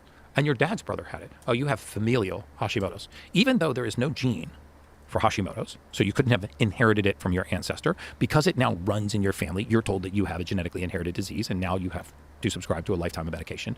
Instead of taking a step back and saying, well, what would have called my immune system to that site? Look at the incidence of heavy metal toxicity, mercury poisoning in Hashimoto's. And look at the amount of lead and mercury poisoning in Hashimoto's, because the thyroid has an affinity for heavy metals, and very often when they retreat into the thyroid, the immune system will chase them there. And look at the genesis of a lot of Crohn's disease. I mean, a lot of Crohn's disease has to do with the disruption of the single cell layer in your gut that allows bacteria and other pathogenic contents that should stay inside the luminal wall of your gut. They leak out, and they're in an area that they don't belong, and the immune system is attacking them there. And then we want to hold the immune system responsible for the crime and say, hey, we're gonna arrest the police officer for what this criminal did. I mean, those contents are in areas of the body where they don't belong. And so we're going to put you on an immunosuppressant, or we're going to put you on an anti-inflammatory, and we're actually going to stop the immune system from protecting you. Instead of saying, what contents could be leaking from my gut that are causing the immune system to light up? And you could just keep going through lots of autoimmune diseases like this, multiple sclerosis, a lot of these conditions. But mold, mycotoxins, metals, parasites. I mean, if I was ever told that I had an autoimmune disease, I would not accept it until I'd done those kinds of tests. Interesting. So back to the narrative of HDL and LDL. How did it get formed that LDL is the bad cholesterol? Because the majority of people that had high LDL cholesterol also had high other factors going on in their body. And just like a lot of these randomized clinical trials, we look at things in isolation. We study one thing in isolation. One of the worst things we do, in my opinion, in modern science is study human anatomy or human physiology or biochemistry in isolation. So we say, we're going to take a cell out of the body, we're going to put it in a lab, we're going to look how it behaves in a petri dish, and then we're going to assume that when I put that cell back into the body, it's going to behave the same way. And so we didn't solve for all of these other factors. Well, what was the person's insulin level? What was their fasting glucose? What was their hemoglobin A1C? What were their other inflammatory markers like C-reactive protein, creatine phosphokinase? What were the other lifestyle factors that were going on? And what you'll find is correlation between high levels of cholesterol and people that have cardiovascular disease, but not because of the cholesterol, because of all of the diet and lifestyle risk factors that go around it. But we can build a multi-billion-dollar, in fact, $1 trillion industry by just lowering this one biomarker. And when we lower this biomarker, if that biomarker were directly linked to all-cause mortality, if it were directly linked to the incidence of cardiovascular disease, then we would see in the population where we lowered this biomarker, we would see an extension of mortality, right? Because we said this biomarker was high, LDL. So if we lower it with statin, then we're going to see an extension of mortality. And lo and behold, we see no extension of mortality. So how's it continue to be used? Because it's continued to be marketed that way. You have to understand that there's a box that is called the standard of care. And I don't subscribe to the fact that physicians are trying to harm you. In fact, I have the deepest respect for people that are licensed to practice medicine, because I'm not one of them. And they go through a schooling to learn to practice within something called the standard of care. If you're outside of the standard of care, your malpractice is at risk, your reimbursement is at risk, your career is at risk. So you may very well be doing something that is in your scope of practice, but it is outside the standard of care. So most physicians will migrate back into the standard of care. So even if you go around to a bunch of allopathic doctors and get multiple opinions, they'll all be within this box. When you jump outside of that box, you've got to be talking to somebody who's willing to say, okay, you probably have to pay me cash. You probably have, you put my malpractice at risk. I don't have malpractice coverage for this type of treatment. Not because they're breaking the law, but because they're not within the standard of care. It's just like when physicians started to prescribe ivermectin and hydroxychloroquine for COVID when it wasn't the standard of care, even though there were millions and millions and millions of scripts written for these pharmaceuticals that were proven to be extraordinarily safe. I mean, our doctor used to have to write it for joint pain during COVID, so she wouldn't potentially risk her license. So what happens is you develop a herd mentality because the system for reimbursement, how they get paid, the system for coverage, how they get malpractice coverage, and the system for their career is all dependent on things being inside of a certain box. And the standard of care for someone with elevated LDL cholesterol is to put them on a statin. If you don't do that, you could be risking your license. And why is that the standard of care? Because pharma dictates that that's the standard of care. They also dictate the reimbursement rates. And so if you look at the study that was done in 2016 by Harvard, which determined that medical error was the third leading cause of death. I think it was repeated by Hopkins in 2019, but the Harvard study in 2016 is very clear that the third leading cause of death in America is medical error. And when you look into the study for why, were doctors just killing people? No. What happened was they looked at ICD-9, ICD-10, ICD-11 codes, how they're coding, the diagnosis of what's happened to you. I have to, as a doctor, I've got to sort of slot you into a diagnostic code so I can get reimbursed and you can get medication and we can all get paid. But if I don't have a diagnosis to slot you into, I got to pick sort of the next nearest one. And there is no diagnosis or way for me to be reimbursed or to make a living if I go, look, Joe, your hemoglobin A1C is like 5.7. You're early stage pre-diabetic. You've got a little abdominal obesity going on. Your blood pressure's creeping towards the high side. Your fasting glucose is really high. Let's talk about some diet and lifestyle choices. Tell me what's going on in your life. What's a typical day of your diet look like? Can I put you on a treadmill for 25 or 30 minutes? Can I talk to you about intermittent fasting? Can I talk to you about things like a whole food diet? No, none of that. All of that is outside the standard of care. If something happens to you and I haven't practiced within the standard of care, I'm at risk. And so I think a lot of that is what's really exciting about Maha's. I think a lot of that is going to begin to change. You're going to see Bobby Kennedy and his team, again, in my opinion, you're going to see Bobby Kennedy and his team, which have been empowered to make real change, not just getting poison out of our food supply and having the generally regarded as safe guidelines look at food safety before we put it into the public domain. But you're really going to see him go after corruption in our nutritional research, corruption in our governmental oversight bodies. How is it that we can have people that sit in the Food and Drug Administration and regulate private industry, and at the end of that regulatory career go in to work for the same industry that they purported to regulate, and sometimes for 10 times what they would make as a regulator? Kind of kooky. It seems to me like you would get arrested for that in another industry. Yeah. Right. I mean, if you did that in the securities industry, the banking industry, you wouldn't get away with it. And north of 70%, I think the number 74% of our nutritional research is funded by private industry. We privatize the profit, but we socialize the expense. And by this, I mean like we socialize through the tax subsidized medical system, Medicaid, Medicare, the expenses, right? So the expenses go into the taxpayer, but the payments go to private industry. So we privatize the profit and we socialize the risk. And then the private industry that benefits from this doesn't even have a fiduciary to the patients that they serve. They actually have a fiduciary to the investor.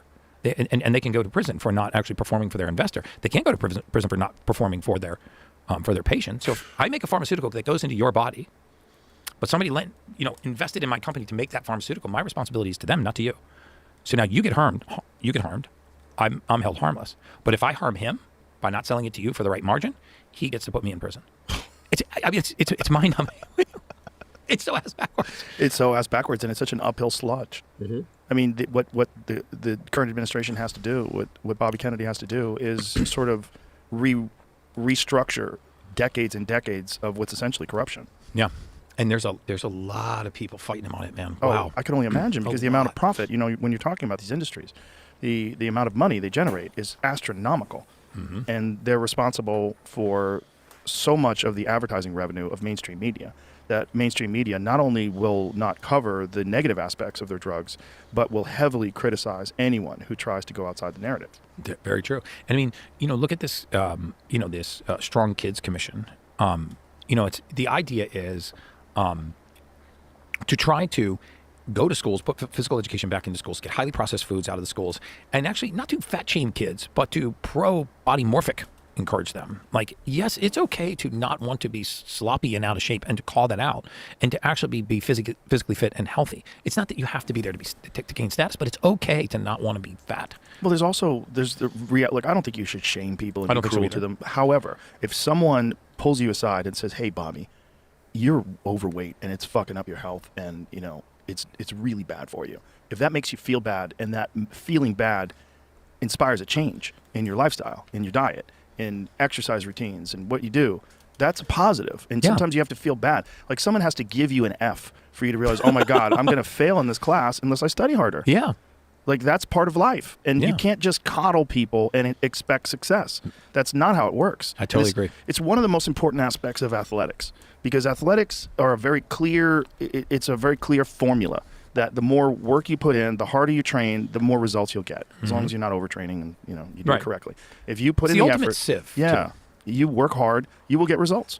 And that's it's a vehicle for the rest of your life. If you can learn that at a young age, that's why I think athletics are so important for young people. If you can learn that at an early age, that the discomfort is necessary for growth. Like being tired, pushing yourself, working out when you don't want to, like pushing yourself to the point where your body has to adapt and grow and become stronger is a part of this process, and it's beneficial. And through doing that, you will actually feel better. It is actually a medicine. If you could get the way I feel after I have if I cold plunge, have a hard workout, get in the sauna, stretch out, and then go about my day. If you could put that in a pill, people are like, oh my God, my new anti-anxiety medication is just so incredible.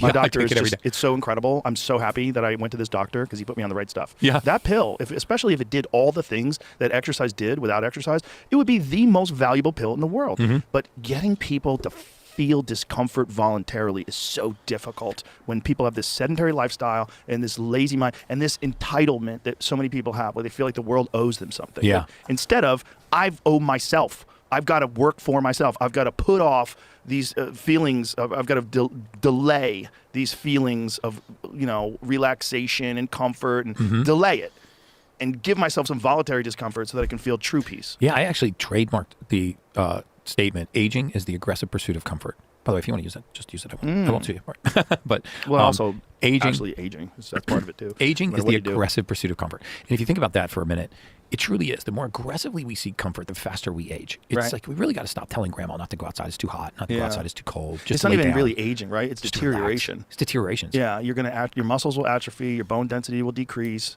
your ligaments and your Because we tendons will seek lose comfort. Yeah, I mean, when has a cold plunge not sucked?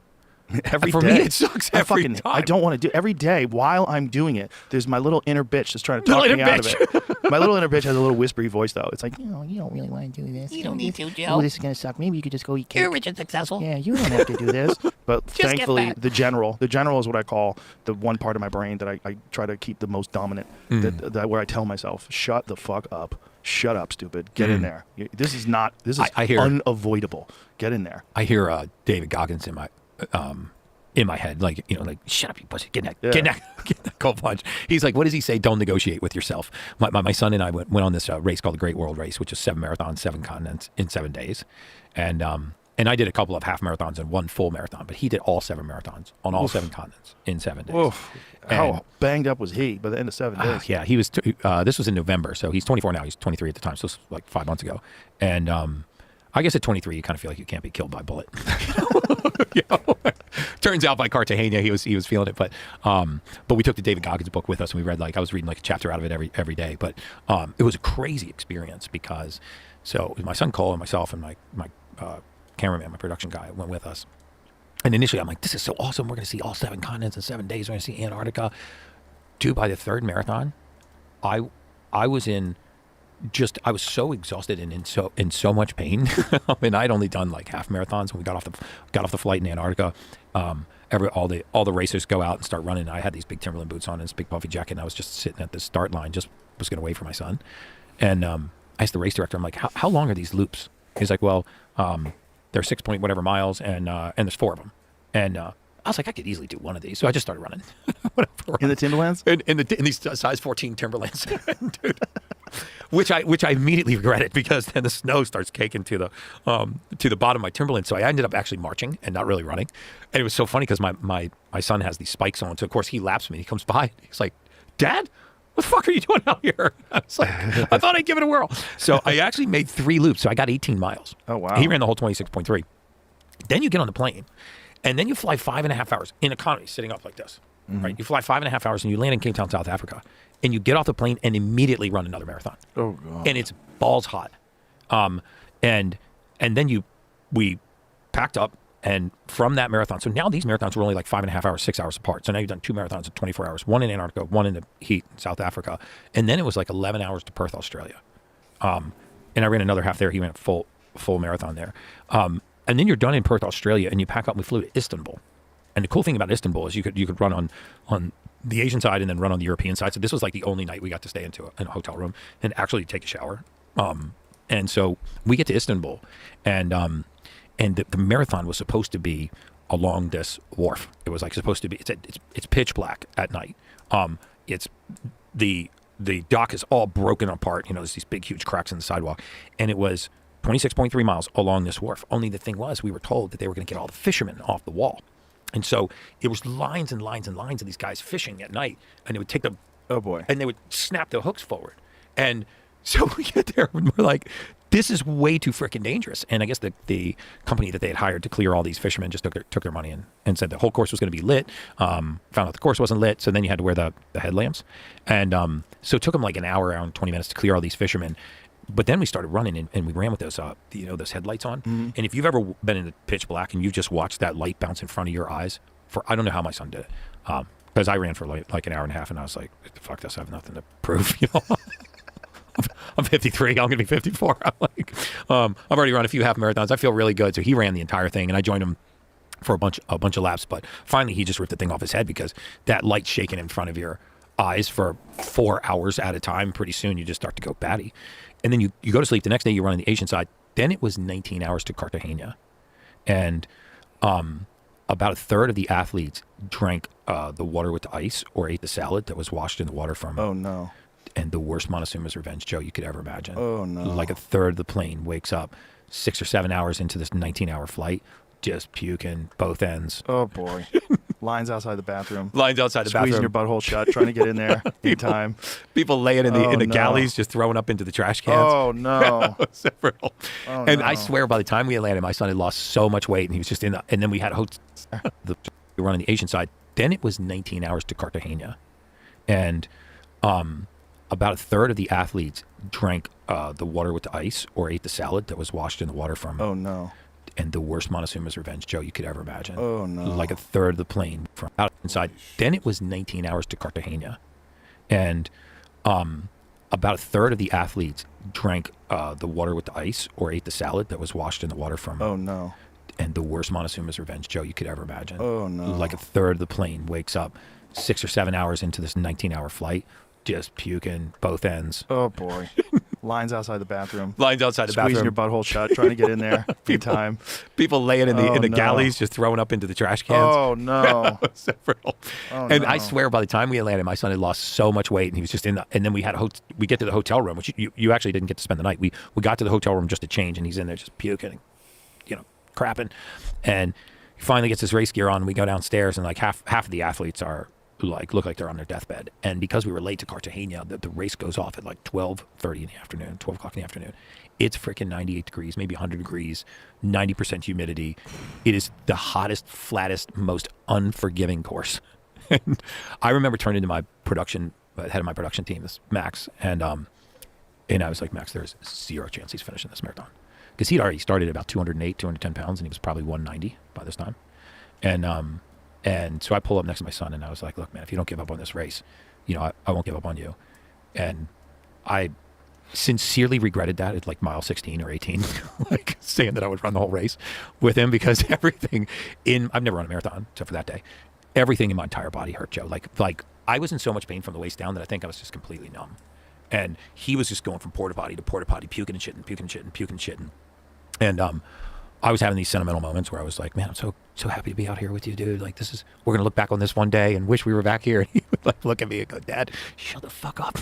And that would quiet down for like another 30 or 40 minutes, and then I'd get sentimental again, and he told me to shut the fuck up again. We ended up finishing the race though. I don't know how he did it. He sipped little ounces of coconut water for that entire Cartagena race. And then we had to get on the plane and fly to Miami to run the 7th one, which I didn't do. He did. Wow. But I don't even know why I brought that up, but it was a crazy moment. There were these women that were running this race, I kid you not, that they had Montezuma's revenge so bad that they would leave the race course and run into the bay that we were running beside and just shit themselves in the bay and then get back out and keep running the race. And the guy that set the world record in Antarctica left the course in an ambulance in Cartagena. Wow. It was insane, man. My friend Cam Haynes, when he was preparing for one of those ultra runs, when you run for 3 days, like 240 miles, he was running a marathon a day while he was working an 8-hour job. He was running a marathon a day? A marathon a day, yeah. Wow. Yeah. There's a guy right now in Bahrain staying with Sheikh Nasser, who's one of the sons of the king of Bahrain. And he is running 150 full-distance triathlons in 150 days. When I was there, he was on 59.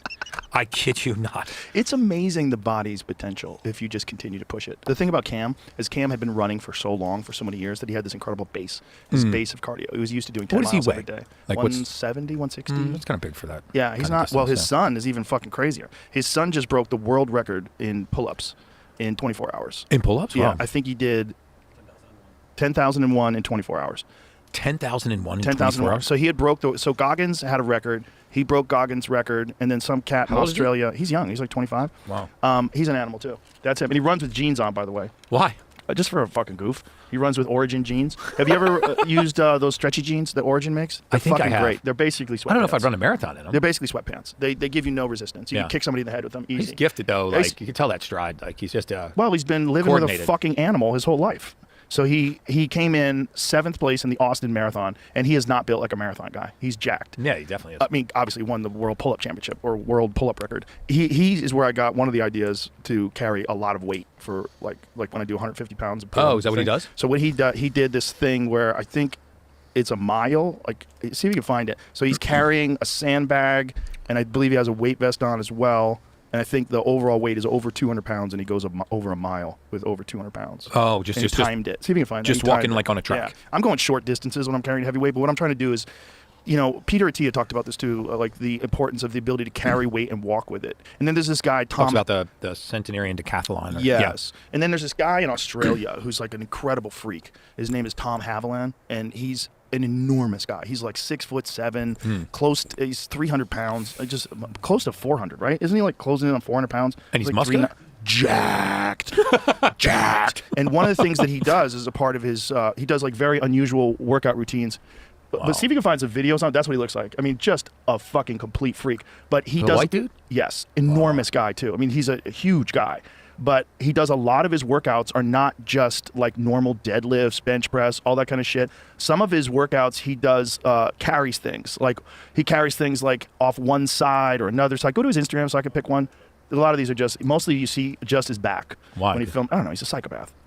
He has to be out of his fucking mind just to be doing this, because he's literally one of the strongest guys in the world. Really? Yeah. Does he participate in like strongman competitions? I don't think he does. I think he just does all this shit on his own, and I don't even understand why. So what does he weigh now? 302 pounds. A lot of these, like he carries things like on his shit. But he does a lot of his. He The does. white dude? But see if you can find some videos on it. That's what he looks Holy like. I mean, shit. just a fucking complete freak. But he The does. white dude? I feel like yes, a bitch. enormous guy too. I mean, he's a huge guy. That's a man. But he does a lot of his workouts are not just like normal deadlifts, bench press, all that kind of shit. Some of his workouts he does carries things. Like he carries things like off one side or another side. Go to his Instagram so I can pick one. A lot of these are just, mostly you see just his back. Why? When he filmed. I don't know. He's a psychopath. He has to be out of his fucking mind just to be doing this, because he's literally one of the strongest guys in the world. Really? Yeah. Does he participate in like strongman I competitions? don't think he does. I think he just does all this shit on his own, and I don't even understand why. So what does he weigh now? 302 pounds. Wow. He eats 6,570 calories a day. Yeah, and 329 grams of protein, 814 grams of carbs, 222 grams of fat. And so he was. And that's the current phase, which is a deficit. Yeah, this was him on his way to. So go back to that. Yeah, so he's at 340 pounds. I think he was trying to get to 400 pounds at one point in time. But one of the things he does a lot is carry stuff. And so I started looking into this idea, like what is it? What's the big deal about carrying and walking with stuff? So like he does this, like how much weight is that motherfucker guy carrying around with them? How many plates is that? I mean, 500 pounds. What is that? 1, 2, 3, 4, 5. It's 10 plates. So it's that's somewhere 450 around, pounds. Yeah, and so he's just walking short distances with this. So I started doing that in my yard. So I started doing it with farmers carries, and when I ruck, I just use the 45-pound plate when I go a couple miles with the dog. What's with the back? But- I mean, why isn't he? Because he's a fucking psychopath. Why does he have all clothes on too? Because if he takes the clothes off, he's super impressive. Really? He takes his shirt. Yeah, he's fucking ripped. I mean, the guy's enormous. I forget his That's him? background. Yeah, that's him. That's what he looks like. Dude. Yeah, Shit, and again, he's like 6'7" or something crazy like that. Built that way.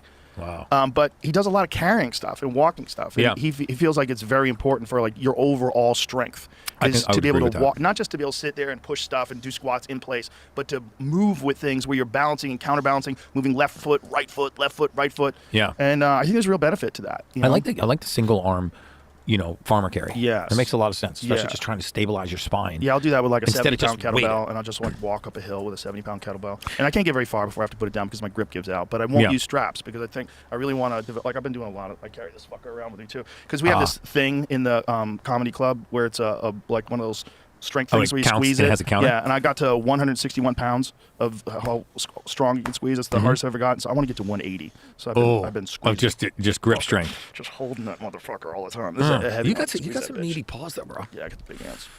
Yeah, just hold that motherfucker. I feel like hand You have strength. to get angry? No, I do. You don't I have like to? to get You angry. like I just like to get angry if I can.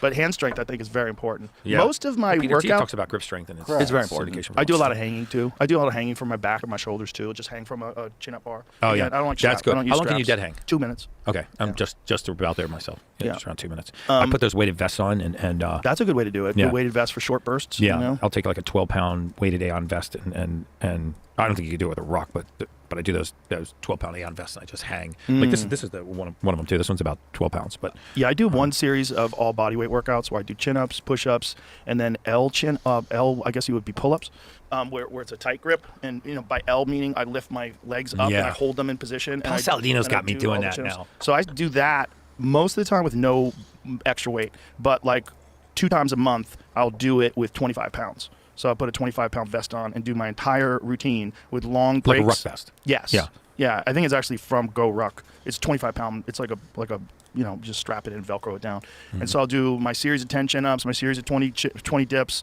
and then 10 L pull-ups. And I'll do But that. you're talking about like the L sits where you're holding the bars and you just put your feet straight out. You put your Those feet- are but I'm tougher not- than they look. I'm not holding the bar down here. I'm doing Ah. chin-ups. Oh, chin-ups, So okay. I'm doing the L like this, and then I'm doing these with Yeah. my foot straight out. So it's the abs. It's like I'm just trying. I've had like a problem with my lower back, and I think a lot of it came from. I know where it came from. It came from archery, where I was spending too much time pulling one side only. And then also I was getting a little bit of tendonitis, and I was just saying, fuck it, just working Do through you try it. to shoot both sides with your bow now? No, but what I do now is, because my bow's pretty heavy, it's 85 pounds to pull it back, but I'm doing it like when I'm really training hard, like when it's getting close to September, I'm probably shooting 100 times a day. So I'm 100 times, I'm pulling back 85 pounds. So now what I do, and I learned this from Cam, I take a 10-pound dumbbell and I hold it with my right, because I pull my bow with my right arm. So I put a 10-pound dumbbell with my right arm and hold it out, and then with my left arm, I have a cable, like a cable machine, and I'm pulling back I'm mimicking the exact same motion of archery. I So see. I'm holding, and Cam So you're taught me doing this in a gym on a Yes. like with just a hand weight. So I'm holding it like that, and then I'm using the pulley, and I'm pulling the cables back, and I'm holding it for a count of 2, and then bringing it back. Holding it for a count of 2, and bring it back. So I'm balancing out my back. Are you a lefty or right? Righty. So you're righty. That's where you're holding your bow. So my right arm, I'm pulling back. I'm Yeah. holding the bow with my left arm to stabilize it, and I'm pulling it back with my right arm. So now, to counter that, I immediately go to the gym right after. So one of the things I'm noticing is like, boy, I get fucking so sore on my left side now, because this is fairly recent. I've only been doing this for a couple months, the left side to stabilize it. But I think I should have been doing it the entire time. And because I was getting like really bad lower back pain last hunting season, and it was just because of tendons. I was just overusing, because you're stabilizing, right? So you're pulling back the bow and you're holding it in place and you're stabilizing on your right side. And after your form kind of breaks down, Plus all as that- you get a little tired. Now I just, when I feel my form breaking down, I stop. I just stop shooting. So instead of shooting 100 times a day, now maybe I'll shoot 30 or 40, and I'll just stop. I won't push, because it's a meathead mentality that my stupid brain like won't abandon. even though I know it's like injuring me. Yeah. But it actually became a problem, and it was hurting me when I was playing pool, and I did a bunch of things to deal with it. One of the things I did is this thing called New Fit, where they put, which helped a lot, where they put electrodes on your muscles, and then you go through a series of core routines while you're doing that. That helped a lot. That's cool. And then incorporating rotational exercises helped a lot. So I have like a golf-looking bar. thing? No, I have a bar, like a straight bar, and I'll put like my right leg forward, and so I've got the bar back on the right side, and I'm twisting forward. So I'm doing that. So a lot of rotational exercises, and I'm also twisting up, and I'm doing a bunch of different things to twist. And another thing I do is I sit on a pad with my legs elevated, and I have a kettlebell, and I'll twist it to the side with my legs up in the air. So I'm getting all this rotational exercises into my system now that I didn't used to do before, but I really should have been doing from the beginning. I always did abs. I always did, the hip glute thing where you lean all the way back. Yeah, like, GHD sit-ups. Yeah, so Yeah. So I used to do a lot. Well, Yeah, those are I good. still do a lot of those. Yeah. And then Well, back CrossFit extensions, but I wasn't doing rotational stuff. And I think that's the difference. When do you actually? When is hunting season for you? December? September. Oh, September. Yeah. And where do you go? Like Utah or Wyoming? Yeah, the photo that you were asking about out front, that's Utah. Oh, that's Utah. Yeah, it's that's beautiful. And you it's go for like a gorgeous. week, and you just Gorgeous. Love it. Stay Yeah. at somebody's ranch out it's, there. It's just so lovely. Dude, I Everything love it about too. it is great. It's just I look forward to it so much. That's why I love the mountains. Like, honestly, I think our long-term plan is we got a beautiful place in Miami is to sell that place and get a spot. I mean, continue to develop our spot in Colorado because there's something about these authentic log cabins, glacier-fed spring water, well and septic, solar-fed electricity. Yeah. Like just old school. I mean, Old and it school. makes you so happy. And I totally agree with you. I wish that people could feel what that feeling is like and they wouldn't chase a lot of other. Well, I think there's also some intangible input that you're getting from society that you're not thinking about, but that affects you, that's absent when you're in the woods and you feel refreshed It's a because connection of to Mother Nature. I mean, it's a connection to life. that. And It I is. think that we've gotten so. But I also think the absence of society is a thing. I think, this is going to sound super kooky, but I think even Wi-Fi and cell phone signals, I think they have an effect on you. I don't know how much of an effect. I think I'll tell you a story fine. true story about. So my house, we have this. My wife and I sleep in an EMF-free tent. And I went a little nuts with the biohacking here. Sleep in a tent So every night. we have these every night that we're home in Miami. So it's a PVC frame. It's like 5.5 feet tall, 6 foot tall, little frame. It's just PVC. It's dirt cheap. And then draped over top of it is pure woven silver fabric. So it looks like a mosquito net that's over our king size bed. And in the back of our bed, it clips into this grounding mattress, which plugs into the wall. So the whole cage is grounded. And there's no 5G, no Wi-Fi. That's it right there. Jamie's got a photo of it. Oh, that's exactly it. That is literally exactly it. I wonder if there. So that I wonder if you protects push you from Gary EMF? Brecka's bed in there if it would show it because I put it on. Is that what you did? Instagram. That's exactly what we sleep in. Exactly that. EMF shielding. And whole cage show it. That is literally exactly it. I wonder if there.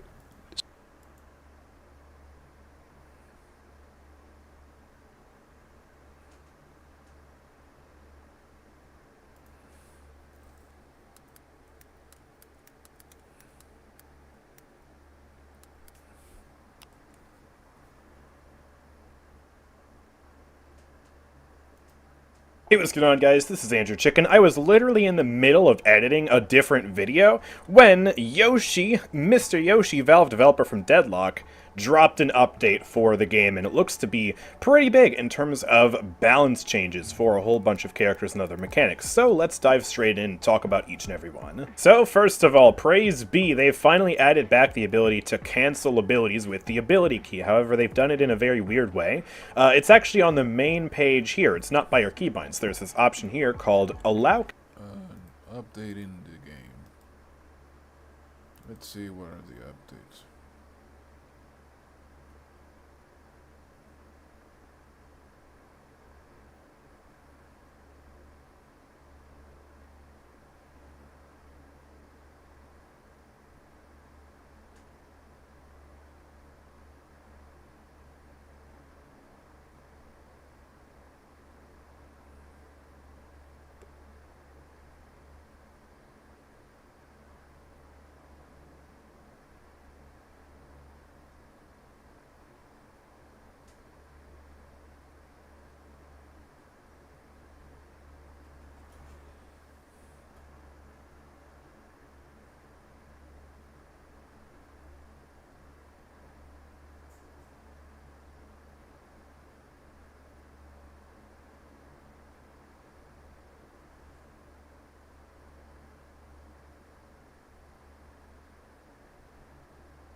Man, this is... the game is gonna get bad at this point if this continues like this. Come on. If you continue nerfing shit to the ground, it's gonna get boring.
Good luck, have fun and enjoy.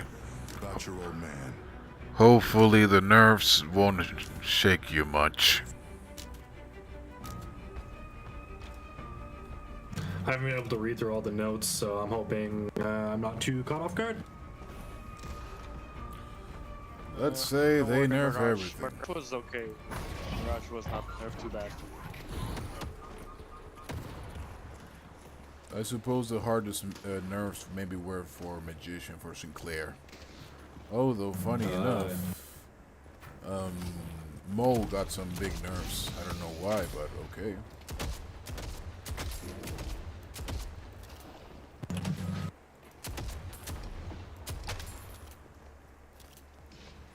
But I think the worst, let's say, the worst things were the items. Some items were screwed up real bad.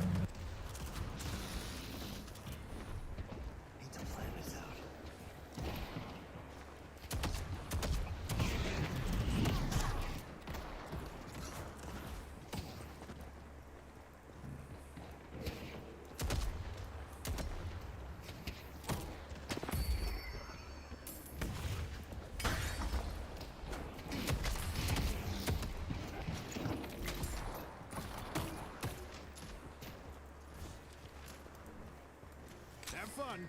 Don't get dead. Sheriff. Nice. No one stands in my way.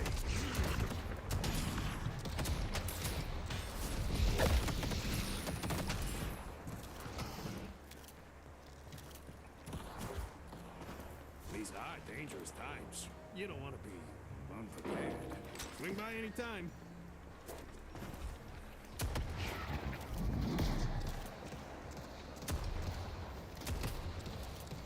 Green Walker is under attack.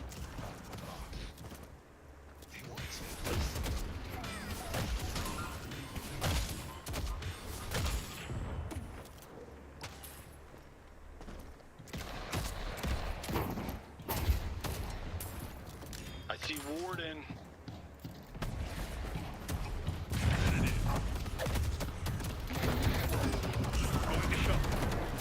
Nice. Let's stick together.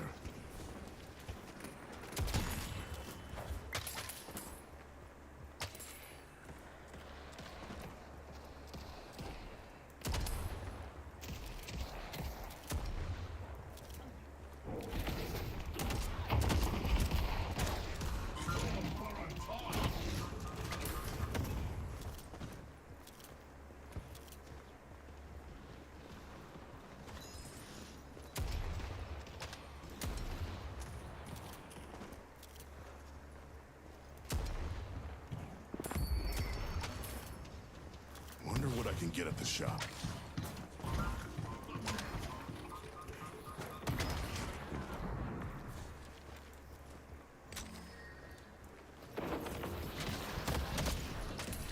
I'm not afraid of you.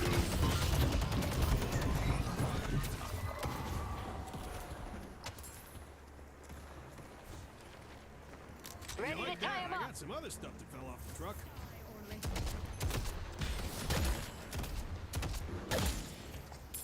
This is just a taste of what it It's brutal out there, huh? Come on. Mark Holiday. Drop it in. Ow!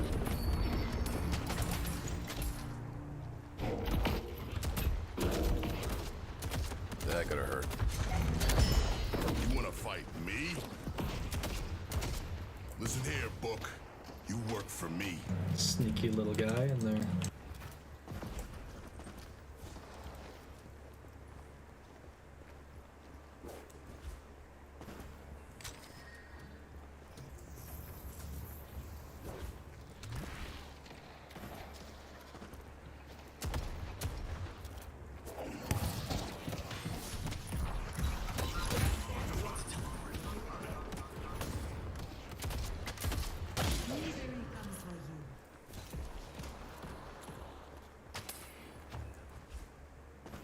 Hope you win whatever fight you're about to start. I'll be right back. You can't stop me.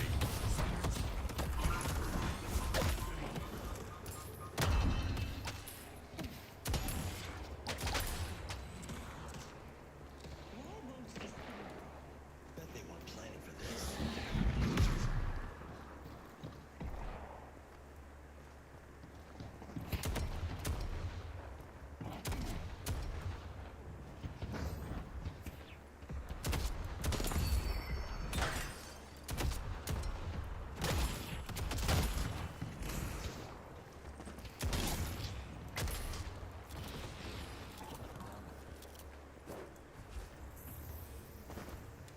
If you need more protection, you know where to find Thank you.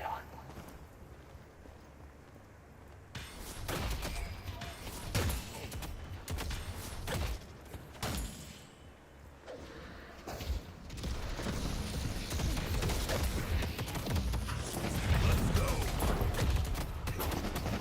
Your loyalty will be rewarded.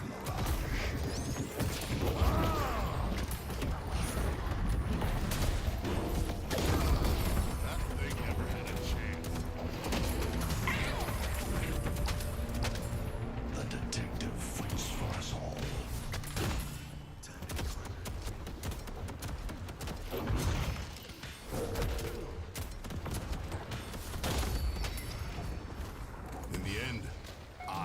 one still standing. They can keep the money. Nice. I'm gonna roam around here yet, just to make sure I can defend the Guardian a little My more. friend's survival is paramount. Bebop's missing. And fight!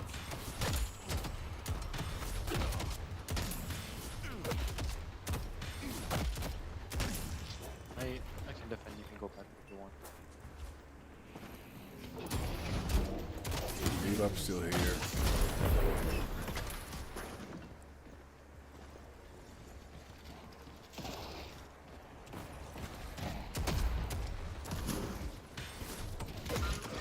Never mind.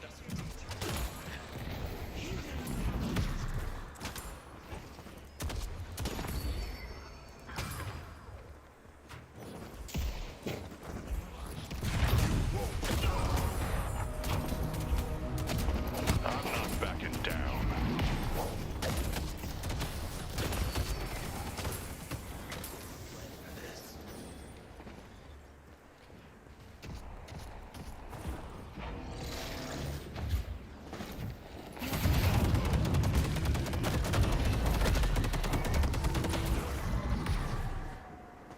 Oh, there's a Vindicta on you. Hello.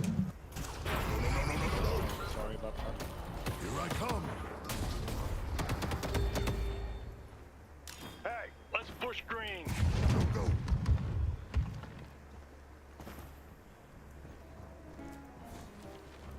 Go out there and impose your will.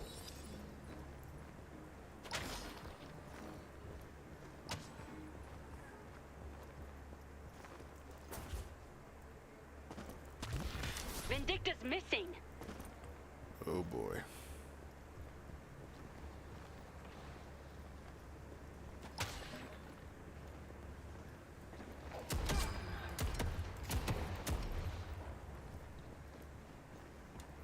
They're looking for me.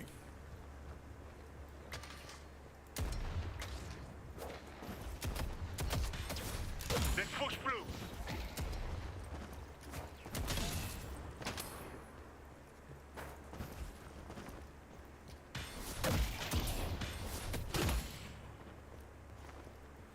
Okay, we can kill. We can kill guys.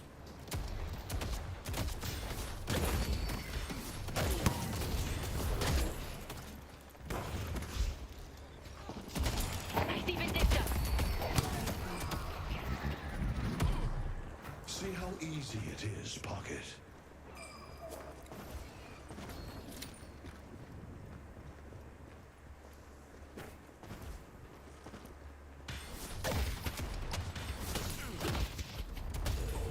Mid-boss has arrived. Breach buffs active. That was optimistic.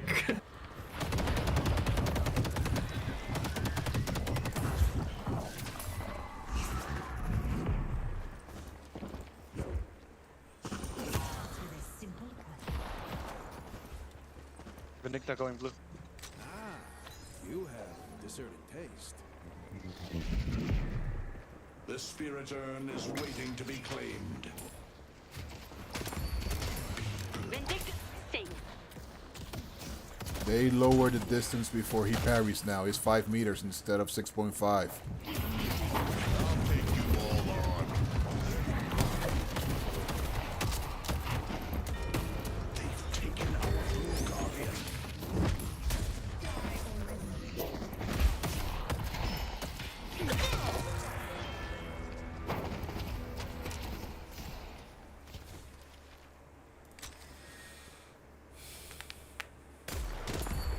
I shall temper your spirit.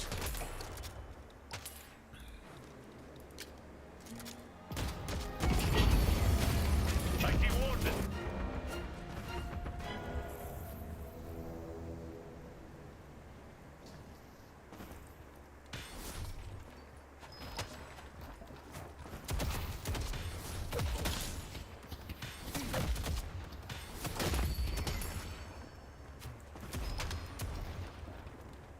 Let's see what this book can do.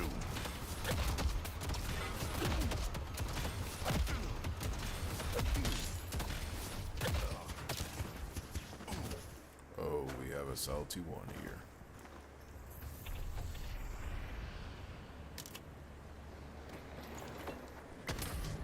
They've taken our Green Guardian. I see Vindicta.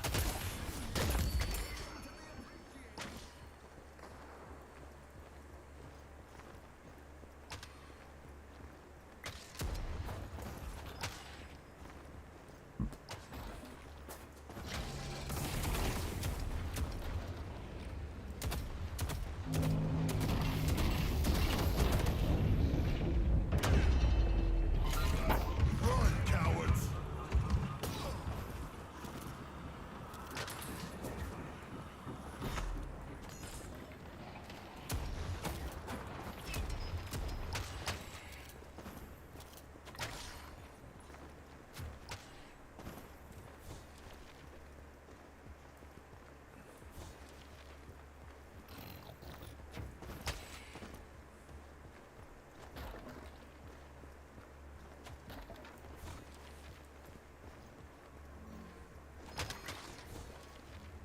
Little bit of advice. Don't get caught. I see Warden.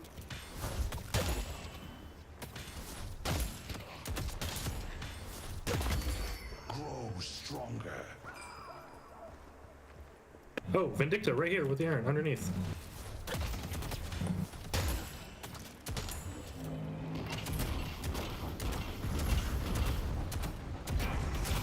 Fuck, she's fast. Thank you. Just load. Okay, nice. Impressive pocket.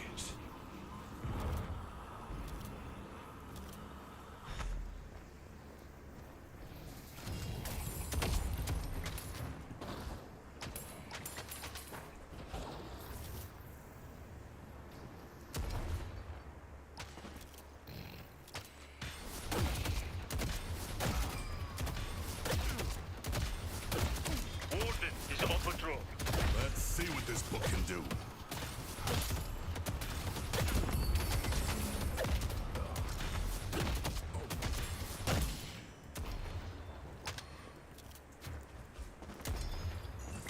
I see the robot.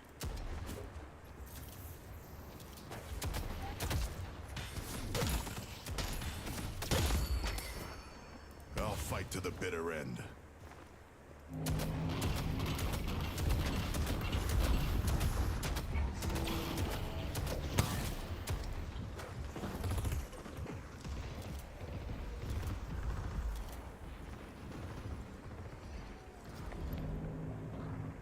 I may be tough, but I don't want to take on the whole team alone. Bridge buffs active. 4 in yellow.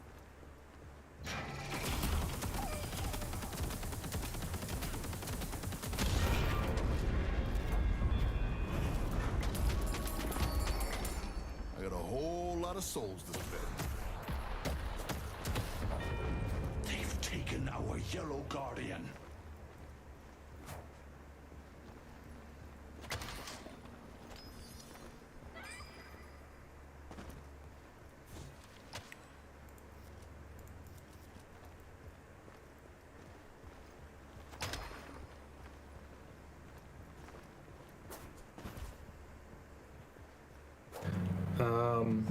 Are we trying to bring this in, or am I just gonna drop it somewhere? You can bring, carry it bring over. it in. That's on their side, so I need, beeps. Let me go to the store first. Maybe not anymore. It's all good. Warden's here though, being a freak. Go in there.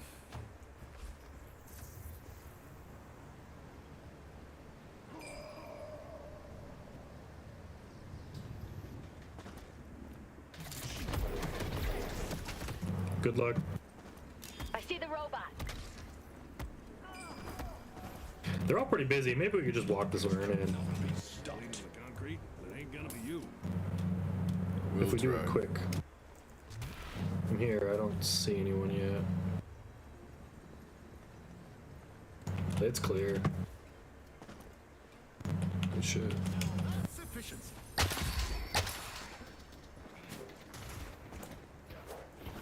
I see Vindicta.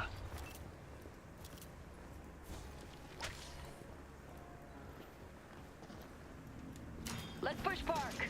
I see Vindicta. Let's get a warden. Okay. I'm coming for you. I dealt with the pile of goo. Do you need help on order?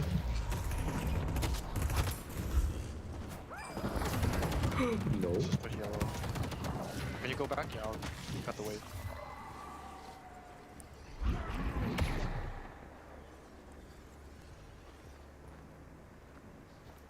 What's going on down here?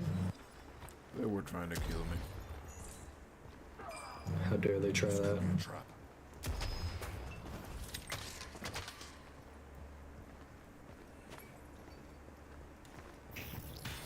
Our blue walker is under attack. Paradox and blue. Nice. Objective down. I see Geist. Nothing stops me. What up?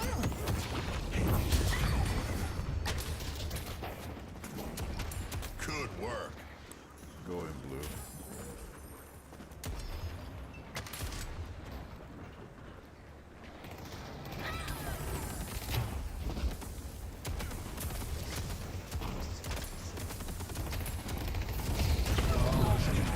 It was inevitable.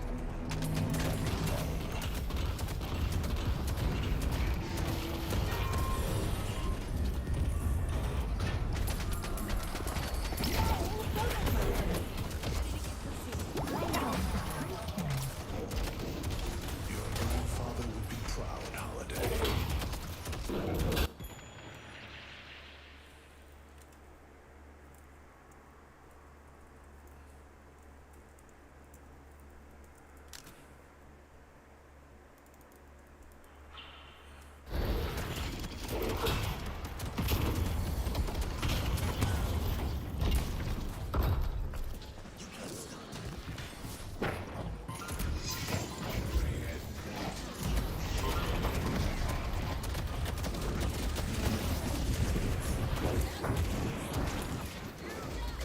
Took out Hayes.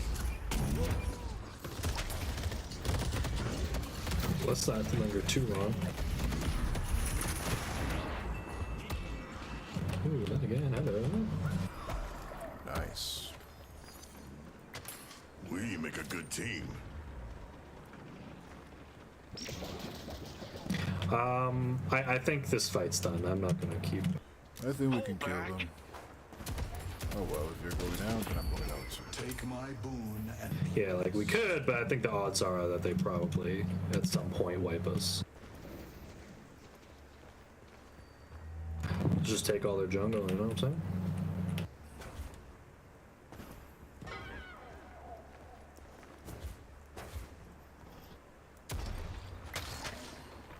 They might try and take Urn.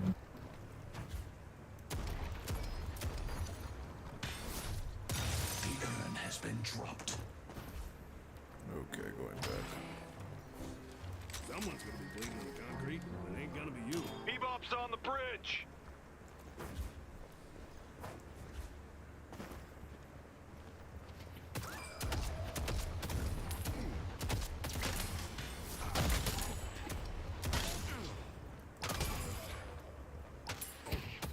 Let them whiplash.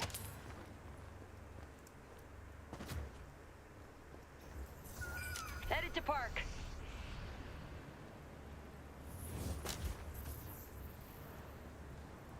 Thank you for helping your ally, Flash. The spirit urn is waiting to be claimed. Oh, that's. Help me with the urn. I'm just gonna push a little bit more. They should be distracted enough with me.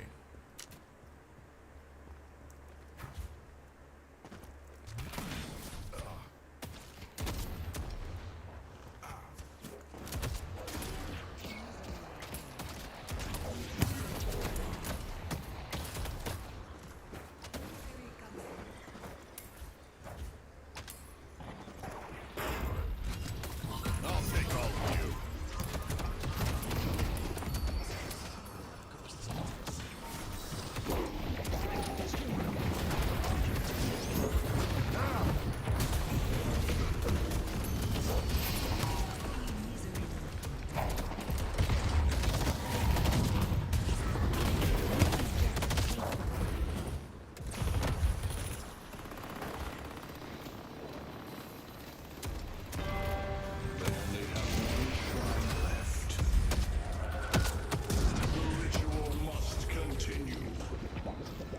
Holy fuck, we're 70k up. 60k. Yep, that's 100% stone. I'm not afraid of you.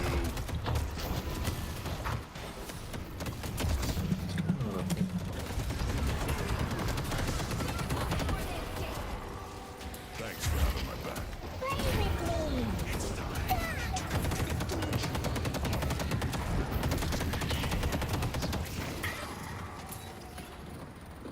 Haze is coming for them. Left side.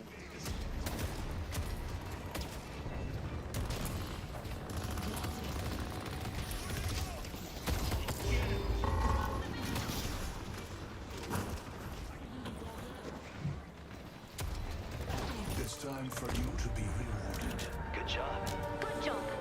Good job. Good job. Good job. Good job. Good job. Good game.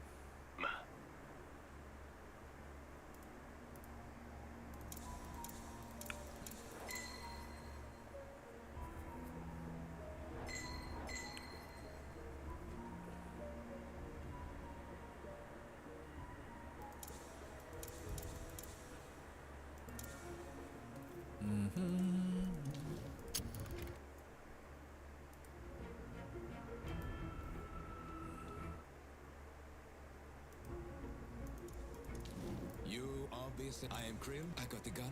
He's got the claws. Client out of date.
Good luck, have fun, and enjoy.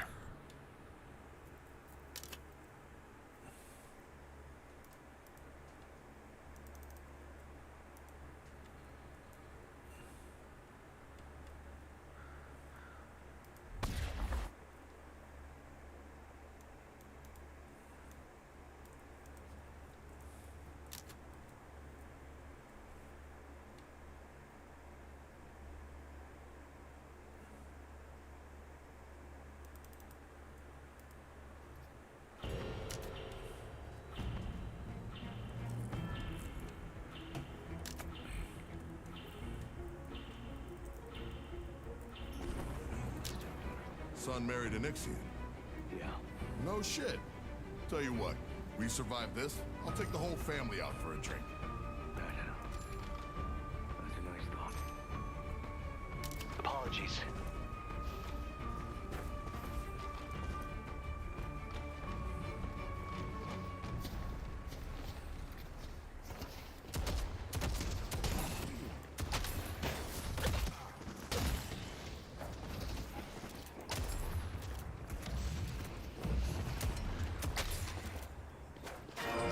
You still have it, Talon. Nice.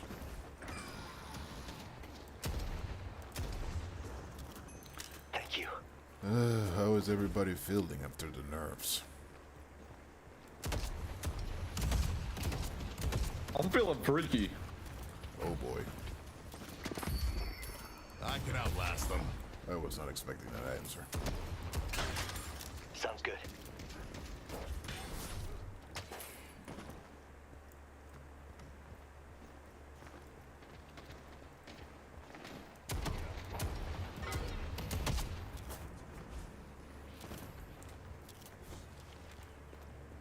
We live in interesting times, don't we?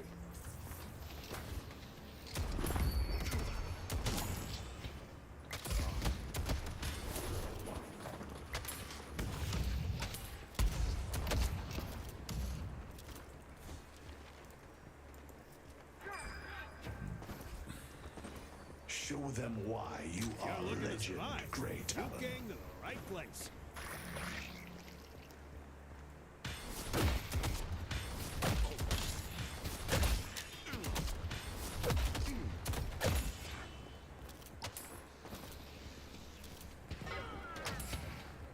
He's one. Nope.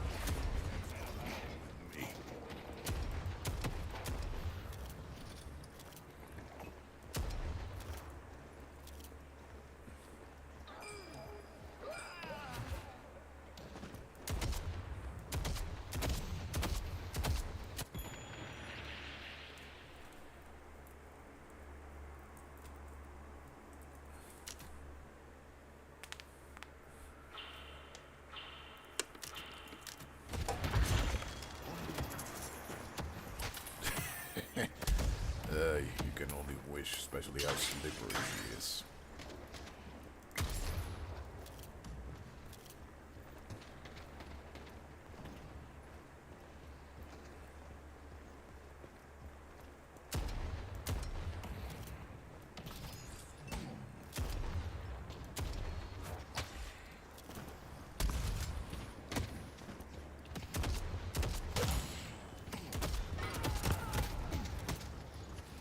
They're both one. Well, he did game.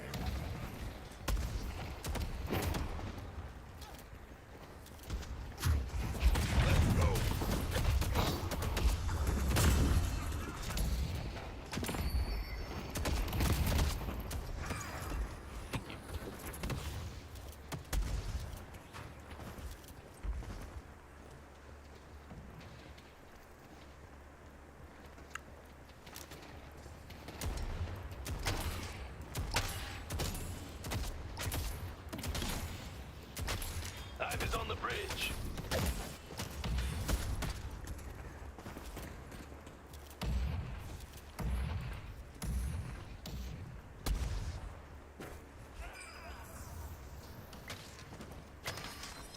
How such delights I can sell you.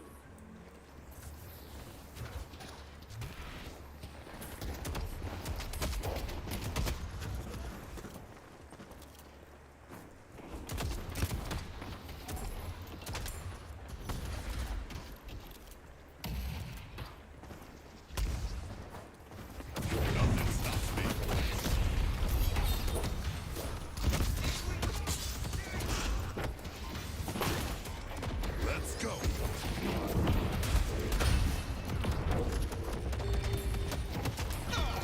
Crap! She was only one!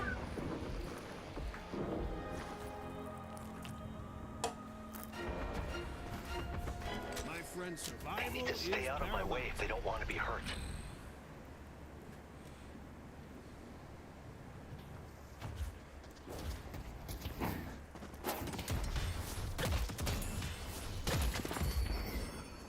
I'll make that damn book work for me. Pick up both of them with it.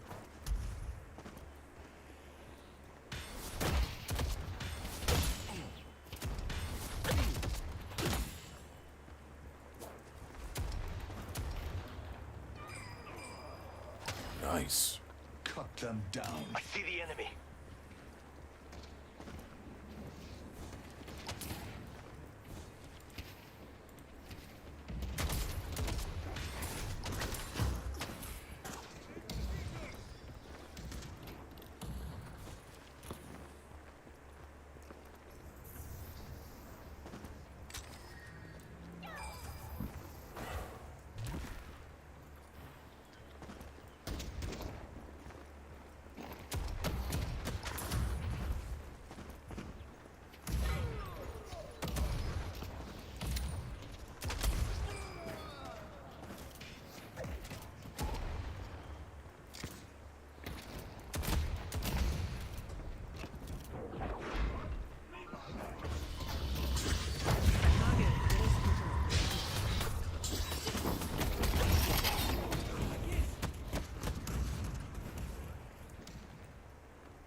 Good luck not getting shot.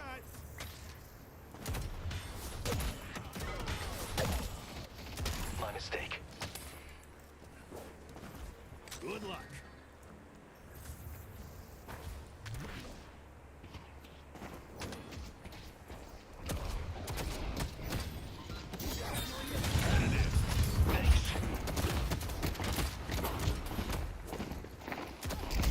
Ready to use healing right. On my way. I don't know. Thank you.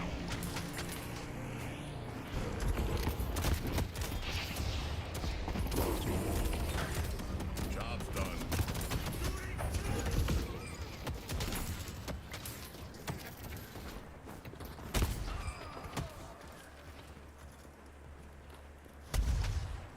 This is low. We live in interesting times, don't we? I'm going in.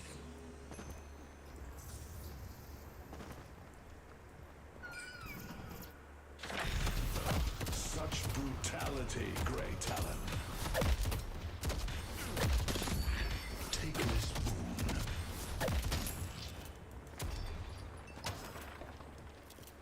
Thank you.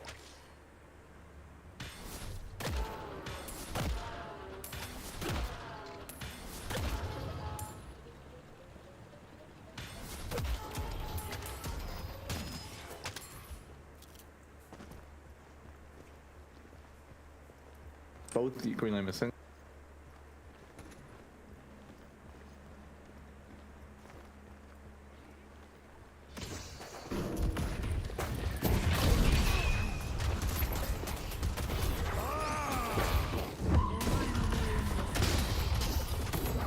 I see Kelvin. Kelvin's on blue.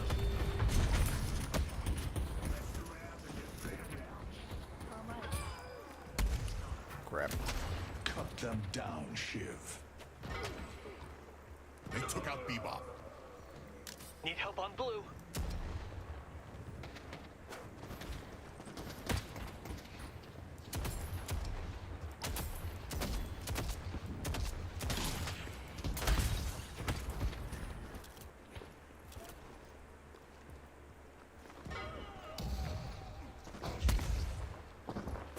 Blue needs help.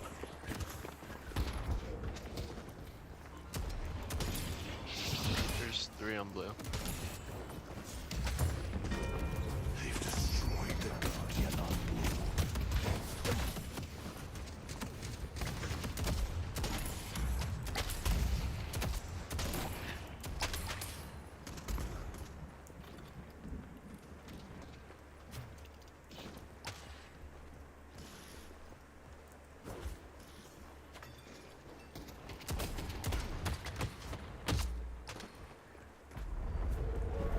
Breach buffs active.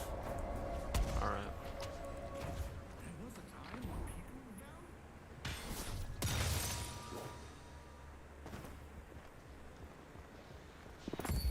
Take this gift. You can't stop me.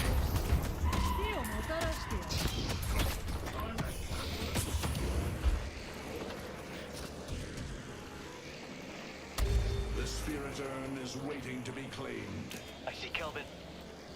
They took out Bebop. Any help on Freaking this swing Mirage. lane over here? Find them.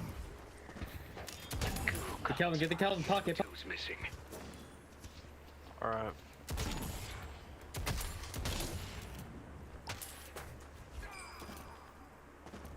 Nice, thank you, bro. Yeah.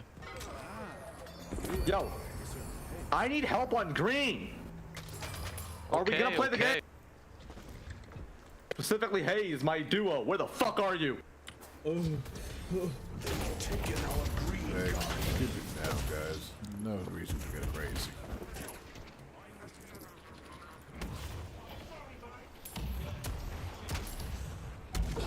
Holy crap.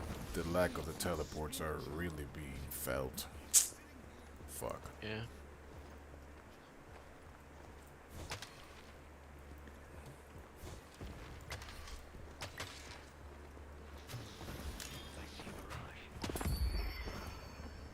Stay 2 steps ahead of death, my friend.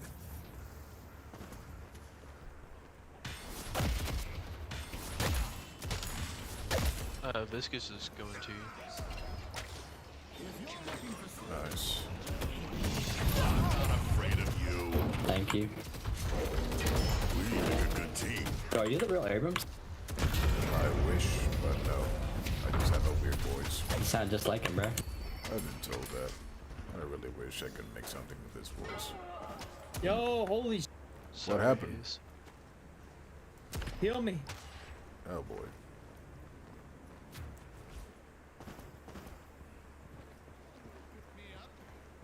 Soon? Anytime, really. Our blue walker is under attack.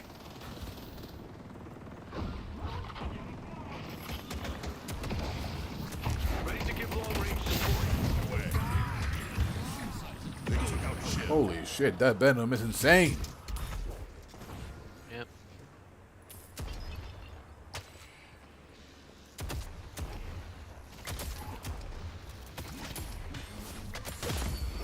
Receive the blessing of the Amber Hand.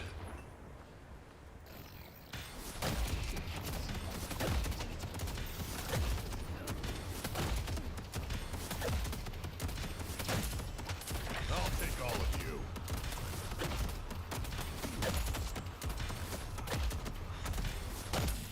Listen here, Book. You work for me.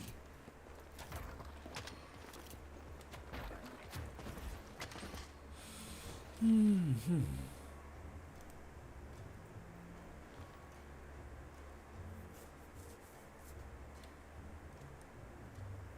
go out there and impose your will. Coming for this viscous.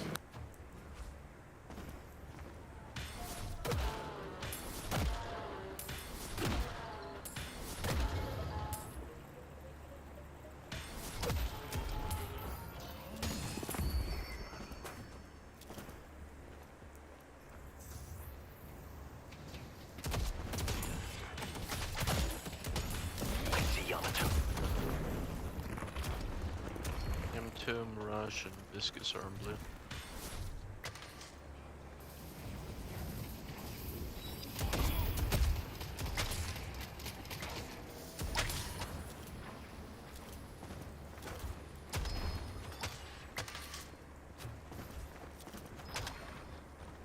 I see the enemy.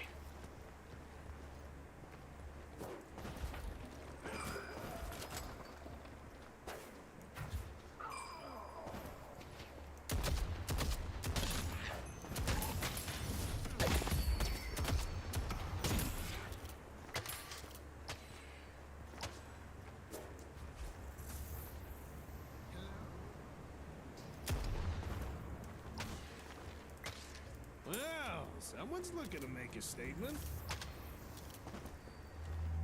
Rage buff's active again.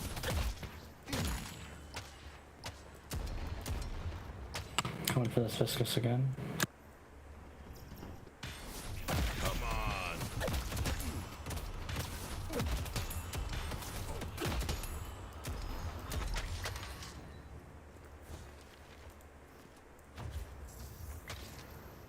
That's gonna help keep your blood on the inside. The spirit urn is waiting to be claimed. Warded. I see Ivy.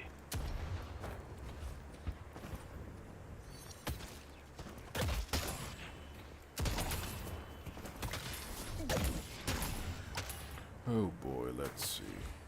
I suppose I'm actually doing a good job at making sure I'm becoming a pillar of this side. They don't have to worry about me or this side at all.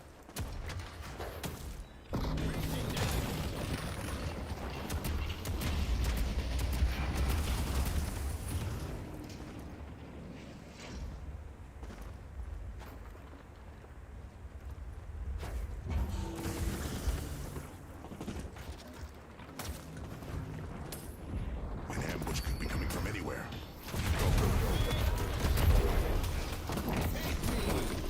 Now!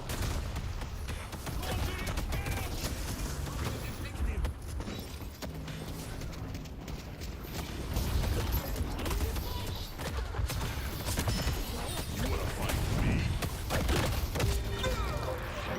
Mirage is really, really low.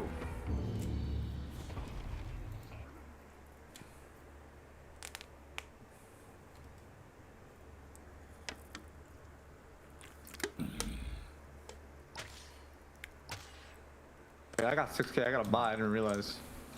All right. Congratulations, you're rich.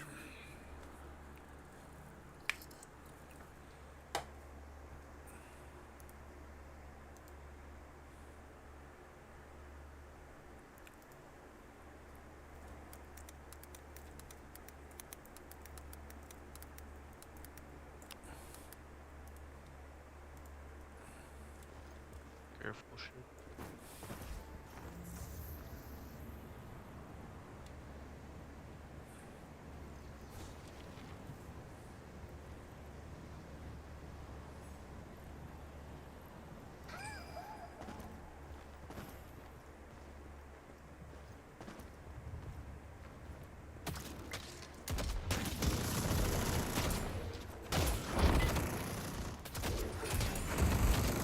Green Walker is under attack. Get the walker.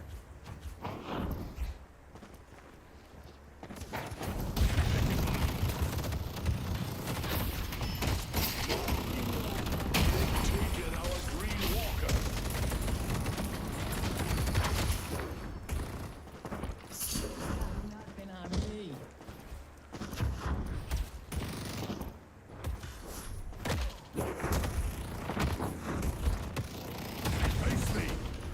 I'm coming Abrams side on bolt. Me, I don't Nope. just- Fuck Aw, you. Dude, better. My bad.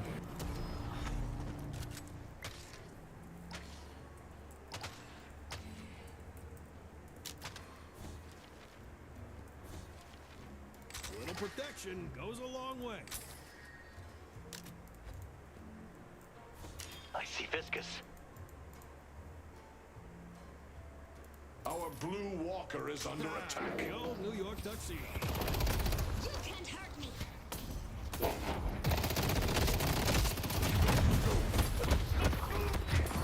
Coming Abrams, don't die. No, yeah, you can go. There's multiple people here that want me dead. Fucking Mirage.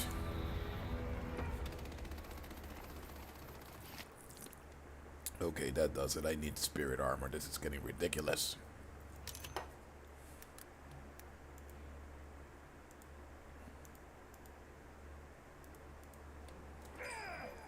Nice.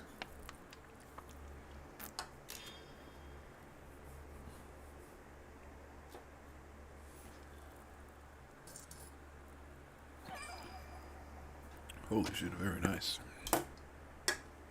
Take yellow if you can. Go in blue.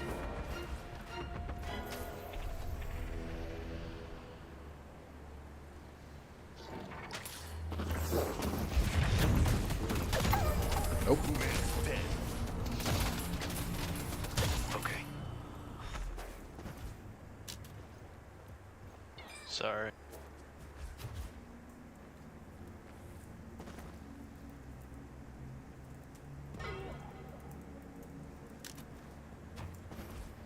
I'm sorry, Pocket. I cannot help you.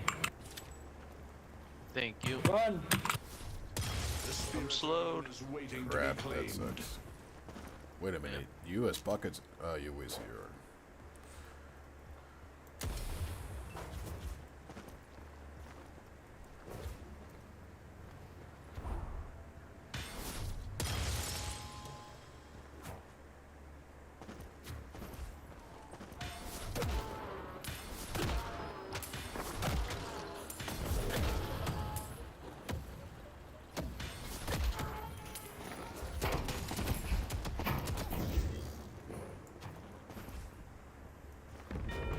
They've destroyed the Guardian on yellow.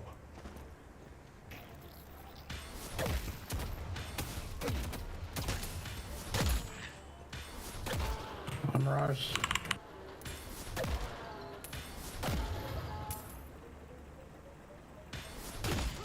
Fuck. I feel like an idiot.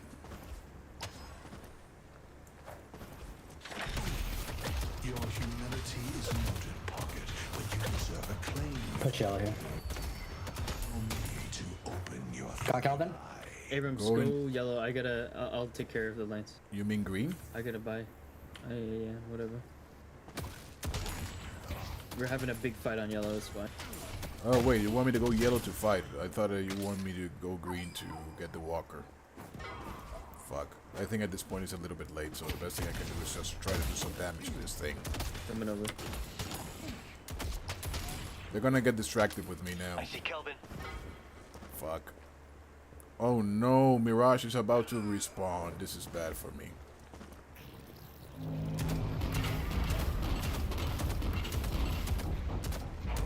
Our yellow walker can hold on to the battle.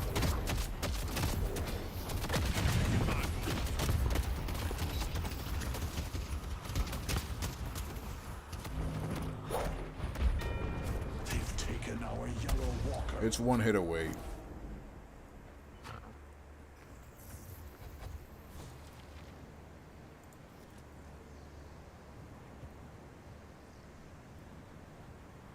You'll be the last one standing.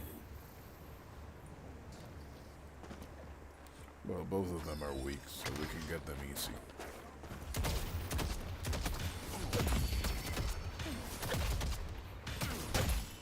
I see Yamato. Going blue.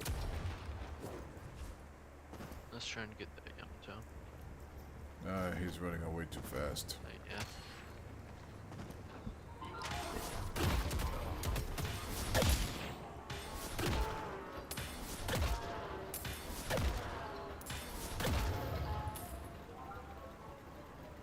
Oh, they came back. I see Yamato.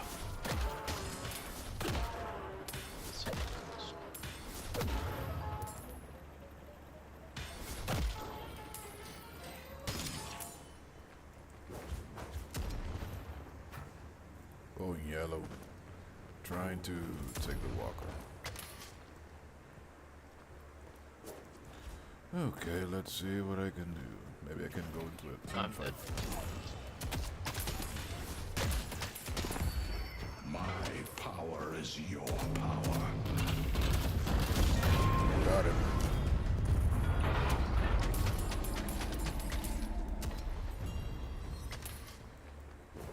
Well, hopefully they will come this way and distract themselves from green, so you can take green in the end. Our blue walker is under attack. Fuck, going blue. The only way to face a problem is head on. They destroyed the walker on blue. I mean, let's go. Enemies have reached our stronghold.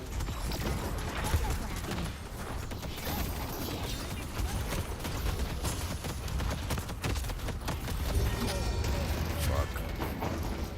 I thought that I was gonna be able to buy enough time for you guys. Shit, I should have waited a little bit more.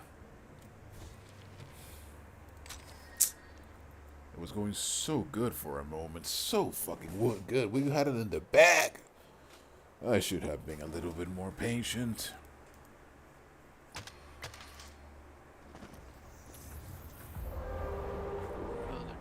Get green. Get green. To be claimed. Yeah. The rejuvenator is descending. After that, run away as fast as possible. Then we'll go your way.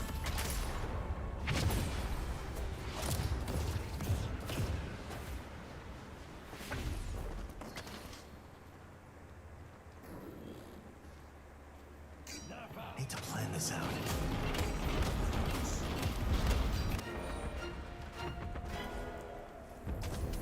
Nice.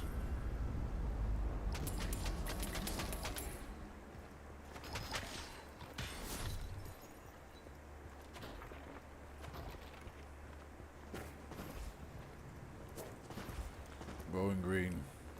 Sorry, blue. Me too.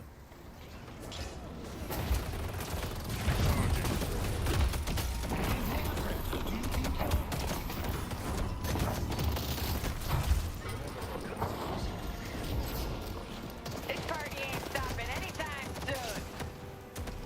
We only have one. Someone help the shrines. Stop them from progressing further. Let's take out Yamato. Let's stick together. enemies have breached our stronghold.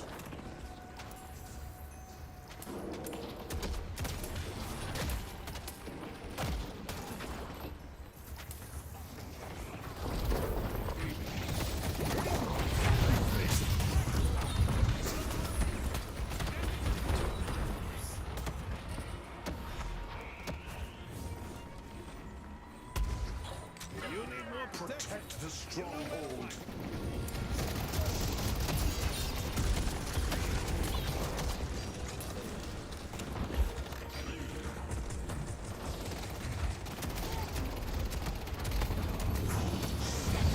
Completing the ritual.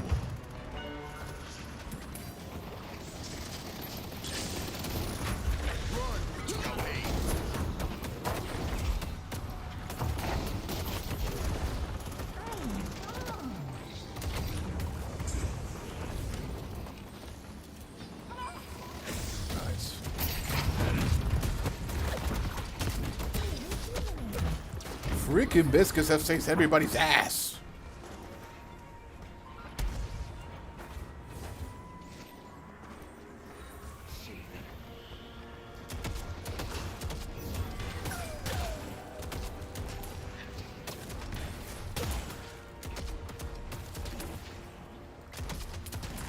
We need to push lane fast and forward.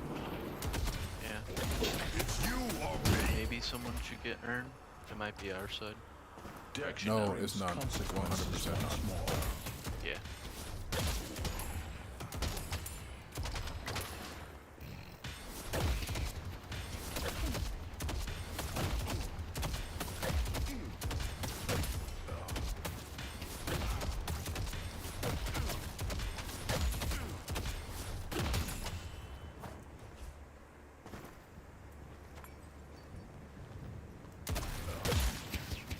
I'll take all of you.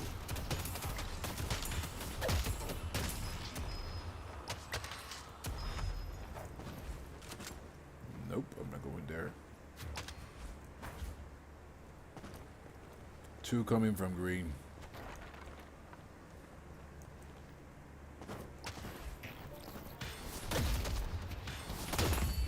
Your valor is rewarded.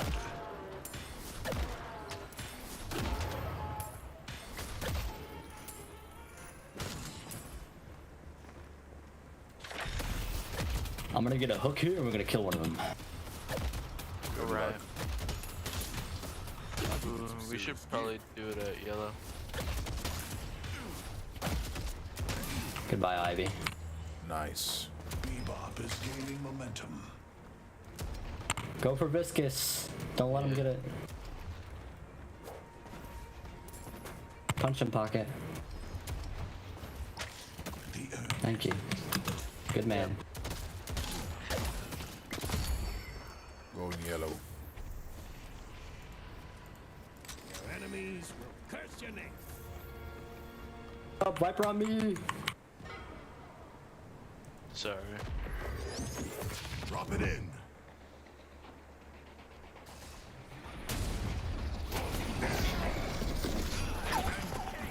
Nice. The spirit urn is waiting to be claimed.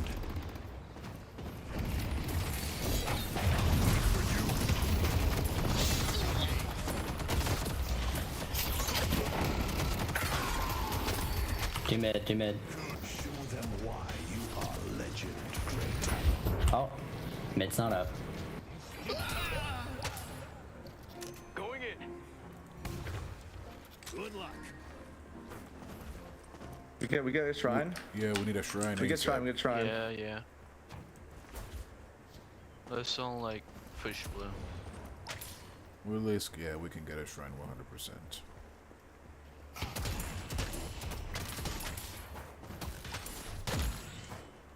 Mirage and Biscuits are the first coming out.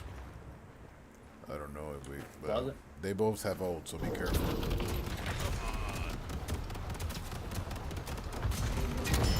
Who do you think you were punching?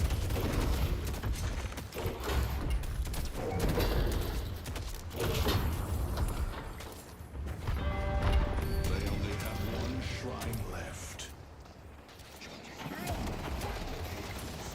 sorry.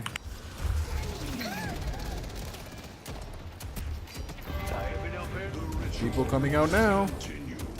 They're respawning. They should probably get out. Yeah, we don't have reach.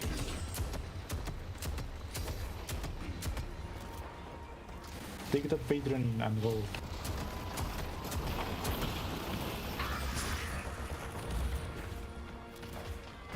We can end. Oh yeah. Okay, I'm coming.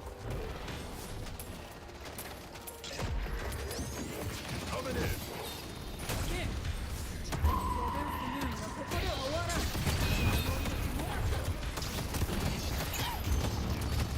Another one. Give me another X2. Let's go. Let's go. On it. If we can, well, Shiv is a pain in the ass. 480. Sorry, kill it again.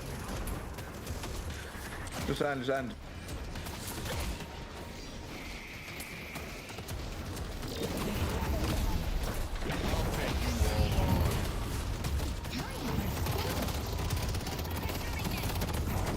End the game. 4 Ivan, 5 up. The games.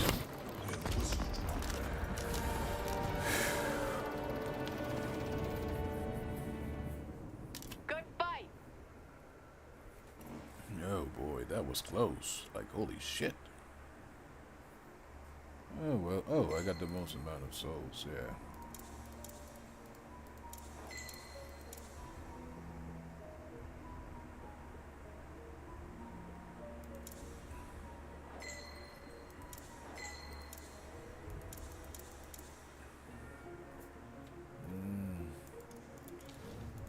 Should I try? Oh no, not again.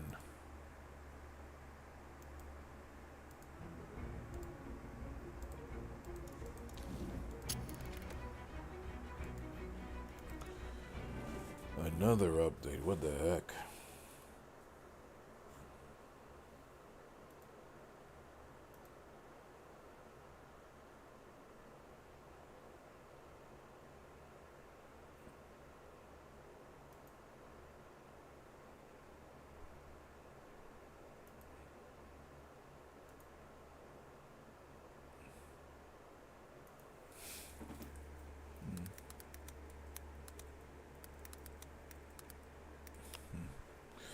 Thank you very much.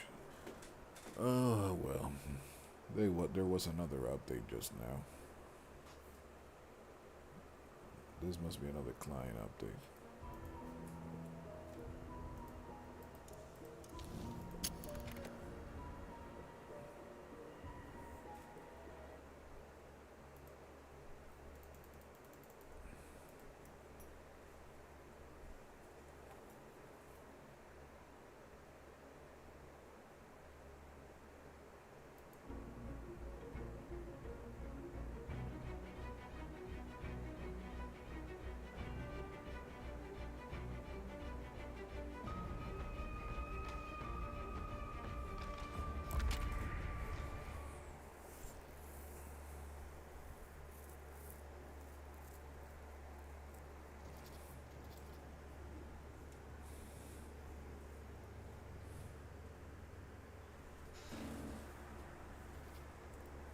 Fuck all you. Well, good luck, have fun, and enjoy. I don't wanna.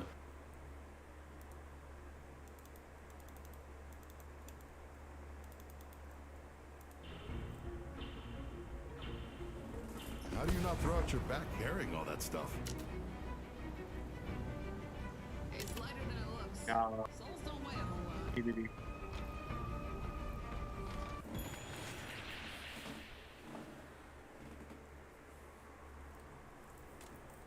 Oh. Okay.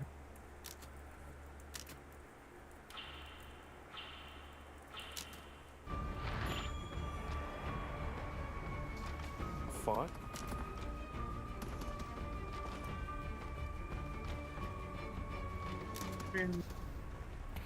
No, different.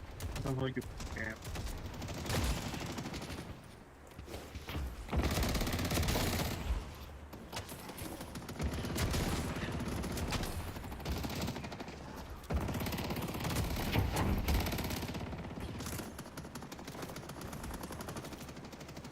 Well, I cannot help you with that.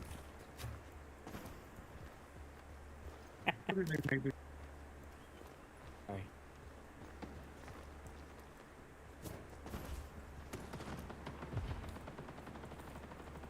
Let's take out Bebop.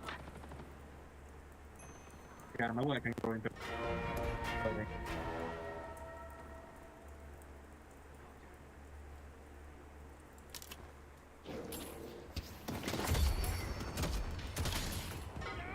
I should go shopping. Thank you.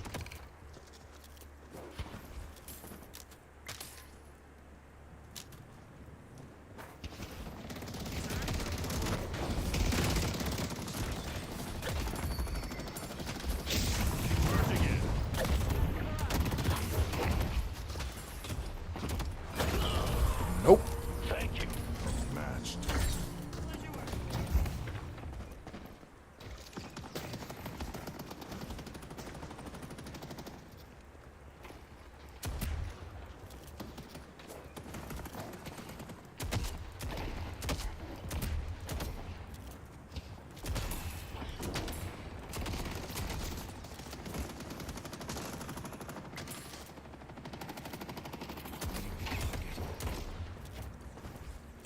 I know what kind of. Just for the fun of it. Welcome! Look who's ready for a 2 a.m. metro ride. Okay, we're in the salty leagues now.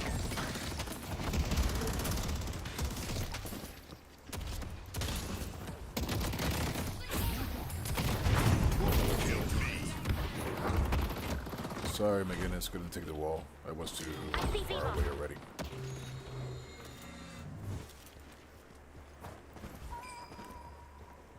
Come back if you need anything else.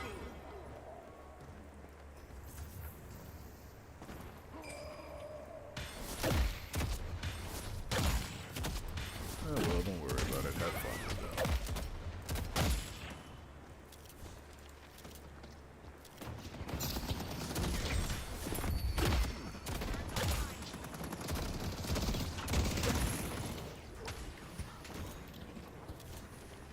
You got expensive taste. They're not gonna want to get up close. Turrets up. Try running now. And fight!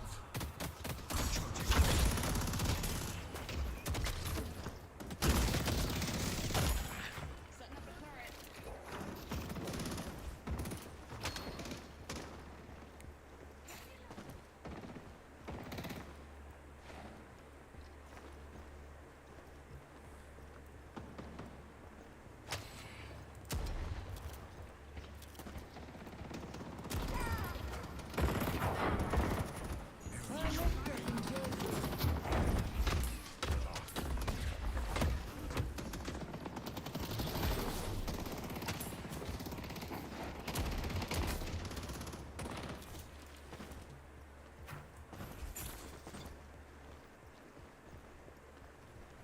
Little bit of advice. Don't get caught.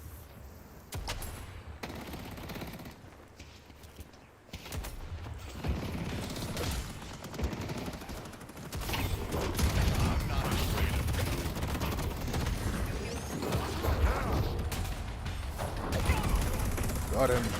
Won't be the last.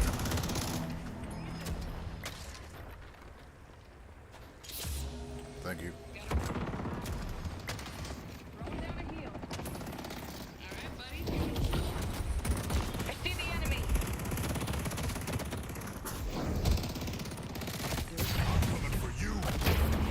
He's low, he's low. Got him. I'm dead! I'm dead!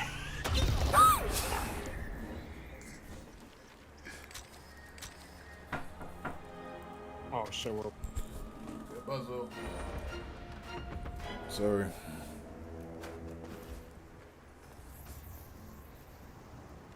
Going back now. Crap. I don't know if I could have made the freaking owl at that point.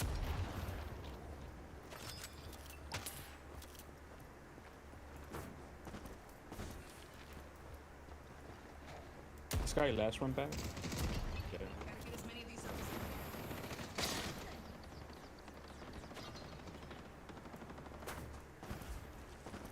He didn't. He might have. Yeah, no. McGinnis coming from behind. I'm behind.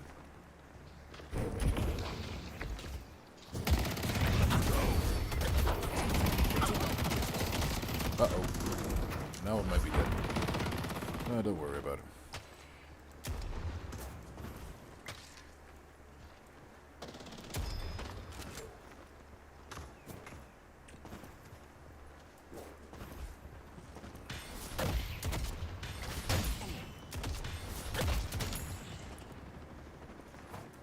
Look out for Warden.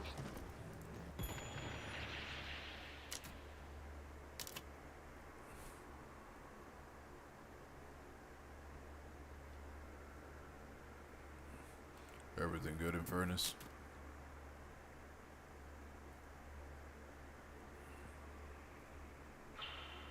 Sorry about that. I got a call. Life goes.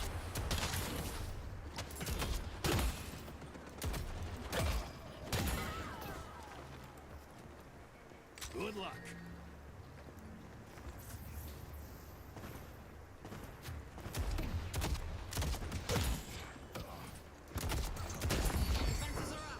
Blessings I shall give. In the end, I will be the one still standing.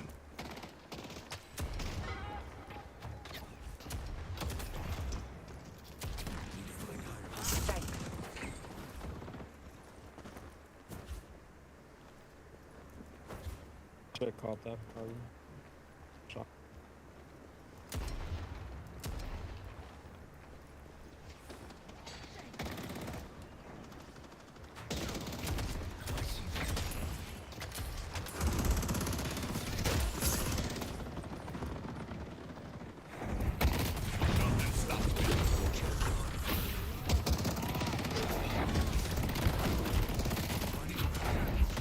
Warden is missing. Not the warden.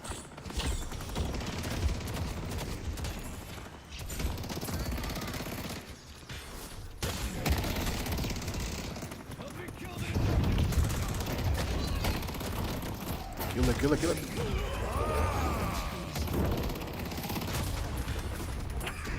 Nice.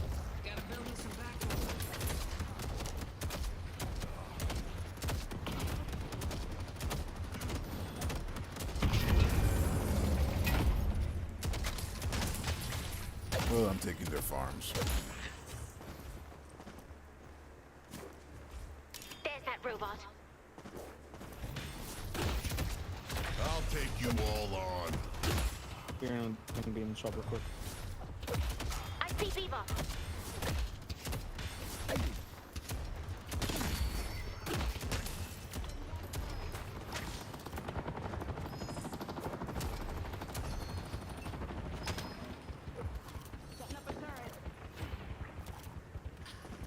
I'll run them down.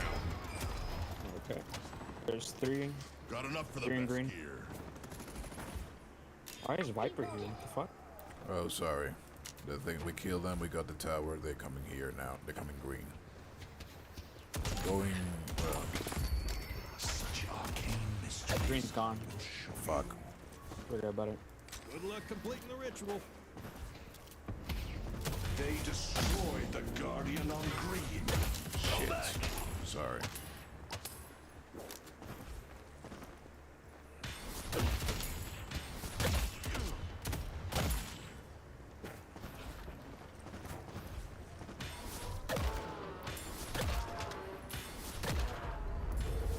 Mid-boss has arrived. Bridge buffs active.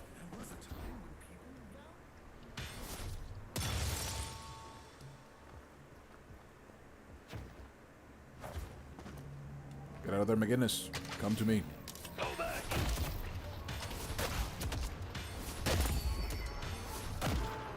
Crap, they're not pursuing. Let's punch blue. Going blue. The spirit urn is waiting to be cleared. Hold off, because they might go blue. There's that robot.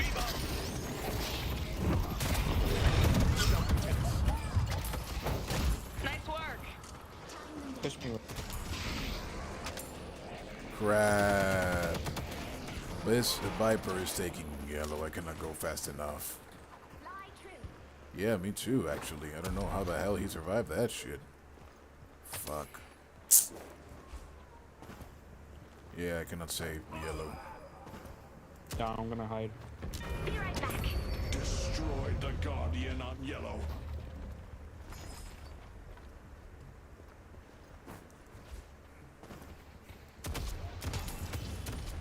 I'll be right back.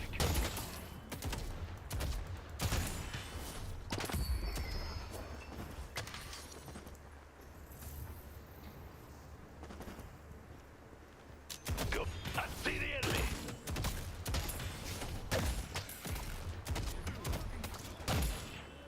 I'm running away. I'm too low.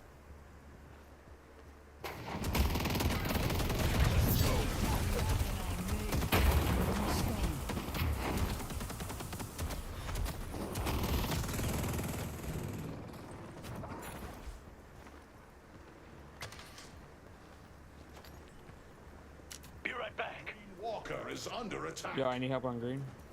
Green needs help. Headed to green. Stay 2 steps ahead of death, my friend. Going green.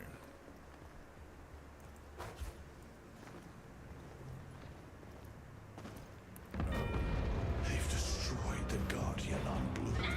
Shit, tree in blue.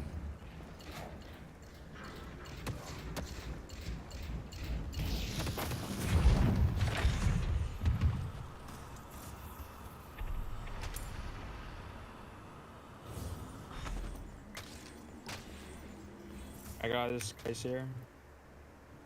I see Both right. of them.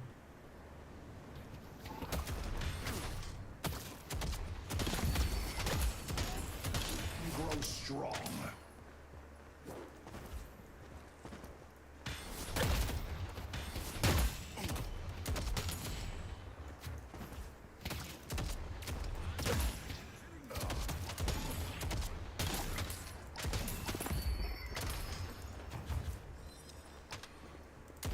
Green Walker is under attack.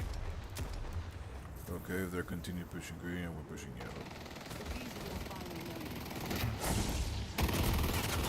Let's take out Wraith.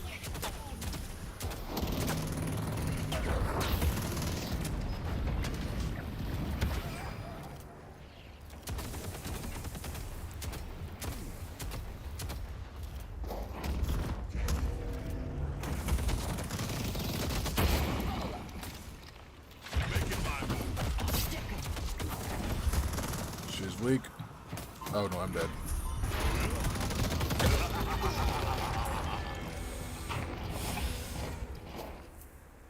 Stayed before.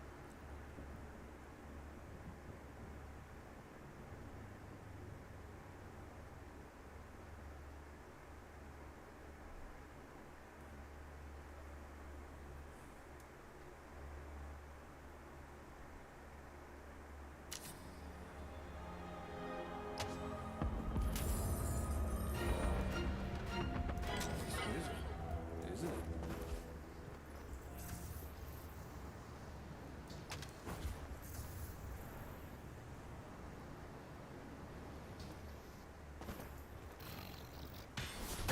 Oh crap.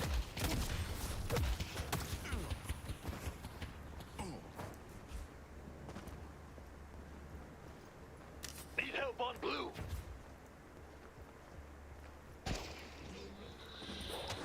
They took out Jim.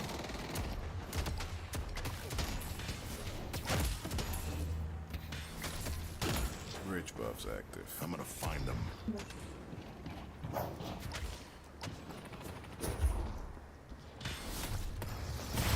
take all of you.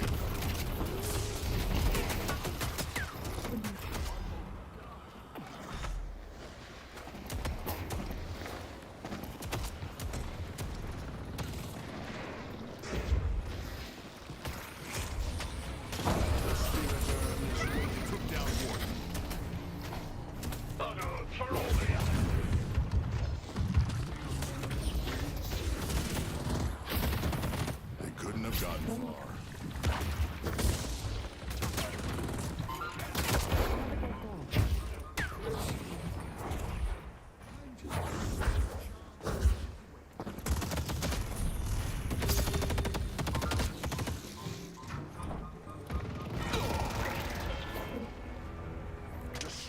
the scrap column.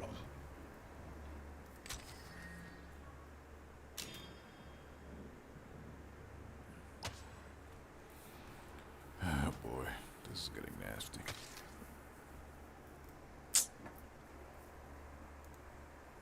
How can I get the situation better? I'm going for anti-gun just because I know that Viper can actually make a comeback. But should I change strategies?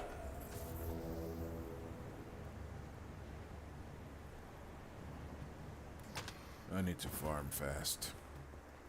Run, cowards!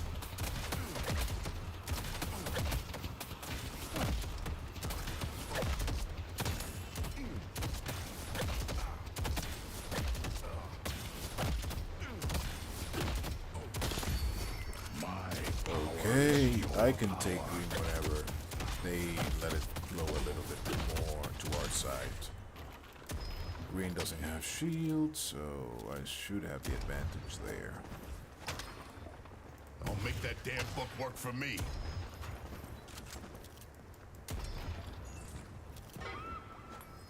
Jeez. Wait, there's 3 people on yellow? Maybe we can take green. Going Headed green. to park. Can't what, the Guardian? Yeah. Let's see.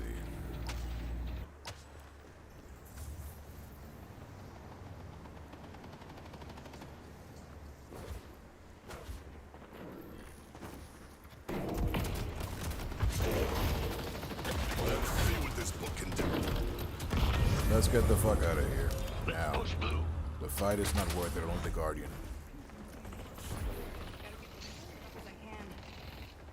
Headed this way. Let's push York. I'm going in. Absolutely not.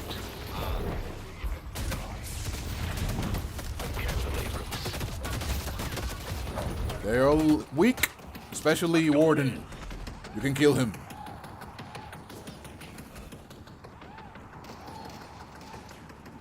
Come on, guys. We kill at least 2 of them, and we have the table sweep. Oh, I got Freaking Viper.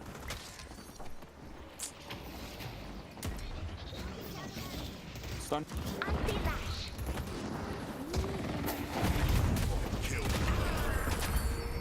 Stay in the dirt.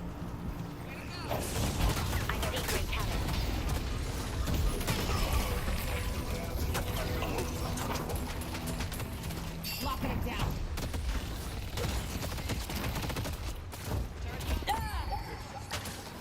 The old man is here. Good work. I'm dead. There wasn't much I could do after that. Crap. Okay then.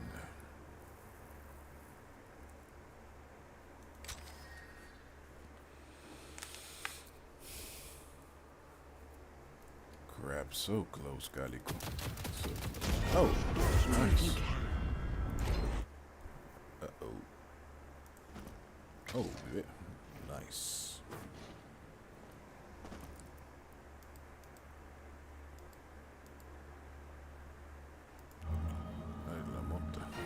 Take the bridge buffs before them.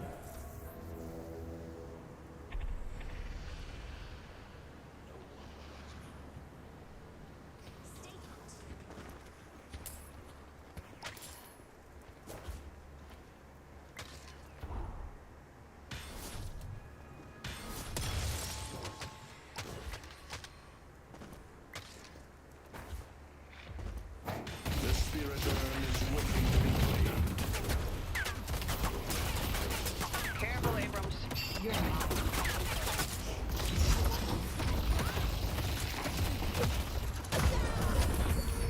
You can come and save me. Action on the Knickerbockers.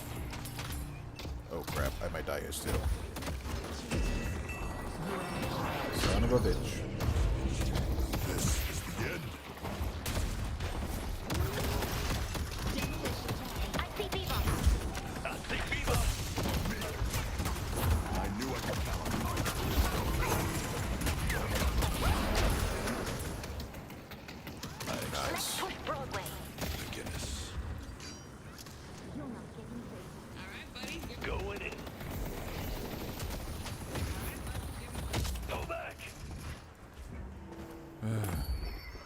We might be able to go mid, actually. We can ignore blue.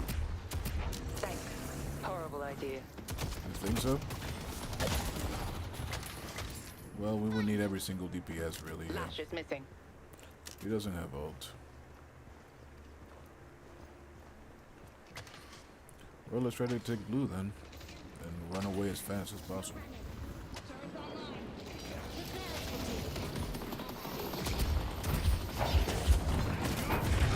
Did Lash use his ult? Not yet, right? When I come in, he's gonna use it. Pull back. Be right back.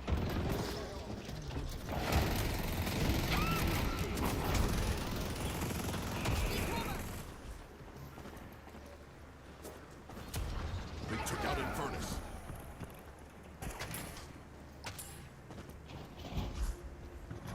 Damn, we didn't even touch that thing. Yeah. We're just there for show. I see Lash. Lash just wasted his ult on me and he didn't hit me.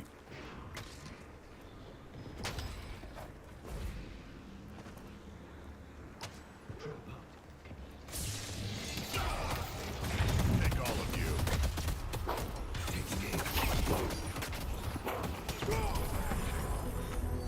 Thanks. You're welcome.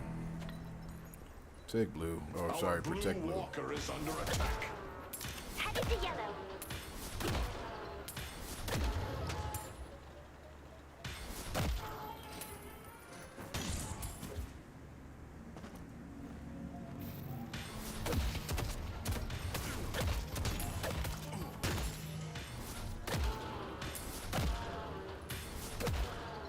I see Reef.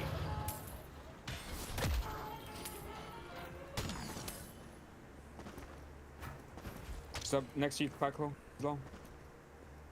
You ran away from her. Nah, it's all good. Grab Just don't tree on put- blue. push. Tree on blue. I really didn't hear anyone run by me though. You see the map, right?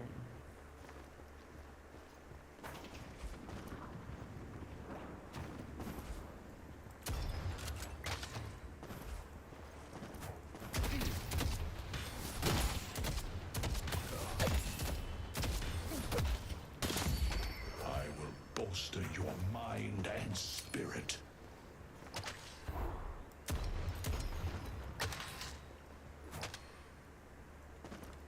Wraith in blue. Our blue walker is under attack.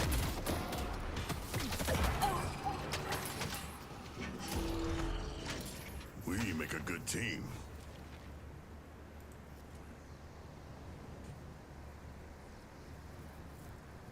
A little protection goes a long way.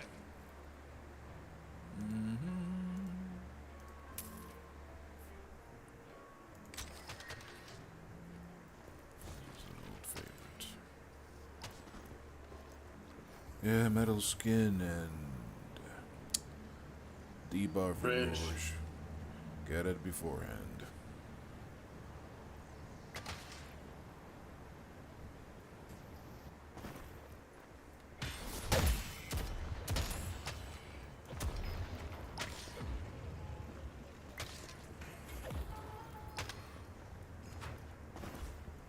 I see the enemy.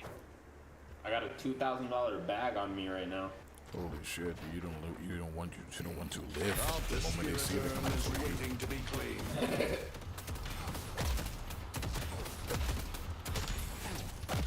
Need help on blue.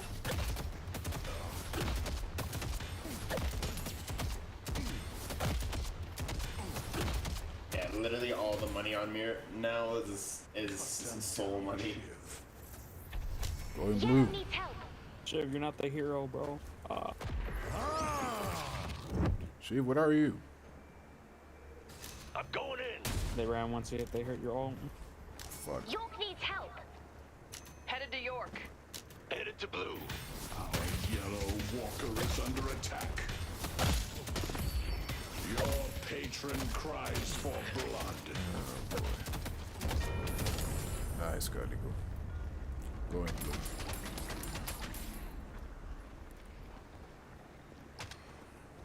push on me.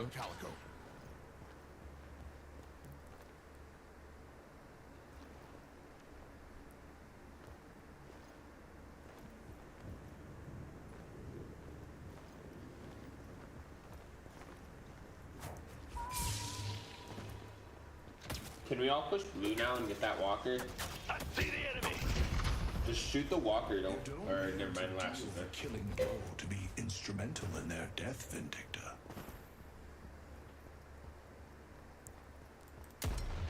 Well, that was a waste. I see the enemy. Go in there. Green and green first.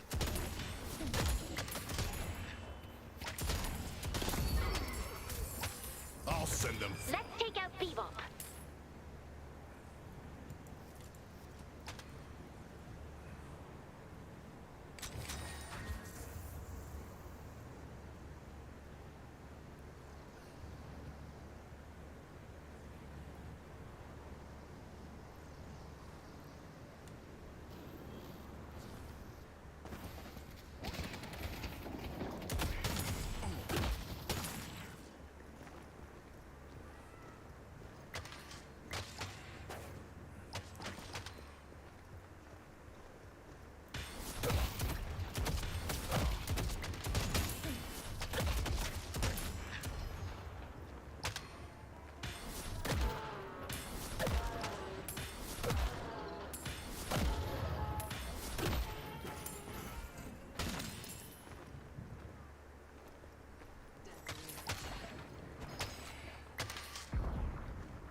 Too dangerous right now. We're in a stalemate. I see the enemy. Going blue. Coming in.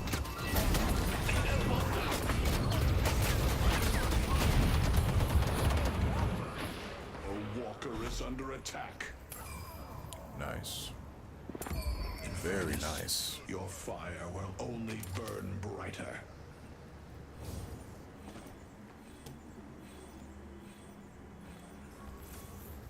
I see Warden. Going back to blue. Oh boy. Holy shit, that was a stump right there. Down, Shiv. Do we do mid or just take this walker? Both. We can do both. Push blue.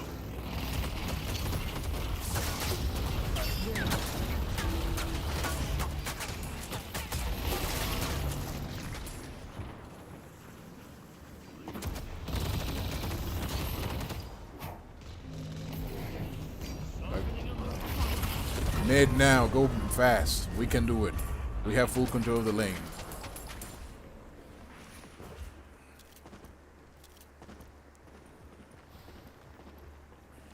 I'm not afraid of you.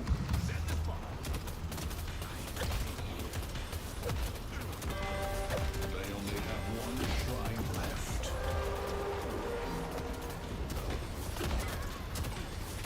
Kill me, guys. How do we get the wave spot? Come towards middle.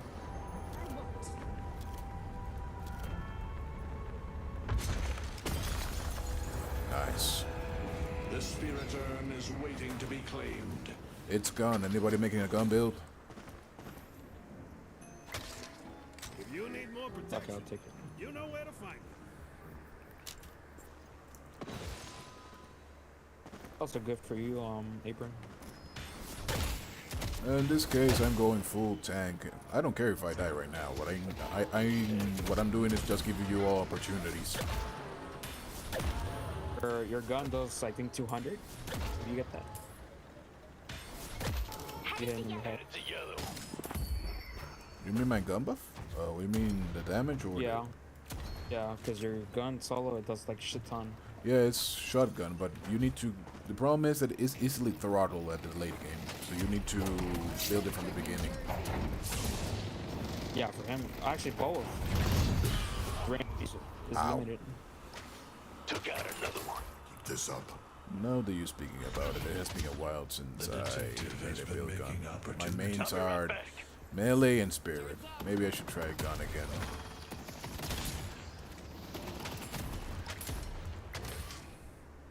Pushing yellow.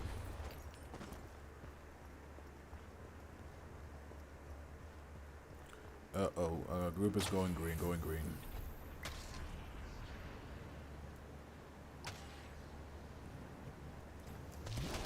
Help me deliver this.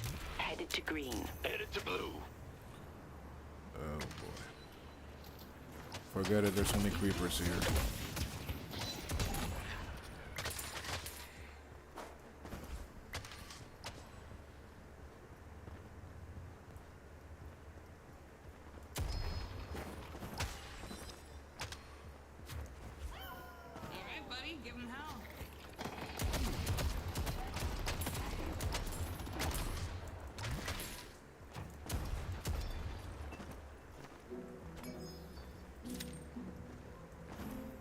Going in.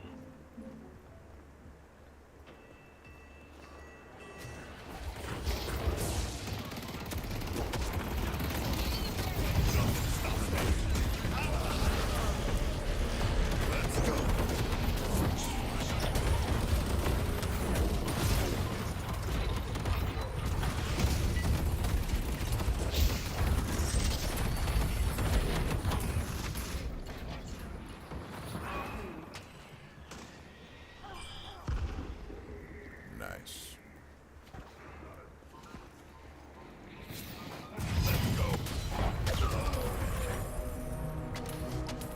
Run while you still can. Death brings consequences. Shit, that was once fast. more.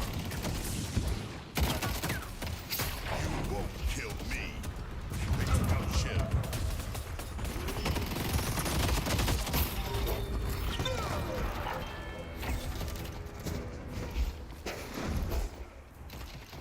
Oh, the good news is that I can go my way now.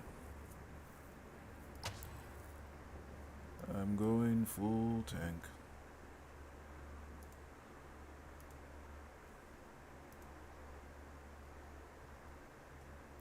Where's it going?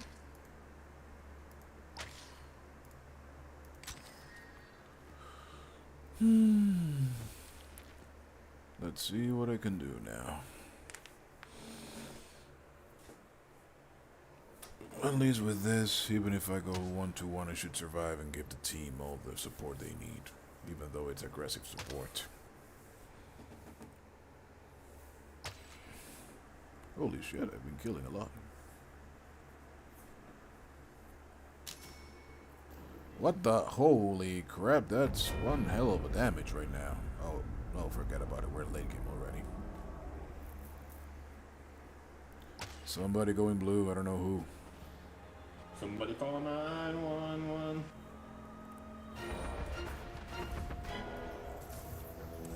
Is it only creepers?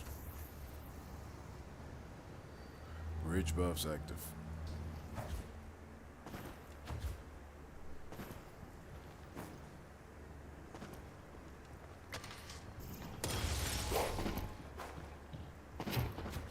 So, like... There's two here, Bebop and Warden. I see Wraith.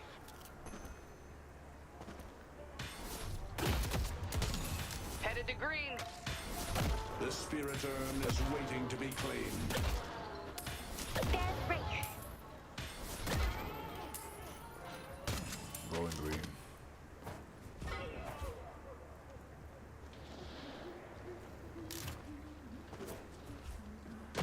Green walkers. Pull back. Shoot me all you want.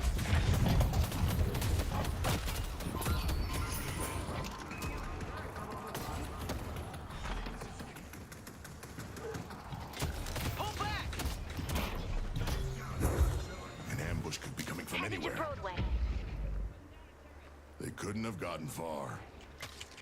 Careful, lashes here too. There's multiple here, I think. Oh, somebody's going blue.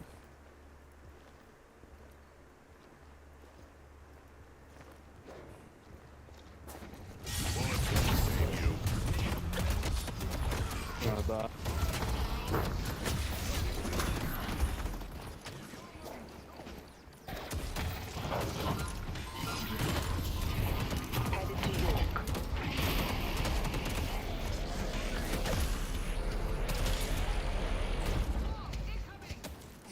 Where did they go? Coward, your team needs you. Metal skin. Headed this way. Lash, listen. Crap, every time I'm about to kill them, they run away. What the hell?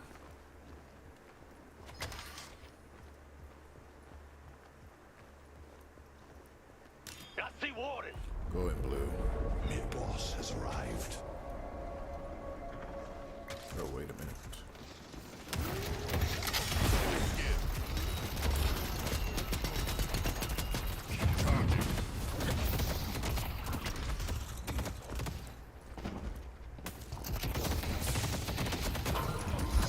Multiple people here coming for my blue ass. Time for evasive tactics. Charging. Headed this way.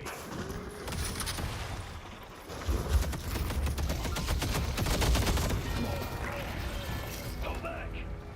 I'll give my life for the cause. Going in. I'll take yours.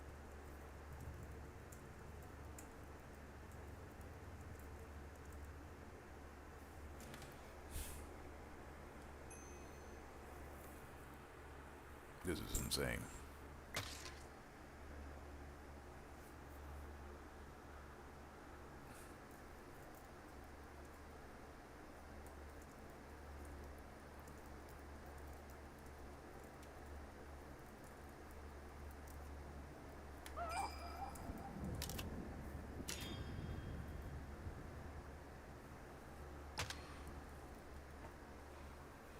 Well, it was good, but the thing is that nobody took advantage of that, even though multiple of them were low. Maybe I need to fight closer to the team. Fuck! Bellicos, Army, McGinnis, Infernus, and Vindicta, push you up. Work, McGinnis. Your team needs you.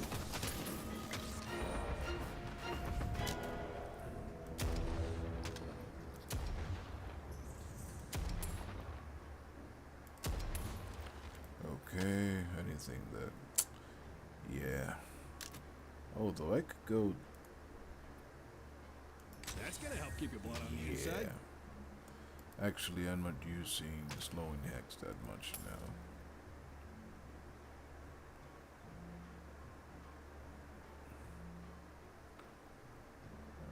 I think I'm going to improve cooldown.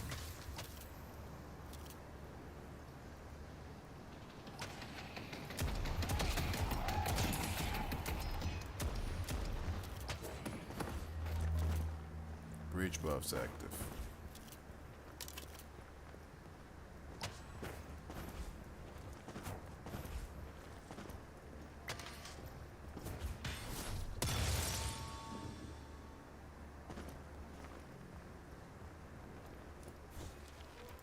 The question is, what do I get now?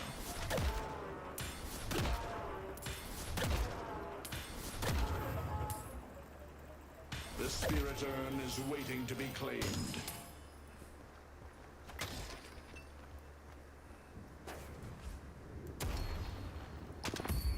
I see Bebop. My favor.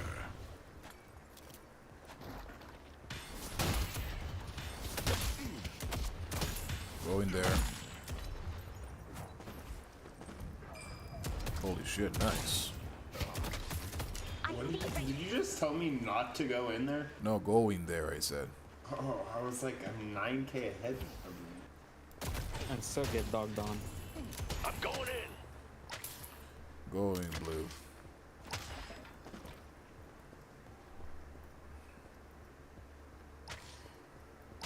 I see Lash. Lash using ult. Oh. Watch out, you're getting too close. You're getting too close to the sun. Look out for warning. Don't waste your bullets.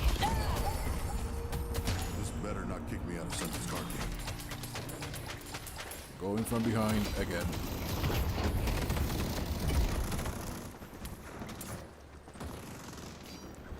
Kill Warden, he's alone. Let's take out Warden.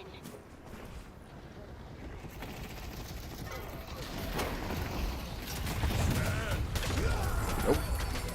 You thought you were gonna keep me down. Take a shrine now. Shoot me all you want. Here I come. Not happening.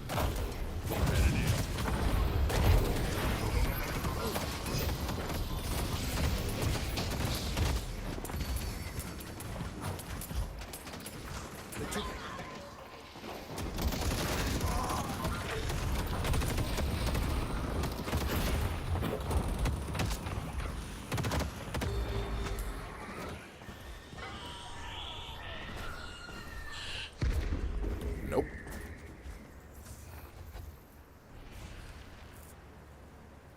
Should I go full damage or should I save something? Material shift is now 66,000, so...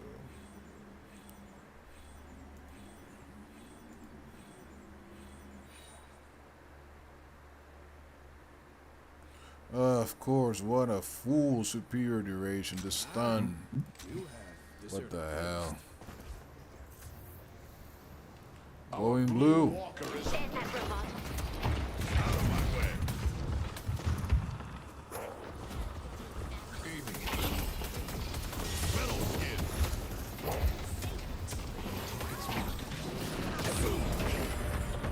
Damn, he already wanted that.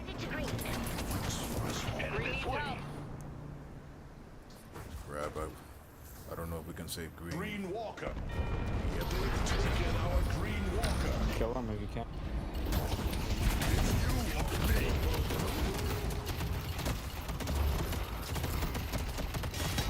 Save you.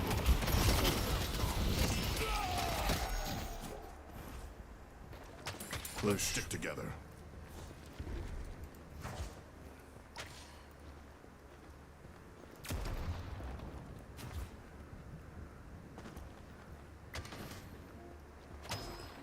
Hope you win whatever fight you're about to start.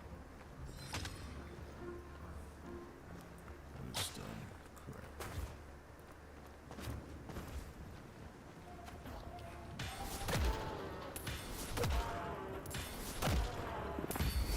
Let the ley lines course. Come on, we can beat this shit.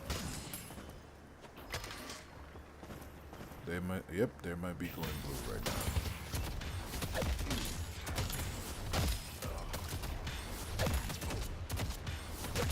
Our Blue Walker. I'm going in.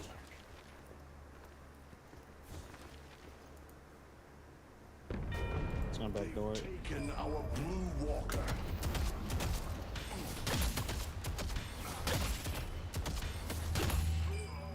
Breach buff's active. Take them before them.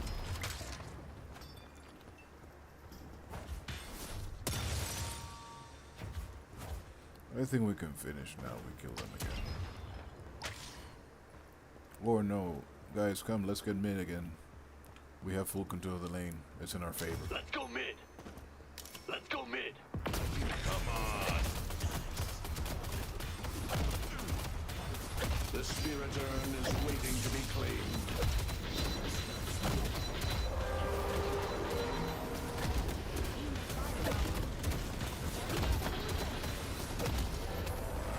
The Rejuvenator is descending.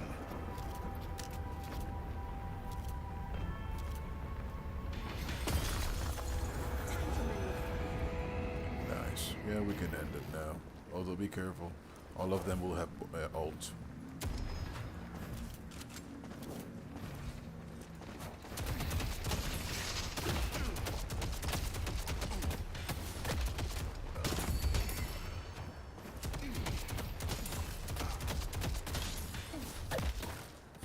I'm not afraid of the mob.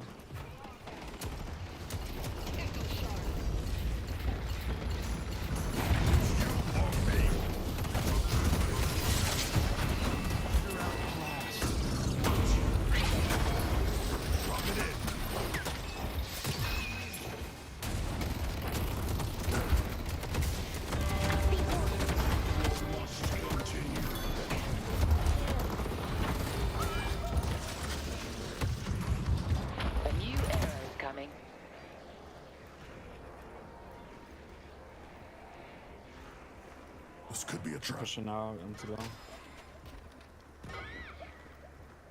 Crap, we're only able to kill one. Oh, Shiv, you crazy bastard. Oh, the only reason Wraith died is because she tried to 1v1 me. I know, I saw it. That's pushed back because fucking Viper was in my ass. You got expensive taste. I love it.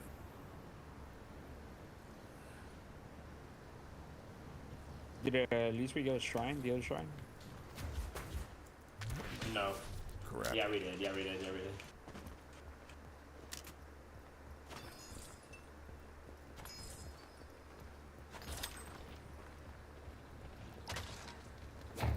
Nothing stops me.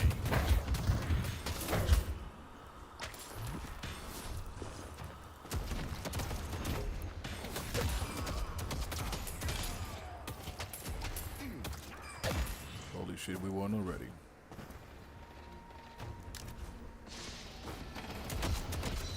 We good on now. Careful, Lash has ult.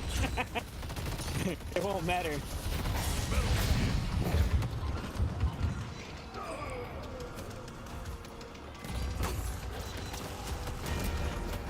I'm gonna save it for fuck Viper when he gets back up.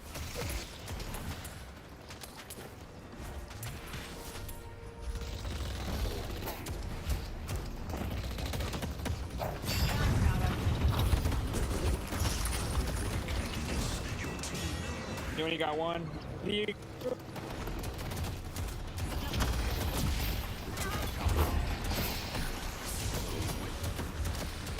Just end it, end it, end it. I am in your debt.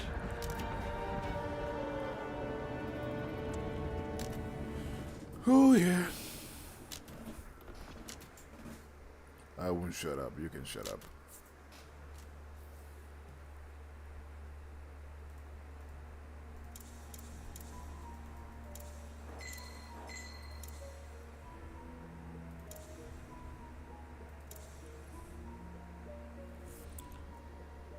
Nice shift.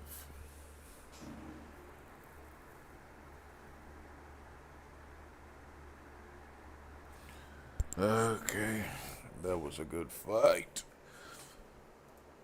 The build worked it out well in the end, because Warden was doing way too much fucking damage for gun build at the beginning. Later he tried to push a little bit of spirit, but it was a good decision. And Bebop went pretty much spirit bomb build. I knew that I could take that shit at least. I neutralized Wraith and Viper, and pretty much I could 1v1 them in health. Lucky me. Let's see what I can do now. Oh, we have new people here. You're welcome here if anybody's watching, and if you're enjoying the stream, I'm happy for that. I'm nothing but a small time streamer, just trying to have fun.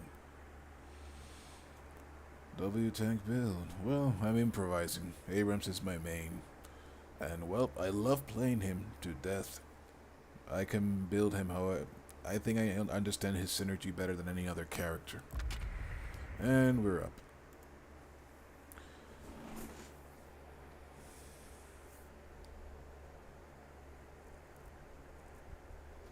Oh, fuck, can't go. Nope.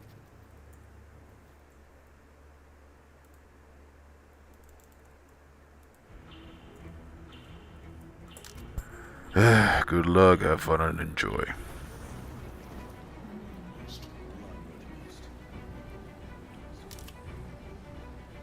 I will leave a bloody trail in my wake. No, I don't like SF6, thank you.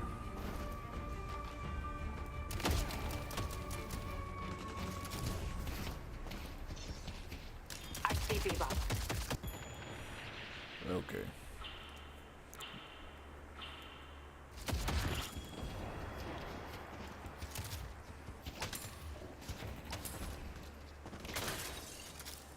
I would need to be careful with Abrams later. I think I'm going full assassin, spirit assassin.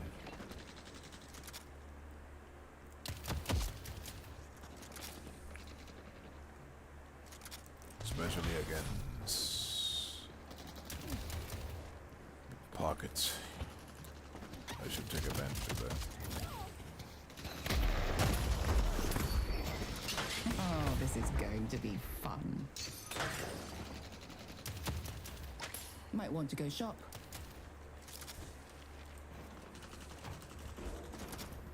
We live in interesting times, don't we? Crap.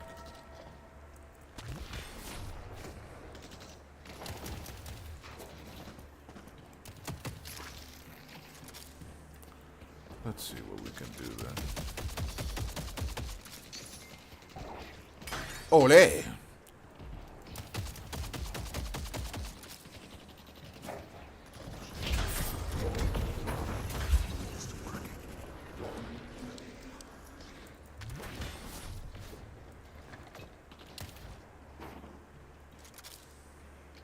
Careful, Bebop is fishing.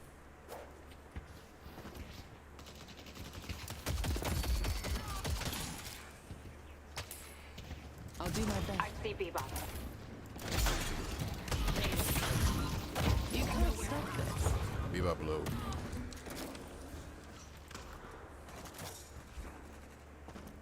That's gonna help keep your blood on the inside.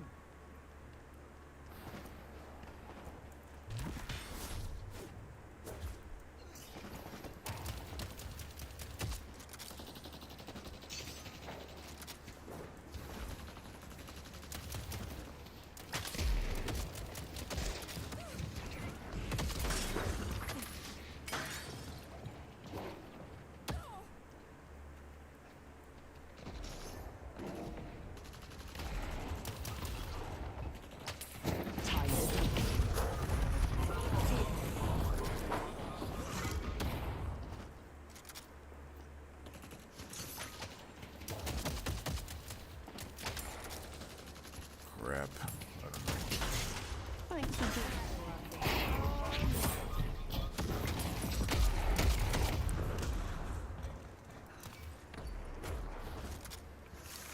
Things are only good, I won't lie. I don't know what that does, but my kid says all the mystics are buying it.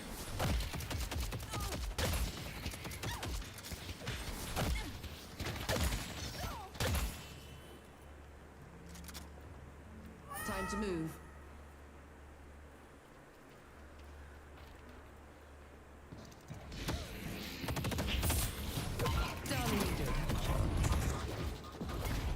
Bebop really low.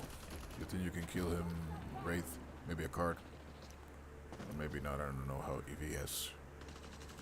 He has fortitude. Oh, not fortitude, sorry, extra health. Fuck.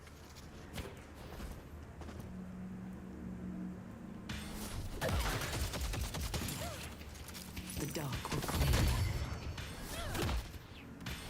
Birds. My power is absent. Got him. We don't need to worry about people. You have a good eye. Okay, now this should help. Ava, you are a dear.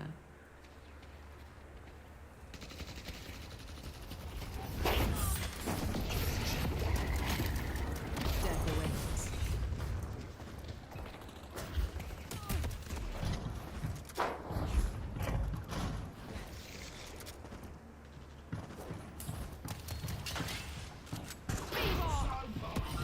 Surprise. They took out Ray. Green Walker is under attack. Fuck. They couldn't have gotten far.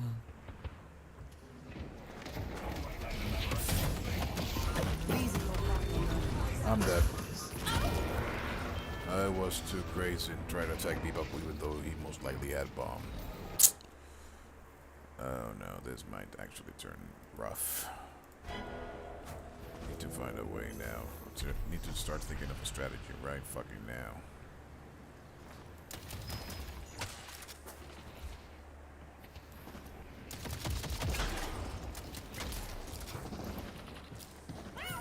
mine to prowl. Come on, use your hand. Come on, come on, come on, come on. Come on, use it. Oh, well, he's inviting.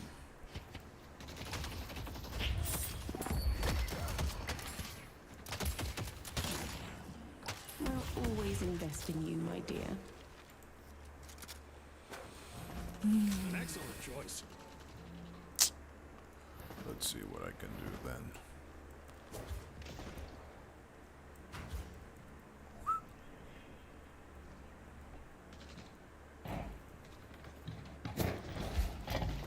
Leaping. Throwing gloom. Adieu.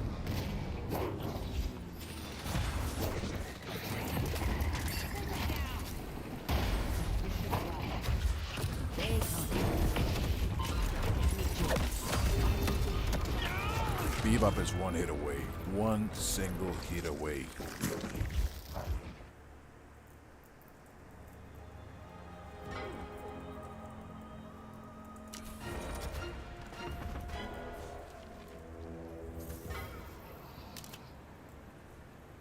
Yeah, skill my ass, man, but funny enough.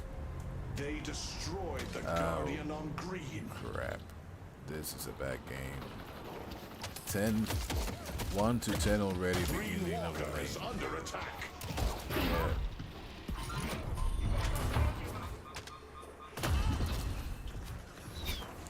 Yeah, that does My not need friend, this. survival is paramount.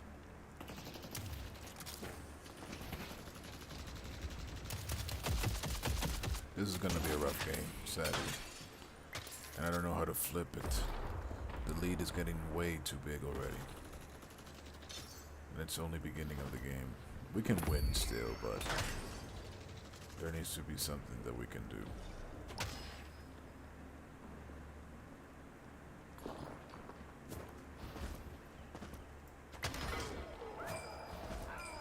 Oh, nice. Bail down.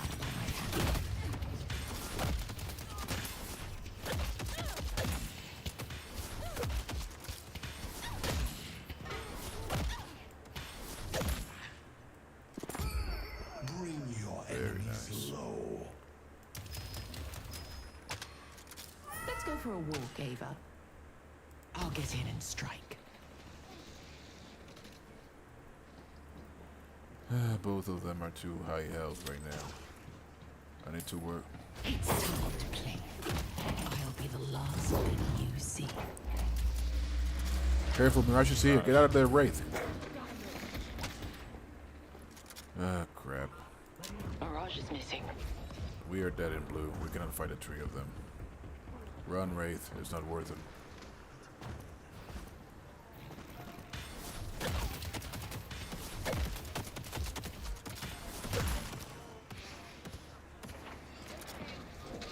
They took out Wraith.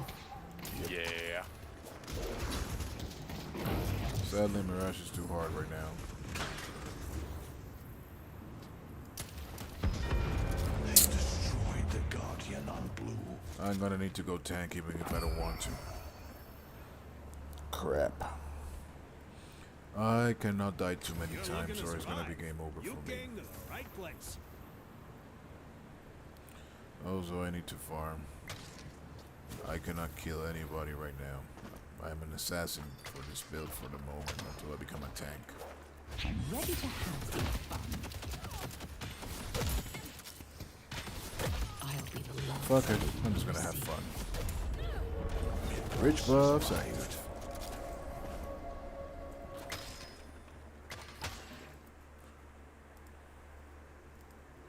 Yeah, I'm just gonna have fun. Nice.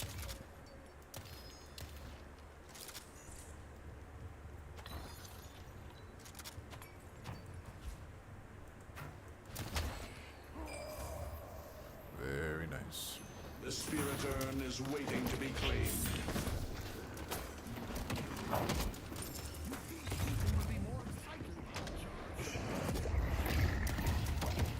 Look at that krill. I'm ready to have some fun. I go where I wish. Down. Sorry, Krill, I couldn't save you. Ah, you're good. Look out for Abrams. Green Walker. Yeah, the rat's bad for me. I don't have enough DPS right now to kill him.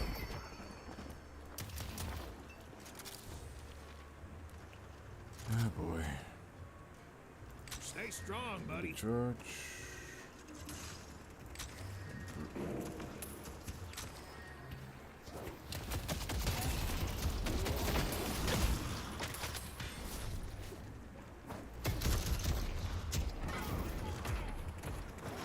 Going green. Crap. Now this is bad.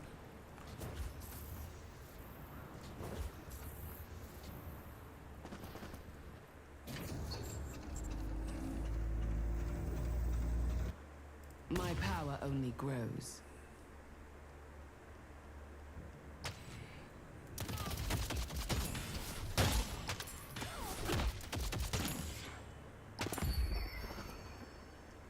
I always have an escape route.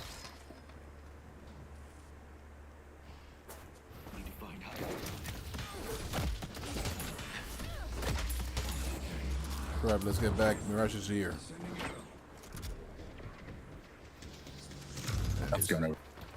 Man, he's too overpowered right now. I don't know if they're going to nerf him more, even though they nerf him a little bit in dispatch. Although I don't know why the hell they nerf Mo.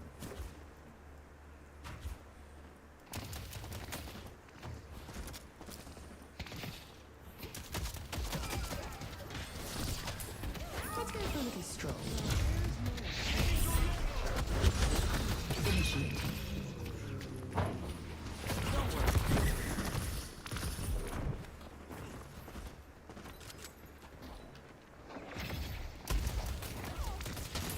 They took out Talon.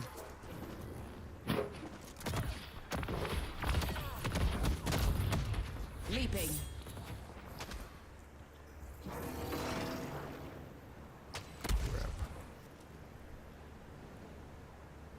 Green Walker is under attack. His legs broken.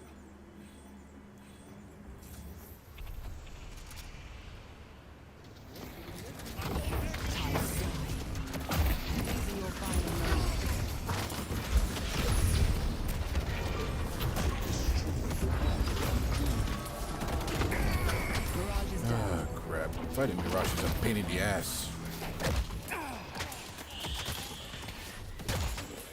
Getting green fast. Who's a good girl?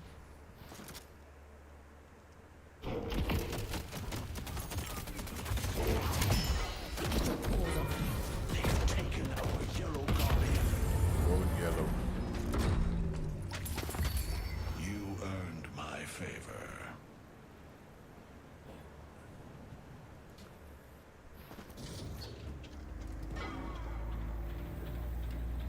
Destroy the scrap golem. And for my next trick.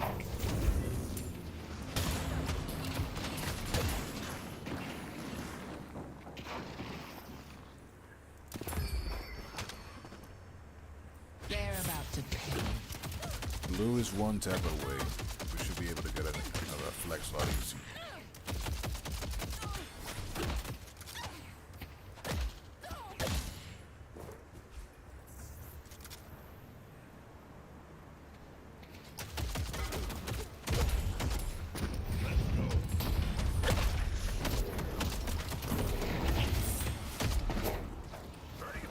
Our blue walker is coming in.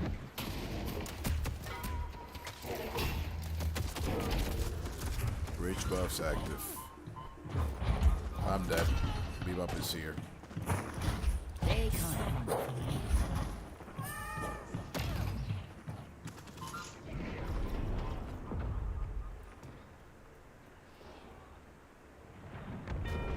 They destroyed the walker on blue.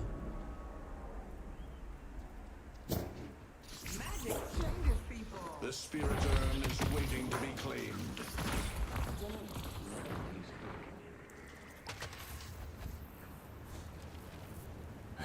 Yep. I sadly have to go full Ready for a 2 armor before even any more DPS, which is gonna kill me and bite me in the ass later. Holy shit. Yep, I cannot fight them.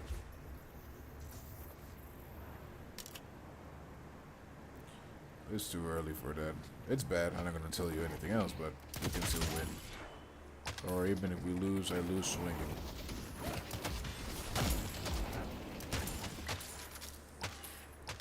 Taking blue. It's unguarded right now. I should be able to take it. I'm just a spirit. Ford in here.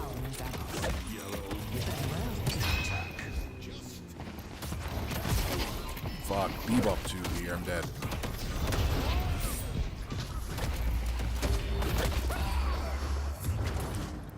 Mirage here too. Nice to work with competent people.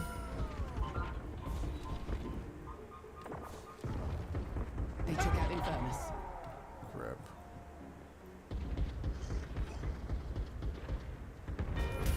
Nice.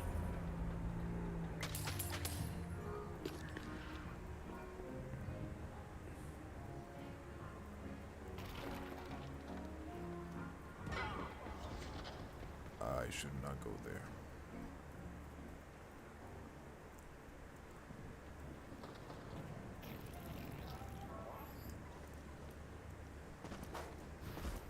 Thunder.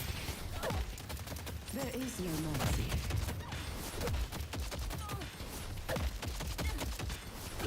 The dark will claim them.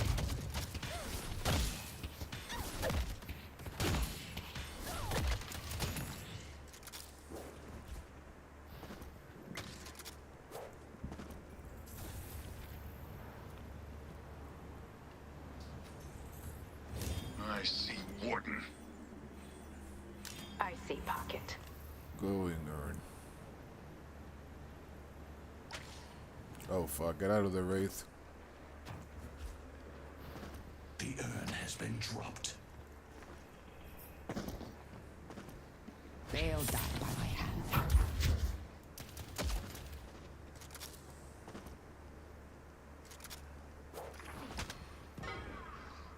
They won't evade me.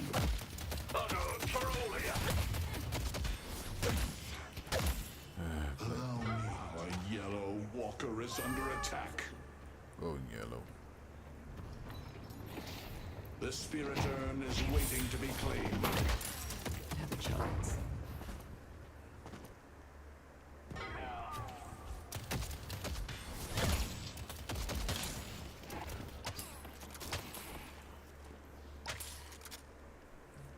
Going blue.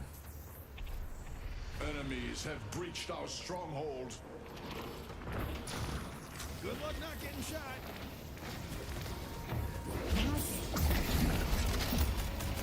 Shadows on my sword and shield.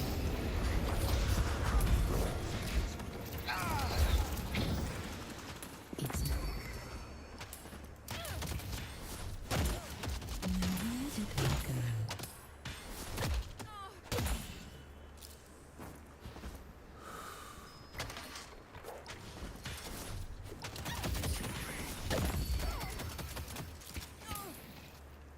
I may actually try to go over it myself. I will weaponize the dark. Fuck that. Bebop is in green. I cannot kill him right now. He has way too much of a lead.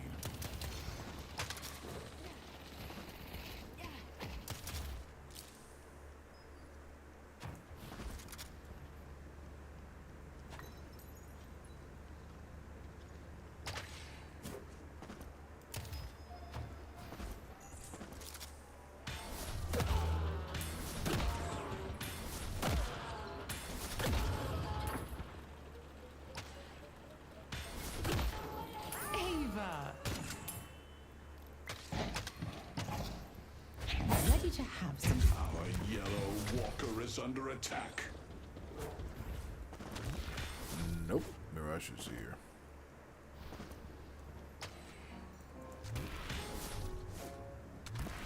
The So spirit weird now urn to is get waiting that to be done. claimed. Headed to York.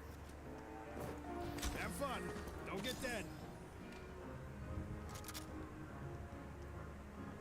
Souljar is here.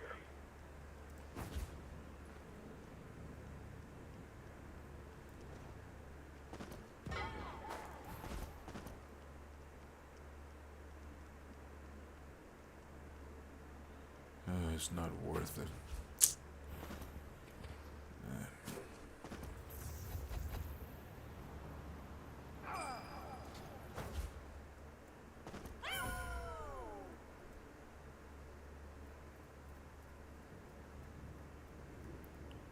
Going from behind.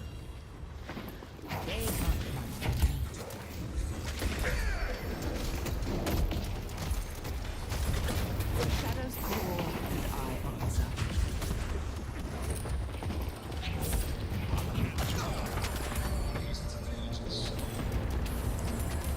Let's take yellow. We need it. Oh crap! Wraith is alone. Let's do it fast. I'm good. He's backing up. He's backing up. You guys stay. Oh fuck! That was stupid.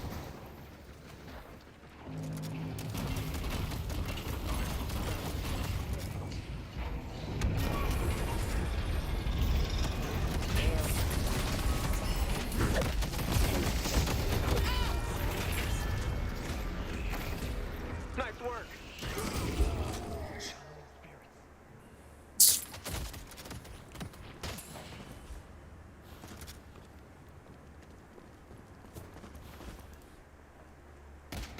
Run from that bastard.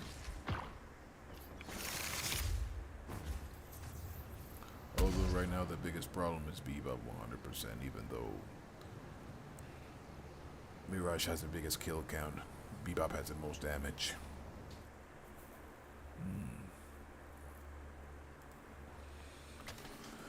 Well, we haven't lost, and the soul lead isn't that far off, but it can go down the slope just a little more.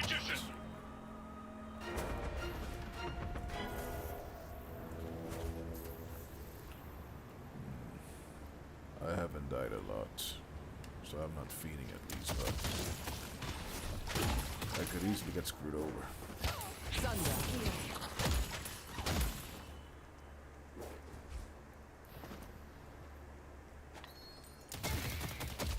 They won't evade me.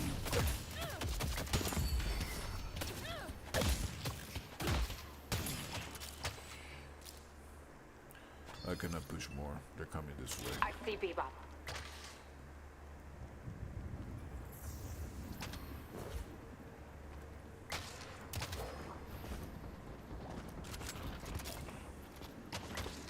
Time to die.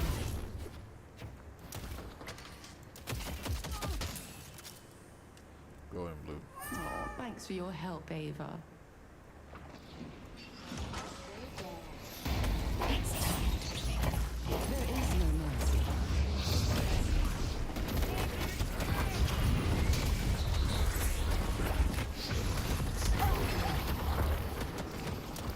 They're about to pay. We'll see you soon. Leaping. I hate magicians.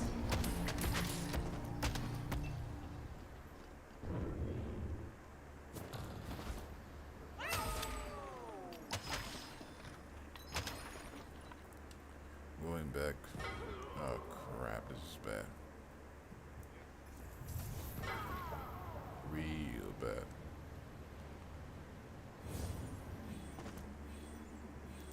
Pragmatic, stylish, I love it.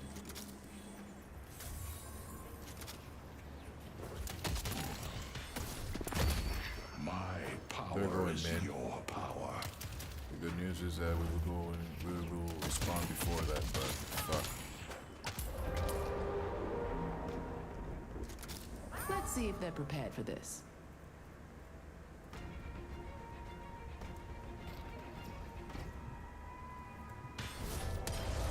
The Rejuvenator is descending. Push green as fast as possible.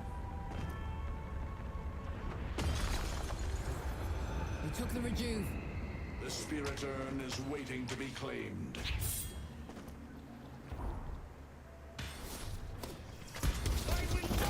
The dark will claim them.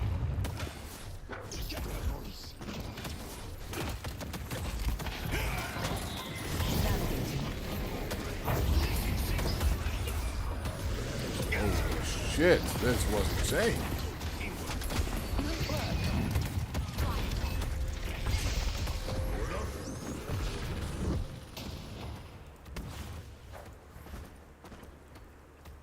Isn't he dying?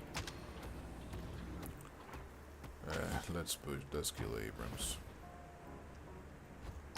Let's go blue. Somebody go yellow. Let's see if they're prepared. Also, as soon as we kill Abrams, we need to get back. They're gonna respond super fast. The spirit. Get the fuck out of here.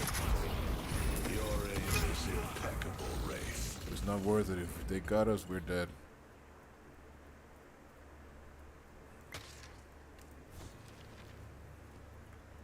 Okay.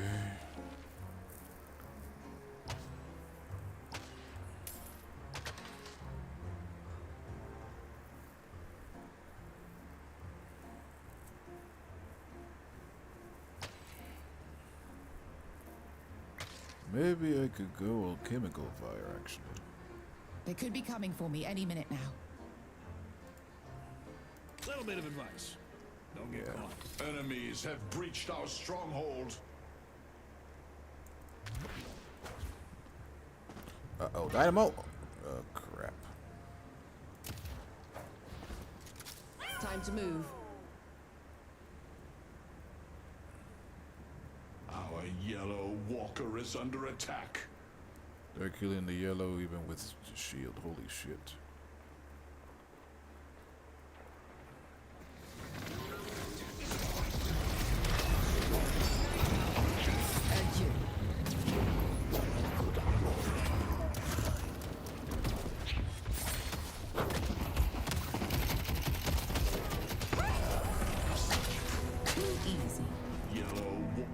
Under attack.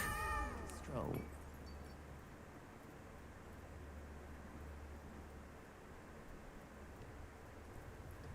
I'm pushing yellow.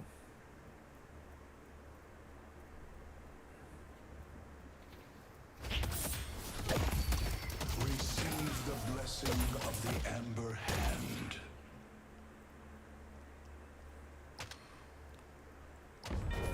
Nice.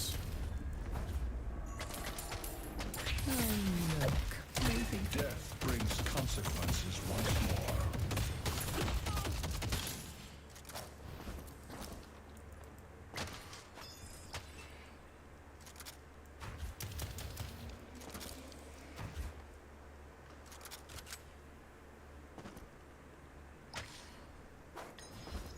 Somehow we haven't lost yet. That's amazing.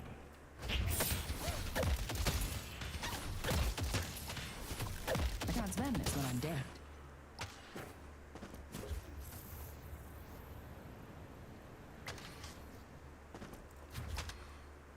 What the? Oh.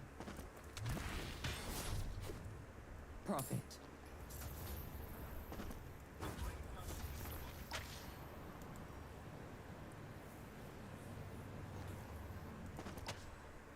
You'll be the last one standing. Okay, going DPS now. Well, fucking 30.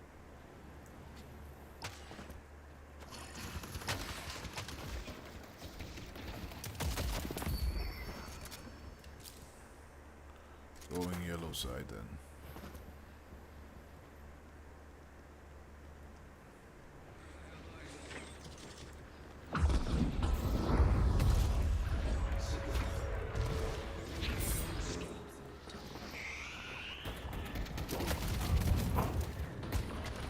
They took out Dynamo.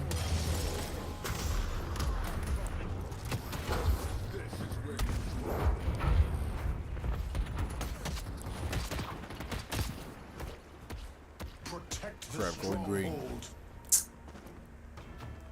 Oh crap. Maurice and Krill are off to a fine start. Can't carry on. My next trick. The spirit urn is waiting to be claimed.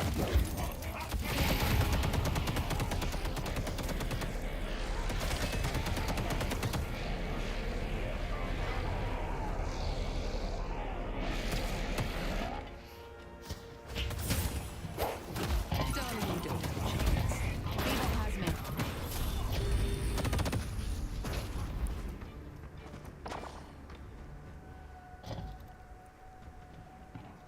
Thunder.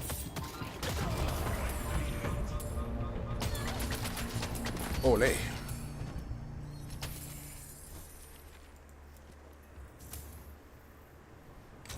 blood on your hands. Gently used.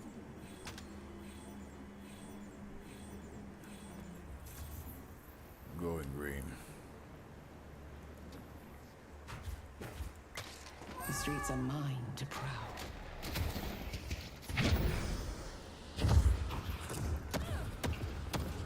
Leaping. I go where I wish.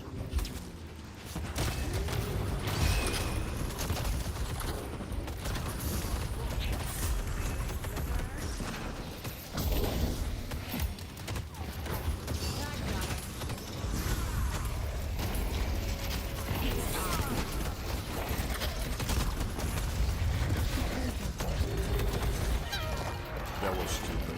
I could actually have survived that. I tried to kill more and look at that shit. I should have just stayed behind and later take an opportunity. Come on.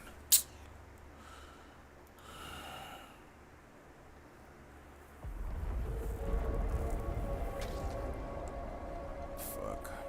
Still. Oh crap, Mirage is now putting some fucking damage.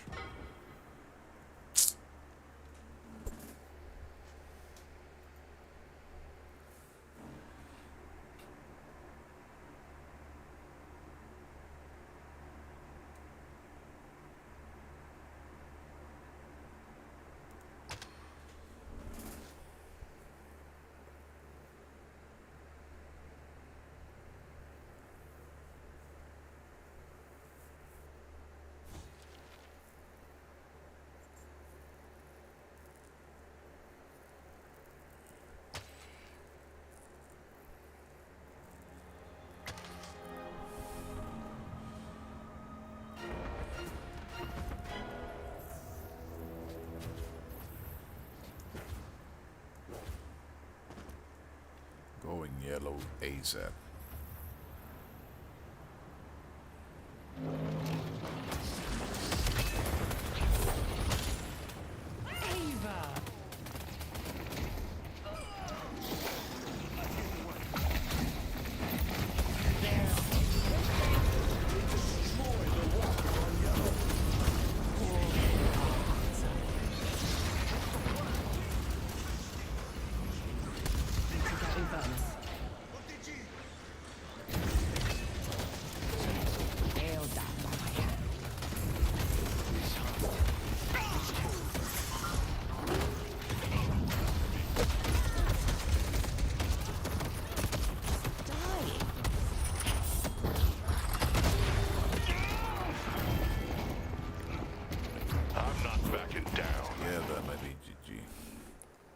Fuck me, man.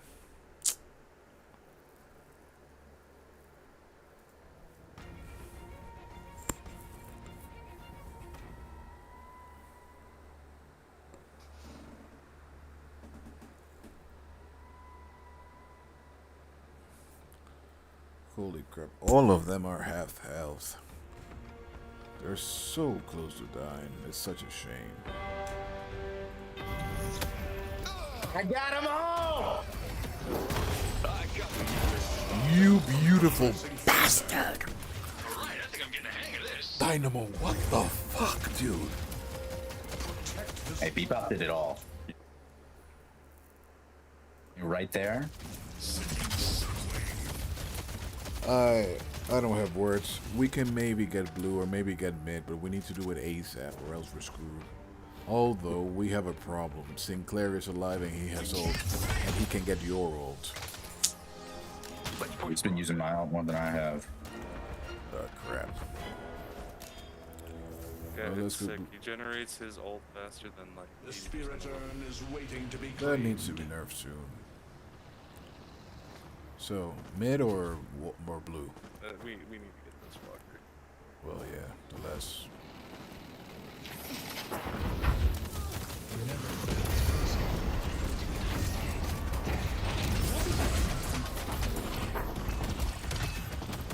Meet your end.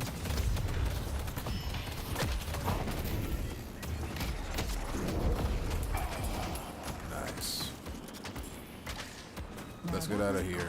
Every one of them is going to respawn now.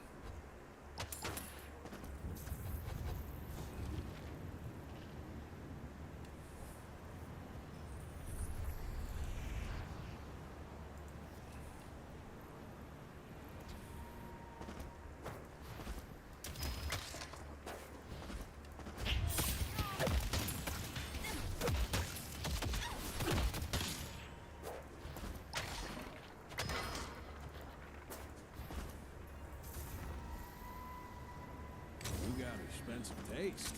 I love it. Go ahead, Blue. We might be able to kill them. I mean, we have the majority right now. Before they respawn. Ava, you are a dear.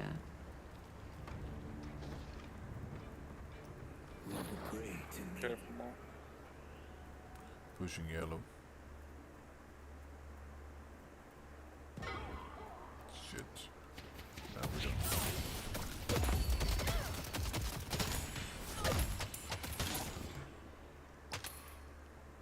I'm going to put my fist through their skull.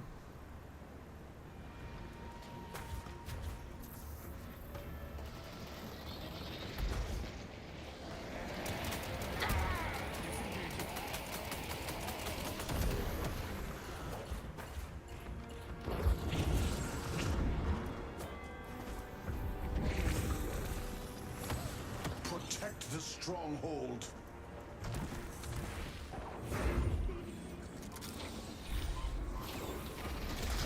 Stop them from completing the ritual.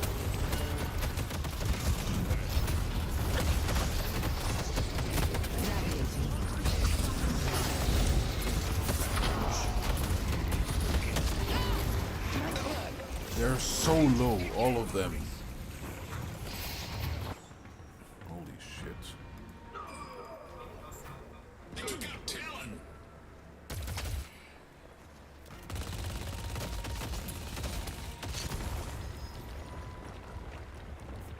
I see Mirage. Mirage is low and he's running away from Mo to the right.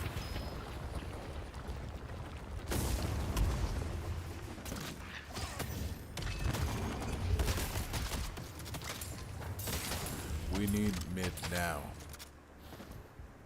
Sinclair doesn't have ult, so we need to go there ASAP. Push as fast as possible. We only have 30 seconds.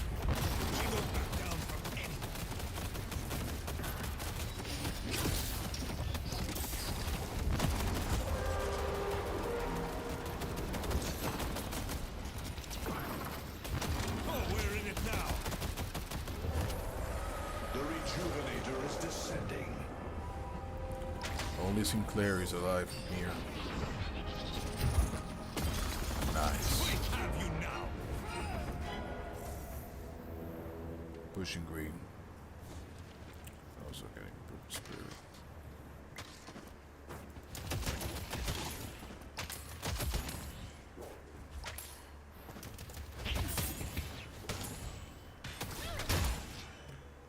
Holy shit, we haven't lost yet. That is absolutely amazing.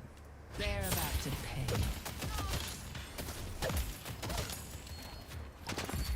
Your arcane mastery will grow. It's time to play. Bridge buff's active.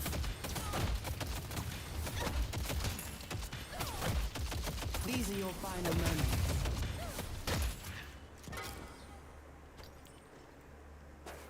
Taking bridge buffs.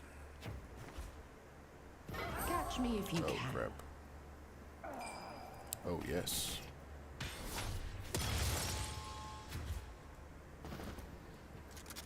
The spirit urn is waiting to be claimed. They can't run from me. That was dumb.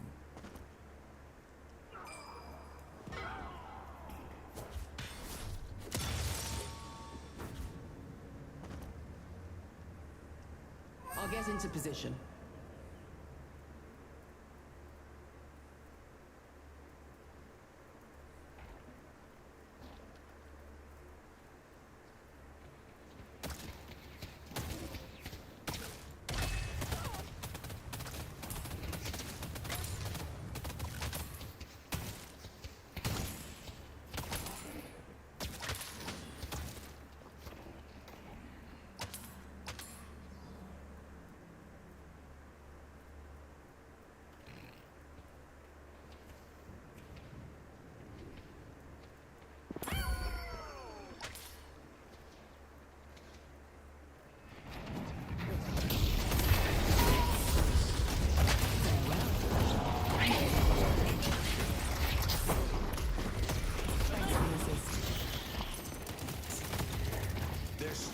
Time to push with the rejuvenator. Nice.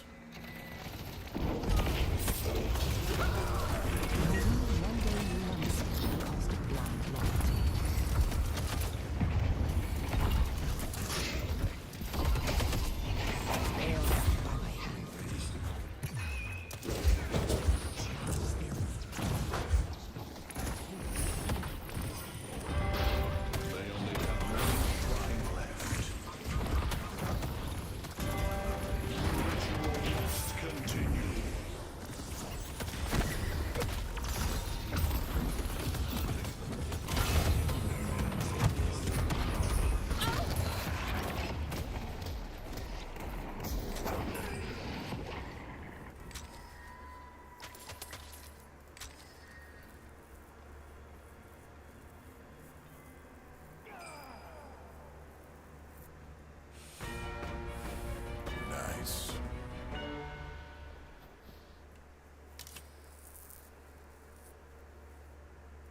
Take all their farm if you can. Man, this is insane. This game needs to be recorded, because how the hell are we making this happen?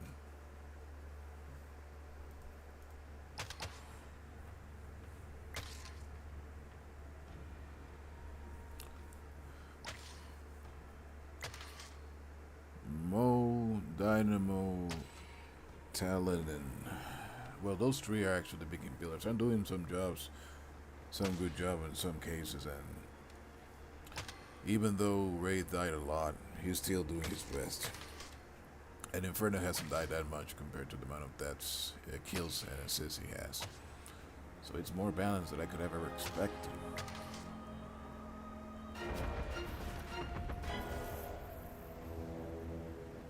Run, Dynamo.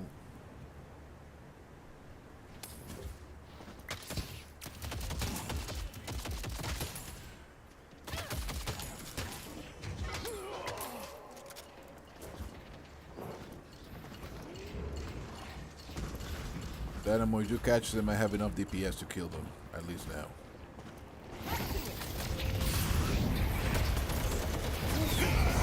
Yep.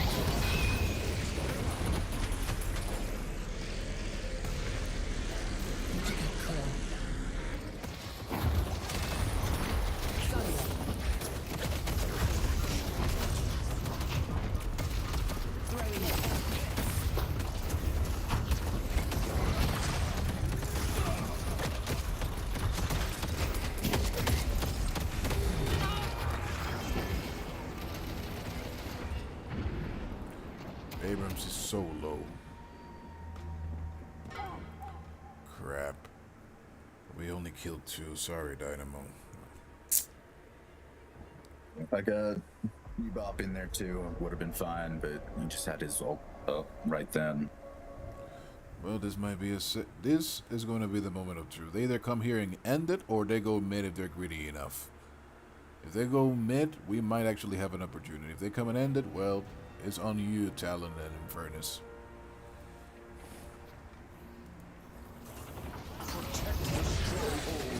Fuck me.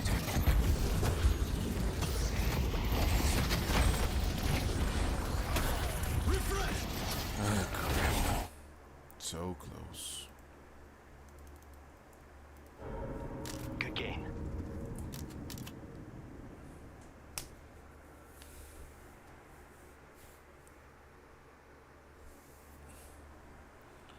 Yeah, that Bebop did a number on us, so it's a rush. Everybody did a good part here. Fuck. It was so freaking close, man. So freaking close. That last team fight was pretty much the make it all be all of the end of the fight. I'm gonna play one more and I'm going down. I'm going to sleep. But sleep is for the weak. But crap, I need to sleep here.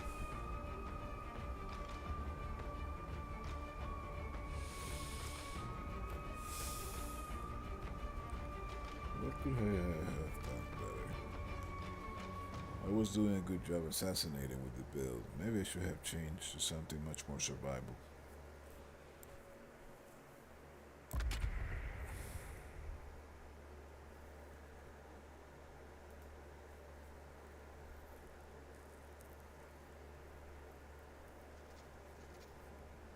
Abrams? Nope.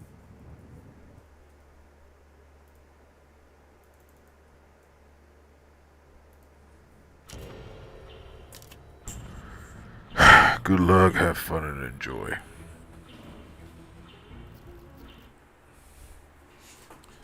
Oh crap. Oh, Keep you safe. Not this kind of match. I need to play full disruptor.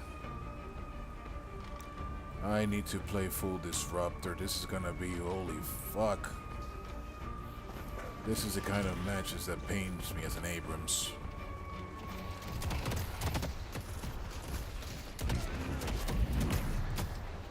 I need to play a little bit of decay, a little bit of CC, a little bit of freaking spirit, a little bit of counter. It's pretty much everywhere. Crap, I cannot concentrate in one single group. Well, fuck it. Let's do it.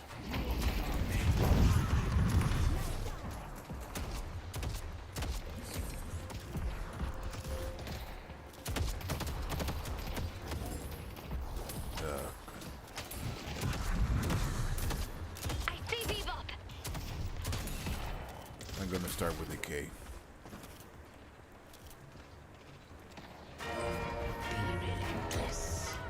Nice. Uh-oh.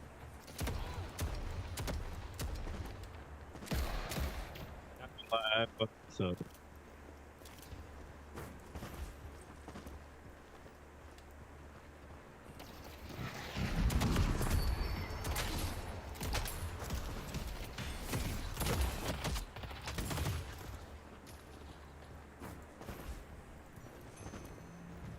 Not yet.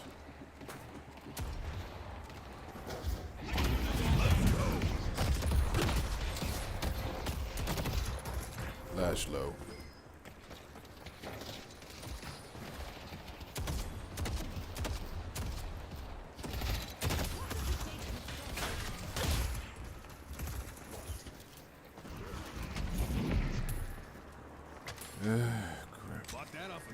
If anybody's watching and you're questioning why the heck I'm so worried, is that Abrams is better when you specialize in one side with him.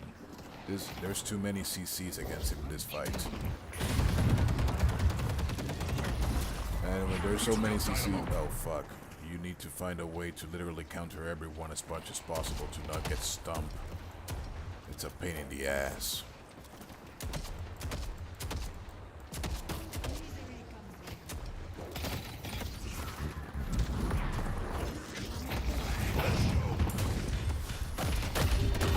Like that! Mother! This is the kind of matches that makes me have nightmares. This book is gonna give them more than they bargained for. Crap. The decay is for Geist. And for Shiv later. I need to also get knocked down for Lash and Great Talent.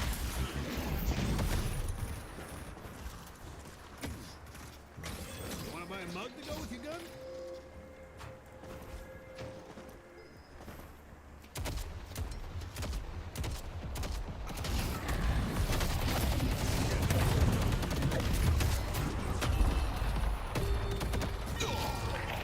Guy's low. I cannot force it with Lash there.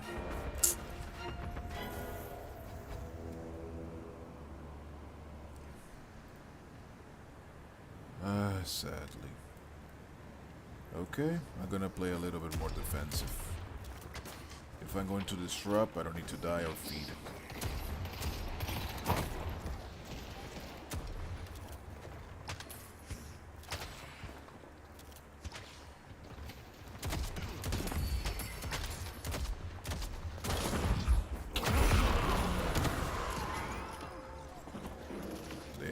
bolt. Great.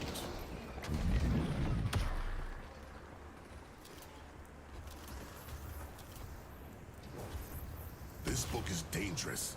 I can't let it fall into the wrong hands.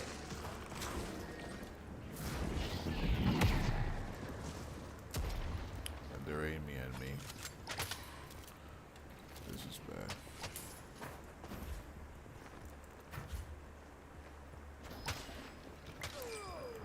Took out Dynamo.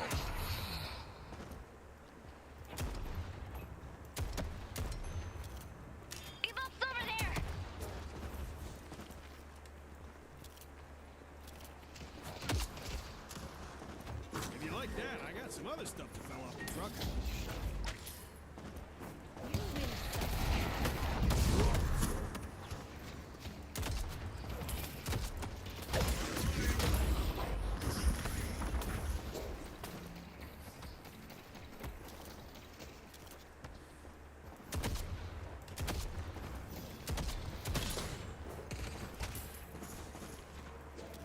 Yeah.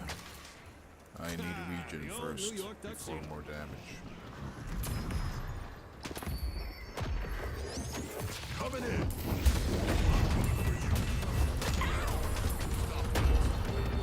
I'm dead. Again.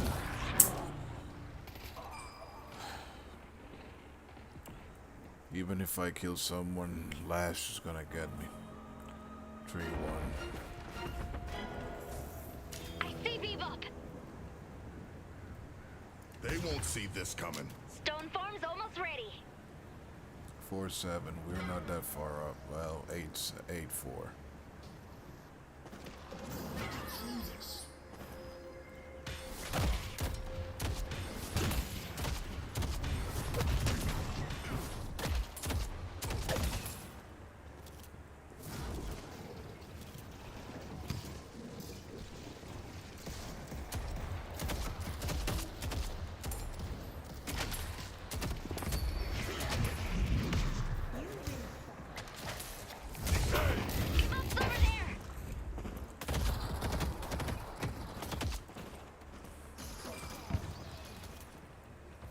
Your enemies questioning.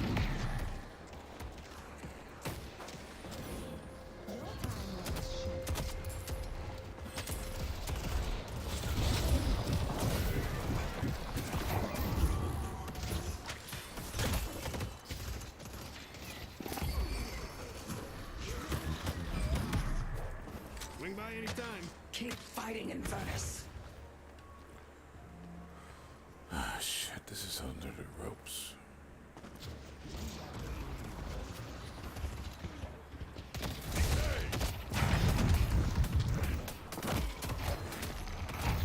Old man with a bow.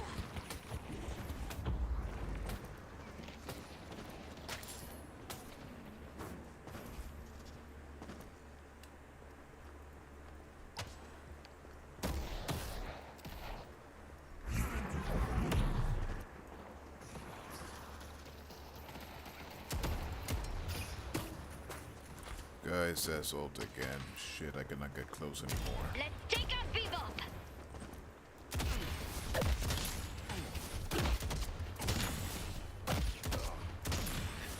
I'm gonna need to farm in this game. Sadly, I cannot headbutt it. I cannot headbutt everything at the end. I can take to the skies.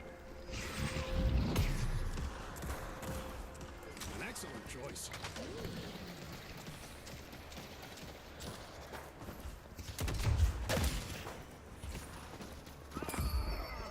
Nice.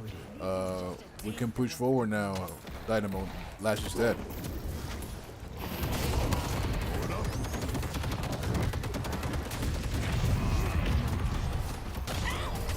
You're a monster, guys.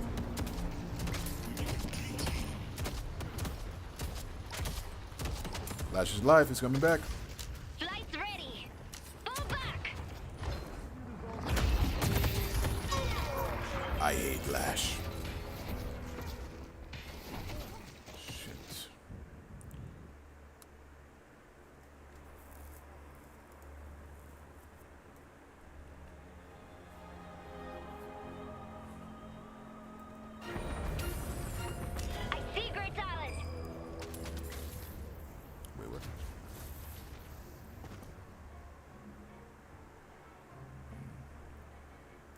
Gonna help keep your I'm blood on going the spirit inside. first. I can fly with the team. I see Great Island.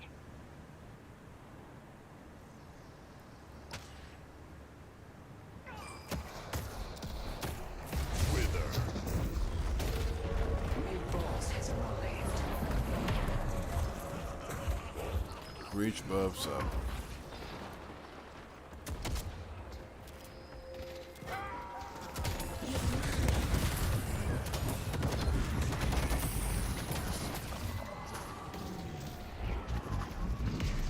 Took out Dynamo. Let's see what this comes to do. The spirit urn is waiting. Nice. Our yellow guardian has been destroyed.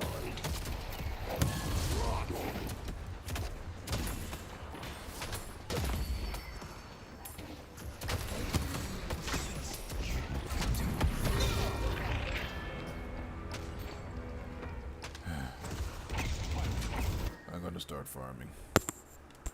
This is getting ridiculous.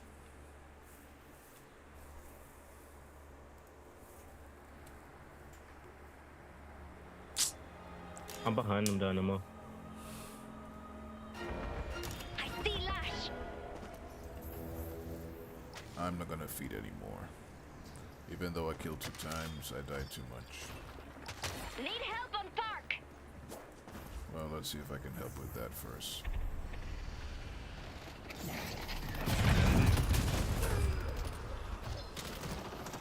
Impressive as always, Hayes. Ready to take off.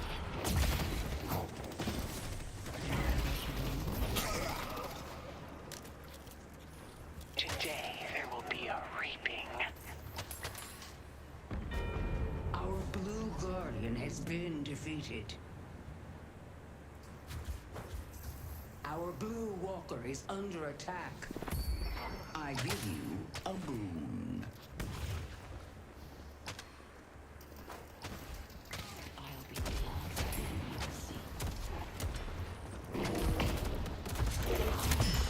Who do you think you were punching?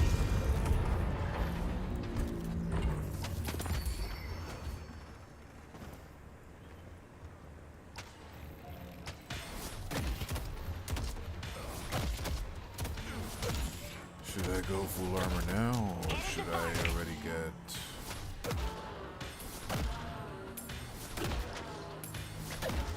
No, I should get Torment first.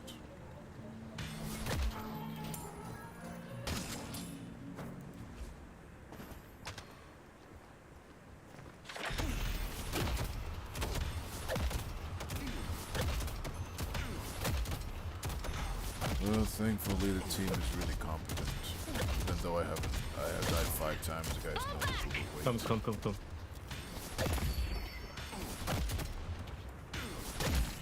Going green.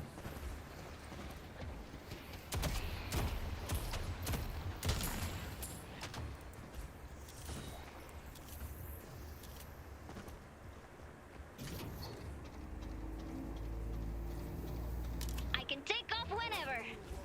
Under attack. I'm go blue. Footwork for me.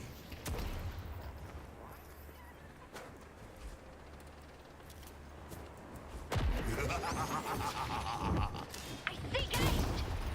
My way. Deep's dead.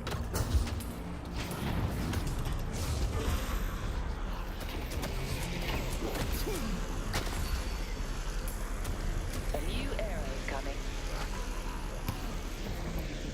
Our yellow. I'm 2 are running it down on me, yellow.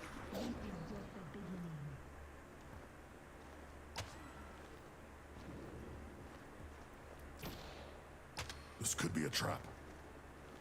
Headed to yellow. Stone farms ready.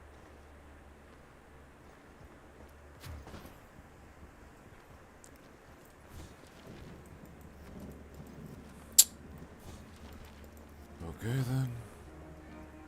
You got expensive taste. I love it. Come in, Dynamo.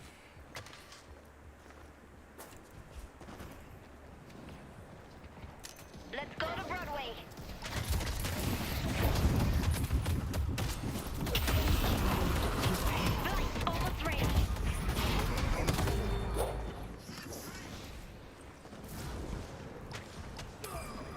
Nice. On my way. Oh, freaking bird.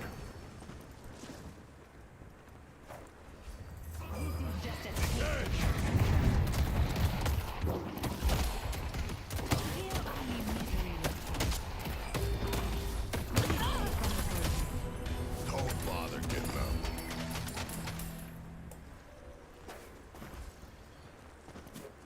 They almost had me.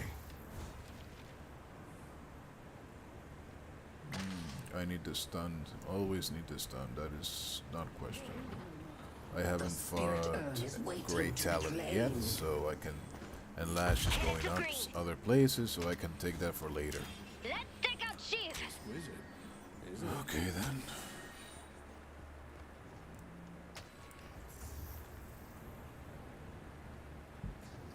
I need to keep farming, really. I'm not in position to kill them easily.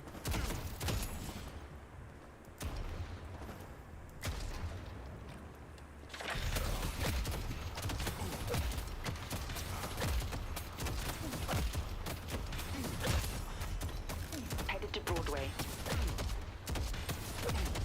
Flight's almost ready.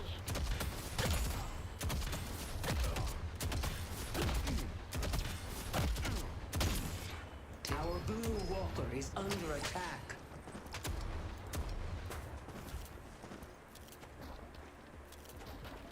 Going yellow. Oh, maybe not necessary. Yeah, I think we're good. Sheev spotted. Going I feel shift. like my voice dropped an octave talking to you, my bad. Say the word and I can fly in. Do it.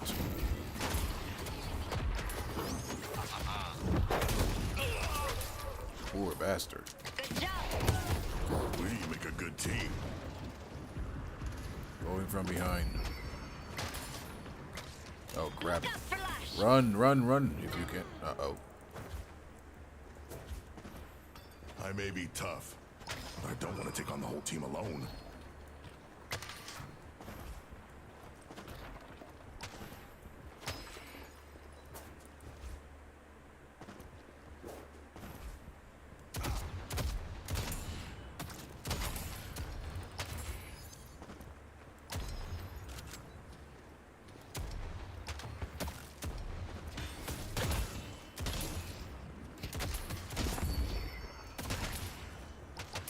If they want to kill me, they're gonna have to work for it. Headed to York. This is a distraction. If it gets too crazy, I will get the hell out of here. I like it. It's good pressure. I can just hit back then I'm there. I won't have ulta. Flight's almost ready. Guys waiting for me. See I'll paradox. ruin her day. Look who's ready for a 2 a.m. metro ride.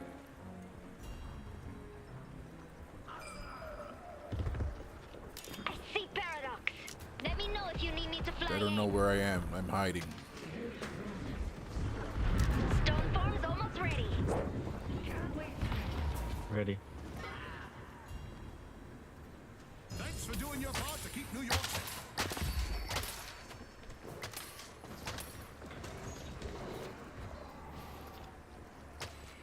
Somebody going blue. I don't know who. Our green guardian is being Lady Geist is here. Our blue walker is under attack. Careful, Abrams. I might be How dead. is he still standing?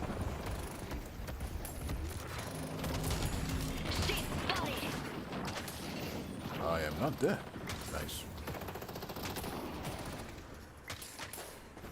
They couldn't have gotten far.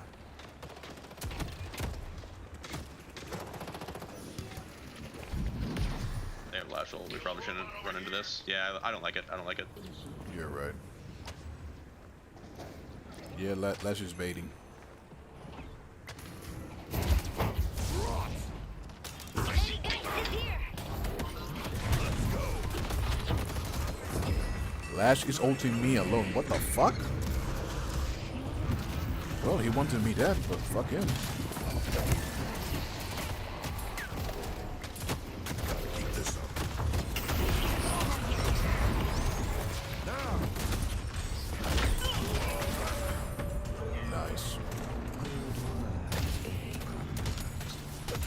Well, thankfully they are committing enough mistakes that I don't have to capitalize on disrupting.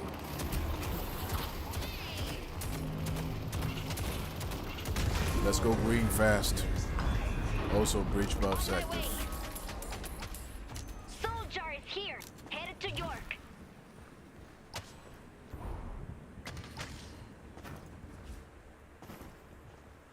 The Bebop is already here. Be Spirit Earth is careful. waiting to be claimed.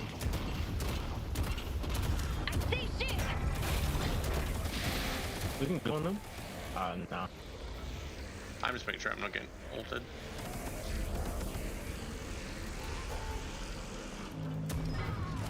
My bad. Good job.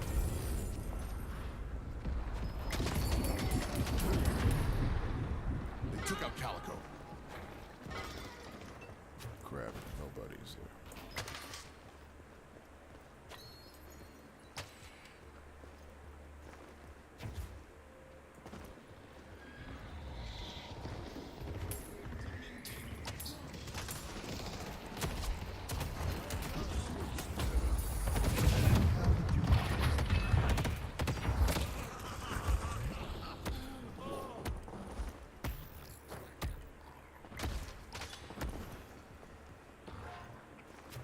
Our blue walker is under attack. Okay, time for the knockdown. Dynamo, can you clear blue?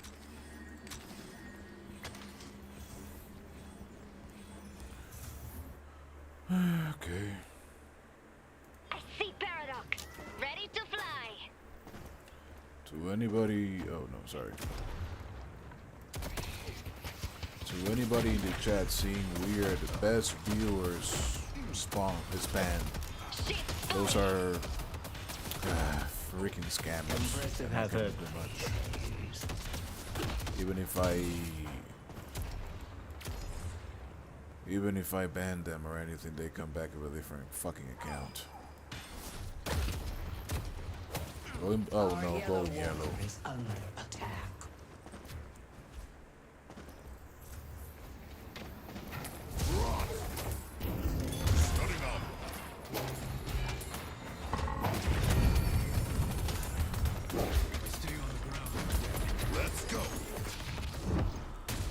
Alright, I'm done, Ivy. This is a waste of time. Sounds good. I'm angry that I wasted that.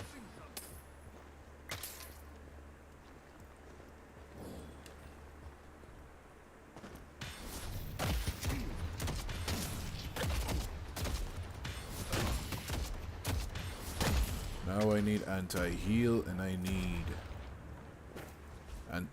heal bane and I need curse. That pretty much makes the build. After that is pretty much order build of the day.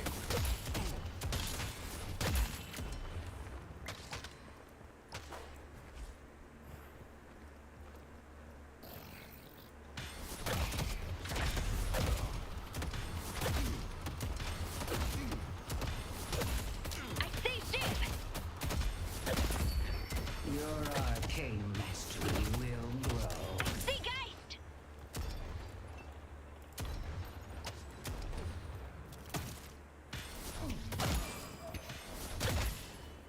On my way. I see Great Talon. Under attack.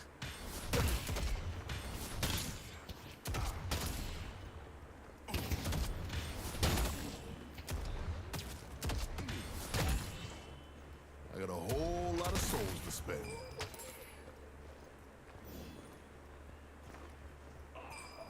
Nice. Pushing yellow. Let's take out Lash.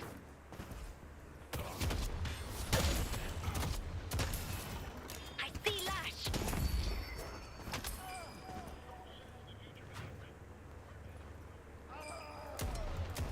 Spirit Jar is here.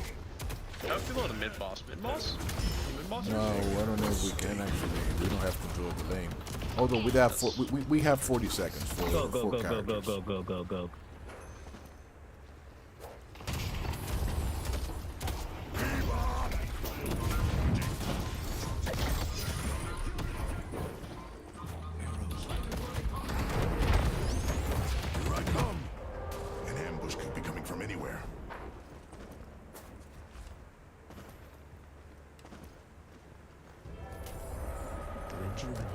clear. Bebop's over there. Headed to Broadway.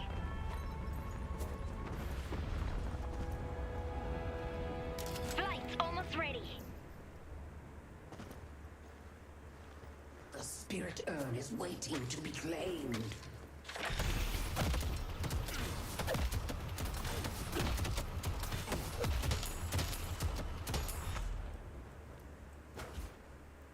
Look out for Lash.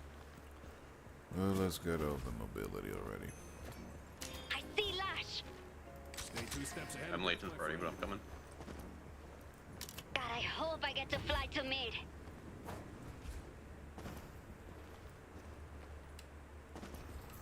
Going blue. Wither.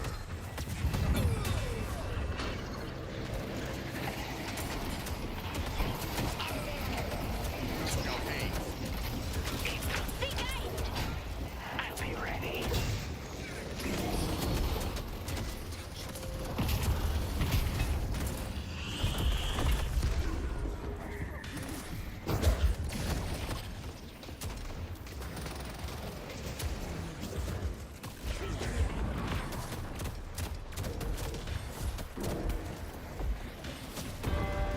They only have one strike left.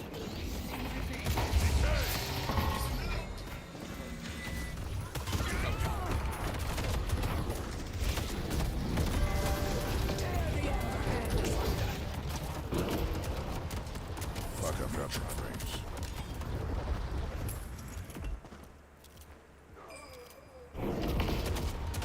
Keep fighting, Furnace.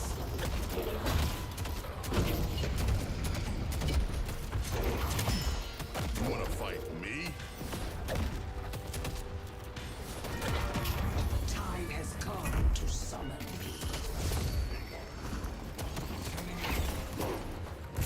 Best way to get around the city.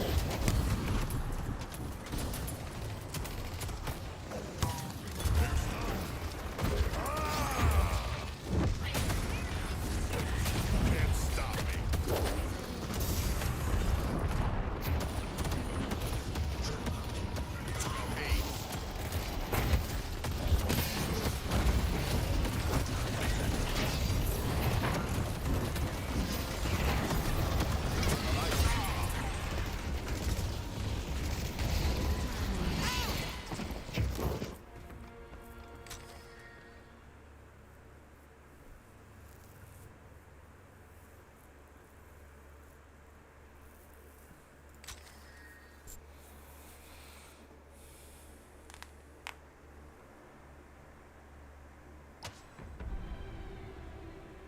Oh, wait a minute.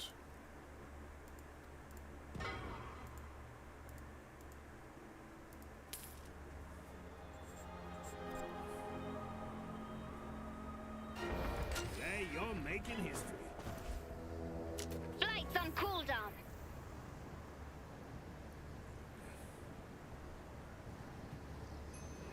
Old man with a bow. Careful, Abrams. Yeah, I'm trying just to be.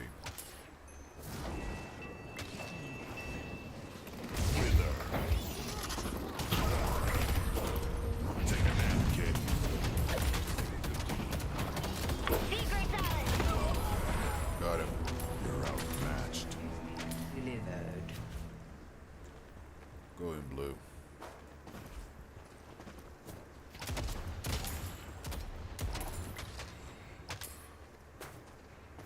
I have knockdown. I just want to get near Talon. Evading targets. Knock them down. Stormforce almost ready.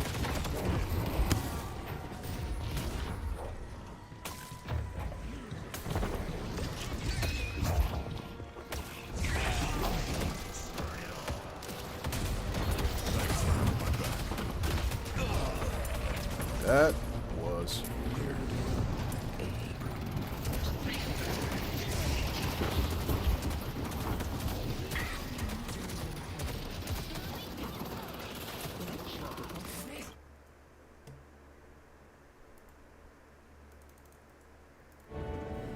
Good game.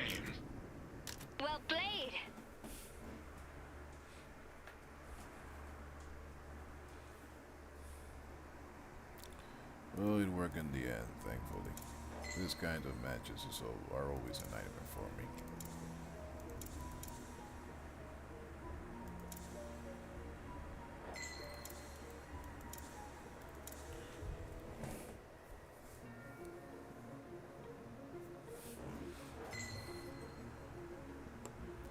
Well, that will be the end for me tonight. If you're watching, thank you for watching. Have a good night, and have a good sleep.